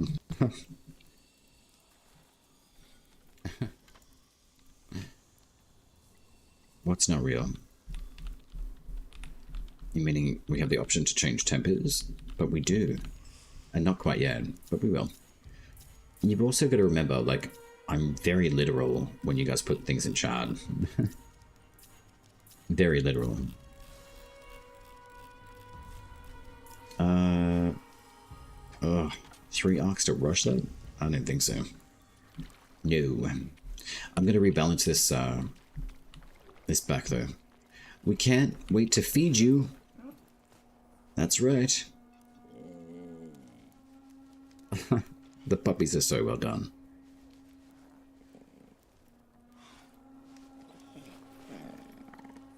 Super handsome. Not gonna lie. I would love a wolf pup. I'd probably, like, make it eat other things, though. Like, eat that. Sacrifice this to the gods. Oh, we got Calp as a double stagger. I'll be interested to see what happens with our double tempers and how that operates with 2 Volcane. Whether that's going to count as 2. Like, say, for example, is she going to scan both of these and have like a 50-50 chance of which one to pick? And which one will she pick to figure out which one it is? Does that make sense? I feel like we're going to get like the lower end of the pick, unfortunately. And therefore we're going to be spinning out our weapons a lot more. It's going to be difficult because there's going to be like weapons that I would love to put behind like a favorites lock. So if I could go through and right click on any weapon in my inventory and say, I want to keep that one, I want to keep that one, the rest of it can go. I would love something like that with P16, to be honest. I really would. I know that we can't like remove something like older stuff, I don't think. Let me just double check. If I remove my older stuff, you guys will see me cry. All right, so I can't right click on Estelle. You can't right click on anything that's like selected as what you've got in your inventory, but anything else is free game pretty much. Get that and you can destroy, unfortunately. Let's have a look. None of your wild variants can actually be destroyed anyway, so we're very lucky for that. Paragon Greatsword inclusive, which is also, you know, Paragon. Interesting. Okay. But yes, I think with having the option to change tempers soon, I think will be phenomenal. I really do. I'll be interested to see how this whole entire system... Hey, that little gem changed a little bit. That's a nice color. I like that. Ah, that's very cool. It changes the little gem. Not that I did not notice it before. I think it's because I don't do enough of the hybrid builds, that's why. Like, they're beneficial, but honestly. Just go all ham. Go all in. Just kill everything. What am I wearing? 2018. What am I wearing, though? Not that. And I think... I need Duello anyway.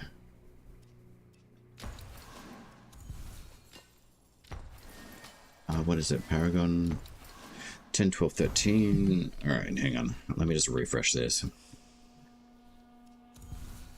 19, 17. So that's 17, 20, and 20. 23, 20. Right. Just that one little more. Almost there. Nope. Nope. There we go.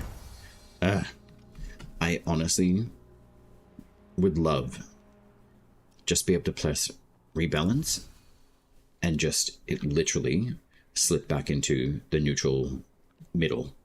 I would love that, to be honest. I really would. You'd love to put it all in red?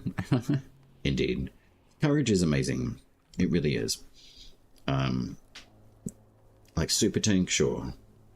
But I've been really favoring Grace and Spirit, and more hybrid based, depending on how to utilize your pact as well. Duello just it craps damage out. It's amazing. I think I'll play a little bit more. Yeah, I can't honestly. I can't be arsed with Shummeriz. I just honestly can't. I have decoys that pop out of my butt with totems. Why would I need a pact ability to do that? Soulframe, yes. But I may play around with that a little bit later. Potentially. Alright.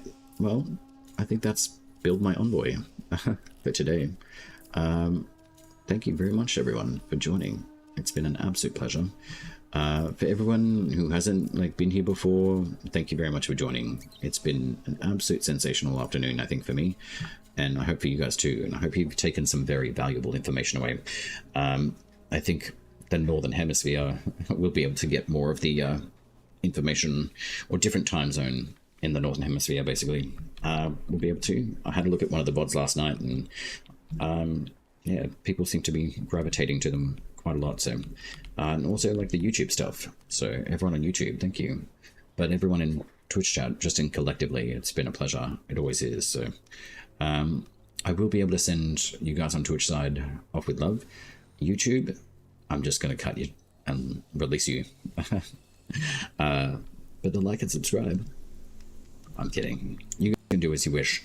But I do appreciate the feedback on all of the informational things that I do. So, and it's always great to share time with you guys too. So, let us have a look. Who is live in Soulframe? If you guys have got recommendations, I'm more than happy to take them. I do like to give other people the opportunity as well, which is always wealth, you know, sharing the love. I know what the hustle is like, especially when it comes to streaming.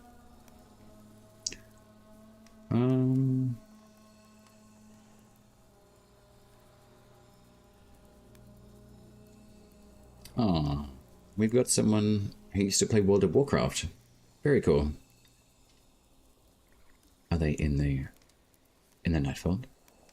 What are they doing? It looks like they're just hanging out the Nightfold. Are you coming back? They've got drops on, and it's first playthrough. Interesting. I don't know what drops are happening, but anyway. I'm not too sure where they are. I don't really want to drop you guys off and be like, ciao, you know, and then just hang out and stare at the Nightfall.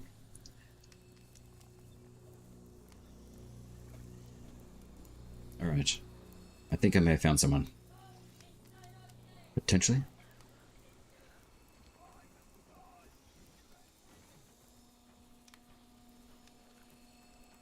I think. Let me just double check. Okay. I've never done a raid on this person before, so I don't know what they're like. Farewell, Professor Scrub. Don't get me wrong, I'll probably be back in like 2 hours. So, I got 2 Volcani in the wild. I did fire. That's crazy. But I'm pretty sure it's, yeah, just, it's a buff that if you break down weaponry, you'll get like a whole bunch of extra materials, so, which is good, so.